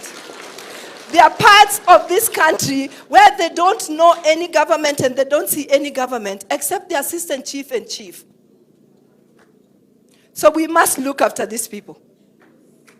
And when they tell you that sometimes they risk their lives at night and go to the changa dens and arrest the people with their changa and take them to the police station because they don't have anywhere where they can hold the changa people, the brewers, and the brew itself. The next morning when they want to take the people to court, the changa is gone and the people are gone. And that is why it is so important that the police and the chiefs work close together. Otherwise, this menace of changa will not be defeated. The chiefs can do their jobs, but like they say, they don't have any other thing apart from taking the changa brewer to the police. But if we let them scot-free, then what is happening? We are not going to do anything. So we must work together. I want to also report that the members of parliament in Kisumu County are really working hand in hand with your ministry, because the mandate of members of parliament is within education and security sector.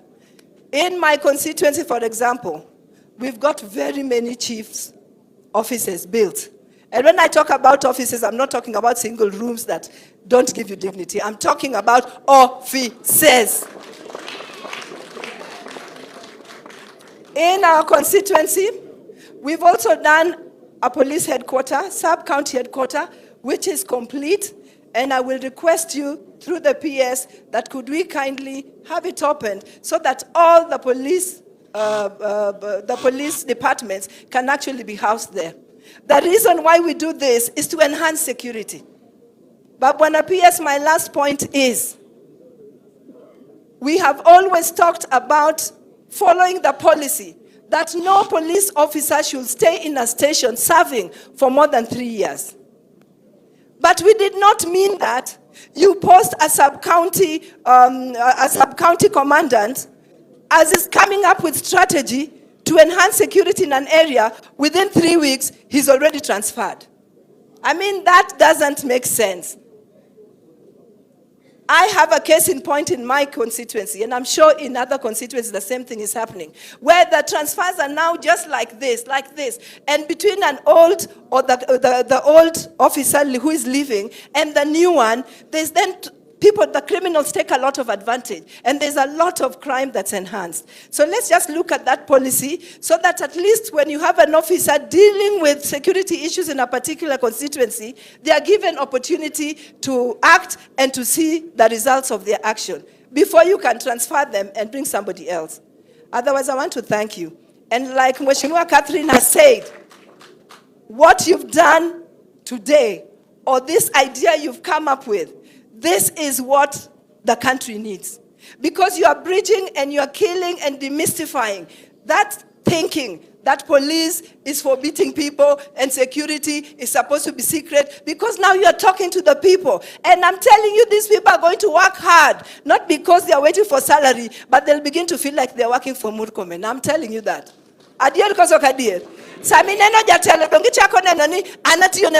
Because now they know you. They've seen you. They've felt you. And I think this was a big plus. Apart from this, what you also did on the TV station the other night, I've already told the PS that. That was a big plus too. Because you demystified everything. You talked to Kenyans. You allowed them to ask you questions because you have no secrets to hide. So on behalf of our Committee of Security of National Assembly, I want to thank you for this step you've taken, and I want to thank you for the support you're giving us, but I also want to thank you on behalf of all these people that we hope you will come again. Erokamana enya. Thank you. Bwana Waziri, allow me to acknowledge the presence of former Nyakach MP, Honorable Ochieng Daima was in our midst. Is he still there? Bwana Daima is seated at the back there. Thank you very much. Thanks for coming to give your contribution to this. Allow me to invite my brother, MP for Moroni, Honorable Onyango Koyo, the brother from the same mother.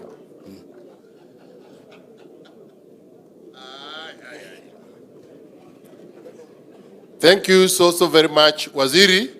The day has been long. I'm very happy that the day was meant for the stakeholders, the sub-county security, various sub-county security teams, and you have been equal to the task. We have dedicated the day to them. The deliberations here have gone on very well, and I'm happy that everything came out and you have responded to them seriously. I want to thank you for that. I only want to remind you that most of the things that came out here, more so about this sub-county, were things to do with Muhoroni. You remember very well, there was a very tribulating moment. I had spent 2 nights without sleep at the Bomas of Kenya waiting for the results. He had done, so I think he was doing his 3rd night. Then we met, there were mixed reports coming, false reports. He was excited, I was excited. Then he told me, Koyo, the way you are excited like this, I think Arab Ruto is winning. Because they always think that I'm Kalenjin, I'm not Luo. So I want to thank you very much and to tell you that most of the things that came, the results that came out of this meeting were true. You are a modern administrator. When you go back, study them properly, make sure that those that are implementable, you implement them. These people may not know, I want to remind them today, that the government is like a stool with 3 legs. During the colonial government, there was the colonial governor, then there were the provincial administrators. And these are the ministries, health, education, they were subcontracted, mostly to the missionaries. But there are a few areas the government cannot subcontract. It is security, it is justice and finance. Those departments belong to the president and he gives them to the people he trusts most. So you check in President Ruto's government where finance, justice,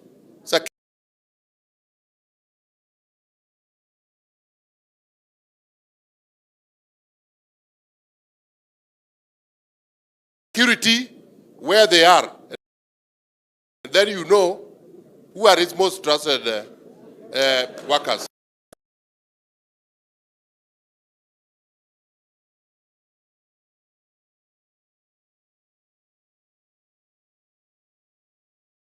Or winning elections, this country easily is Ruto. And he has worked out one. Don't doubt this one, 2027, Ian is how we are looking at 2030. Why the people are fighting him? Because he will determine who will succeed. Put an enabling infrastructure that will bring any Kenyan. It can be a Turkana, it can be anybody. And you must support him. We must support him. When you go back, remember that there's a sub-county that has not been actualized. It's in Moroni. And those other few divisions and whatever. Go and do your best. You know, between you and me, I can't report you to President Ruto. He will tell me you can't report your brother to me. Go and fight him. So when you go back, you go and do your best. In Kisumu sub-county, we are working very well. More so after the president he agreed to work with his brother Raila Odinga. We have no qualm. Because we are followers of Raila Odinga, and Raila Odinga is working with the younger brother who helped him some other time. And we also always owe Ruto something, which I think we will pay through thick or thin. So I want to welcome you and to tell you to come back again. And these people may not have, each time you see us to office, around the office, we are not idlers. We have come to present to you the interests of these people. Always allow us to and the two of you here, don't let President Ruto down. The two of you don't let President Ruto down. You know you hold the key to this country. Every morning, you and Molo can tell Ruto what happened in the border of Kenya and Tanzania. Because you have the facility, you have the infrastructure. These chiefs are your people. The DOs are your people. The DCs are your people. So I want to thank you so much and invite you to Moroni very soon for what you know you must come to do. My people do not have a lacking transport. When you have processed this new procurement of vehicles, I would like new vehicles for the RDU, for the DCC, and for 2 police stations. At this time, I don't want to have an experience I had last time during Matiang'i. He pledged to give me vehicles. He gave me one very good Land Cruiser, but it came through the RC. When it reached here, the RC returned it, and gave one to Muroni, one that was not serviceable, the one that he had always been using. So this time I want one marked for Muroni, and it comes to Muroni, a new one. Thank you very much. Thank you, Honorable Koyo. Bwana Waziri, a lot has been said. I don't want to say a lot more, but I only have 2 or 3 points that I wanted to raise. One, majority of the people here have talked about the insecurity. They have talked about the youths and the young people. What I've not heard is the root cause of some of those insecurity. It's like wanting to cure a disease that you don't know what is causing that disease. Majority of our crime here, majority of the youths involved in the petty crimes is as a result of unemployment. Bwana Waziri, we are now in broad-based government. We've seen affirmative action in projects, roads, health, and other things. It's my request that we have affirmative action in employment within the security sector for these young people. Bwana Waziri, the army recruitment is coming, police recruitment will be coming. Our people here have lagged behind for many, many years. This is an opportunity for you to rise above and give these people some of those opportunities without limiting it to the numbers that are given across nationally, but giving them additional more, especially in Kisumu Central, where we have the majority of the unemployment of the youths. By the way, majority of the counties of Luo Nyanza recruit informal security and youth from Kisumu Central in particular. This is something that I would want you to take back and to look at. Secondly, you spoke about, originally about operationalization of some of the administrative units because of resources. Kisumu Central in particular is overpopulated. We have the fewest number of sub-chiefs and chiefs in this sub-county. We have 2 locations which were gazetted in 2017. To date, they have not been operationalized. We have 4 sub-locations which were gazetted in 2017. They have not been operationalized. It's my humble request that as you are waiting for the national operationalization, kindly consider Kisumu Central first so that they can have this operationalized, please. My last point is about the village elders. Bwana Waziri, we've done it in health. I sit in the health committee. We've done it in health with CHPs by ensuring that CHPs have a stipend.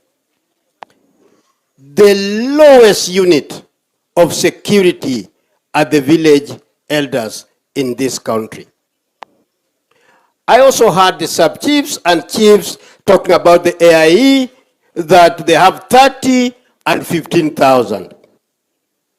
Bwana Waziri, it's my humble request that before even you reach the stage of getting the CAB memo, before the bill for the village elders go through, kindly consider looking into the increase of AIE for the chiefs and sub-chiefs so that they can look after the village elders. These people don't even have torches. These people don't even have batteries. Is that correct? They don't even have those. And small increase into the chiefs and the sub-chiefs AIE will enable them to enable our support system, which is the village elders, to run and support what they are doing, because they are the first call. generally they are the first call, they are the first security, whether in the middle of the night or during the day. My last point,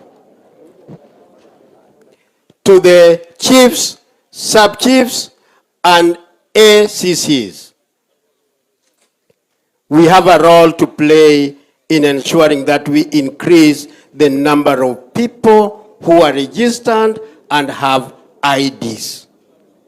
I want to encourage you to start the drive and have a drive to increase the number of people who don't have IDs so that they can have IDs, because we are going into electioneering year where that ID will be very vital for registration as a voter. And you know what we want, don't you? Don't you know what we want? Don't you know what we want? Otherwise, take our salam to His Excellency the President and tell him that these people are happy with him. And I said the other day that for me, I review the 3 years of His Excellency the President by what is going on in Kisumu County, what is going on in Homa Bay, what is going on in Siaya, and what is going on in Migori. And it's different from other government that we've ever seen. Jotura Untie, kindly look after our brothers and sisters who are in President William Ruto's government. Thank you. Allow me to invite the DG of the great county of Kisumu, my uncle, Honorable Owili. Thank you. Let's give him another round of applause, ladies and gentlemen. CS Interior, the Honorable Onesmus Kipchumba Murkomen, our brother, the PS Interior, Dr. Raymond Omolo. Allow me to recognize the presence here of the leadership of the national government and the county governments. And to greet you, I know it has been long here, good evening. We had a session with the CS this morning with the governor, and so we were able to consult at that point, so I will not be long. But allow me to make 2 observations, CS. One is that the idea of this kind of engagement all over the country is noble. You get to sit, and you've been very patient to listen to your people. Here in Kisumu, the speaker did say that we have bunge mashina, not bunge mashinani, assembly mashinani, and we also have huduma mashinani. And so we know what it means for this kind of engagement. The second one is to note that this team, CS, are doing a good job. Right from the regional commissioner all the way to the assistant chief and any other level that they have at that point. That we have to recognize as the county leadership of Kisumu. Now, you have listened to them, CS. They have been very candid with you in terms of what needs to be done to ensure that service delivery is enhanced. On behalf of the county and on behalf of the governor, please listen to them. If there's anything you can do to make their environment and their space better so that they can deliver, kindly do that. The constitution that you helped craft of 2010 recognizes 1 national government and 47 sub-national. And then it gives responsibilities. One of the responsibilities is land. That very constitution, CS, also recognizes the sanctity of titles.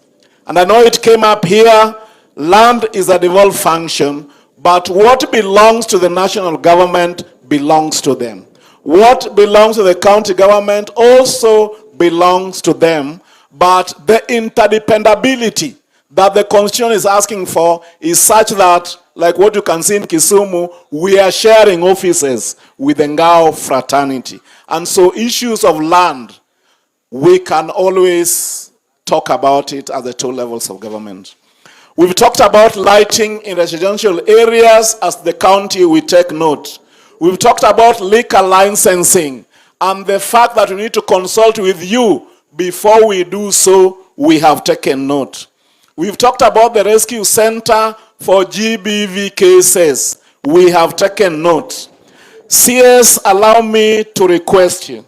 I know that part of your team is here talking about peaceful coexistence between our counties. And Reverend Kobe has been here and will be here through to Sunday. This particular administration has the best chance, in my view, to resolve the border issues that we've had with Kericho, both at Sondu and Muhoroni. So we are relying on you 100% to help us on that front. We are also aware, at least from this discussion, that we have the OKM football tournament that is meant to foster peace and unity. If you may consider extending the same to Kisumu County and Kericho, we need to play football and do some marathon, because we can also do marathon, so that we can foster that peaceful coexistence. The border sector is born out of necessity. CS, in the border sector, you have graduates such as the one who spoke. You have people with master's degrees in that very sector. We need to listen to them. And you can see even from their presentation, they were very, very candid. But CS, it seems to me that the border sector may have been infiltrated. Now we have thieves in Kisumu here, they call them Jodimbo. They will follow you in a motorbike. They will, actually, they kill. They don't just steal, they kill. So we need to have a candid discussion. The border sector need to help our security agencies with information, because the last time I checked, even the border people are affected. The mental health issues, I think county health and evolved function, we can always work together to ensure that the uniformed officers, and not just them, I have evidence that even in the teaching profession, quite a number of them need that service, what they call psychosocial support. With those many remarks, we thank you for this opportunity of engaging with your people in Kisumu, and we believe by you being here, service delivery will be taken a notch higher. Asanteni. Haya, pigia makofi DG. Makofi tena. Mine is to thank DG and the governor through you for welcoming us and being with us. This is not the latest meeting tumekaa. Tumekaa Turkana mpaka karibu saa 2 usiku. So it happens. But it was also an opportunity for us to do this teamwork. And thank you for being patient. Our chiefs, our assistant chiefs, na wote wenye wako hapa. Nashukuru sana Mheshimiwa Senator Catherine Muma, ambaye tulifanya kazi na yeye akiwa katika commission ya CIC, yes. Tukifanya mambo ya devolution, and I was in Senate, but of course I've known his other housemate for many years, because he was my teacher. Thank you very much. And then Mheshimiwa Koyo, asante sana. Nimejua huyu pia sana, ataki niseme, lakini nimejua Rosa also for many years. For those years tulikuwa students in some leadership course for many, many years before. We were dreaming that one day we will be leaders. Na siku hiyo nilikuwa mtu ya mkono ya baba. Rosa akakuwa faithful, amekaa na baba for all those years. Ndio mimi nimerudi juzi. Thank you very much, Mheshimiwa Oro. And then Speaker, thank you very much. You know how to reach me. I want to thank the MCAs in a very special way. You know, for a member of a county assembly, a politician, kukaa kutoka saa 5, saa 6 mpaka saa hii na hajasema kitu, that is a high level of humility. So as the MCAs of this county, the day you will want to see me, or you want me to have an engagement with you, I will repay you. Nitalipa hiyo safari to make sure Mkiniita hapa nitakuja. Mkitaka mnione Nairobi nitapanga. Kwa hivyo nataka nishukuru sana na tuendelee kushikana pamoja. Tunashukuru uhusiano mzuri ya baba na rais wetu, na sisi wenye tulikuwa conflicted, tulikuwa kwa rais lakini ni marafiki na baba. We are now double happy kwa sababu tuna support rais na wameshikana pamoja na yeye. Na as a person who has worked closely with both of them, want to appreciate the former Prime Minister Baba wetu Raila Odinga, because he's a statesman, and every time I have been in a meeting, he always thinks about the country, not one region, the entire country, and the fairness of running the entire country. And this one, they are coming together, ndio imeleta amani kwetu pamoja. Now it shows that in politics, competition is not enmity. It is possible to compete and also converge, especially when national interest is in danger. You know, there are some people who are celebrating when they see other countries collapse. But Baba wetu Raila alisema, it is better to be a partner with your government than to fight and have no government at all. Save your government first and have other discussions in future. And because of his decision, see what our country has been like. Ona development inaendelea kwa hii region na region zote za Kenya, na Mheshimiwa Rais ata extend mkono kwa kila. Now I like what Mheshimiwa Koyo alisema. The president and the former prime minister are setting a ground for Kenya where anyone can be president of Kenya. You know, you don't have to be asked again, shares yako ni ngapi. We don't want Kenya, everybody is a shareholder in Kenya. There are no people who have greater stake than the others. Na washukuru sana na Mungu wabariki. Thank you very much.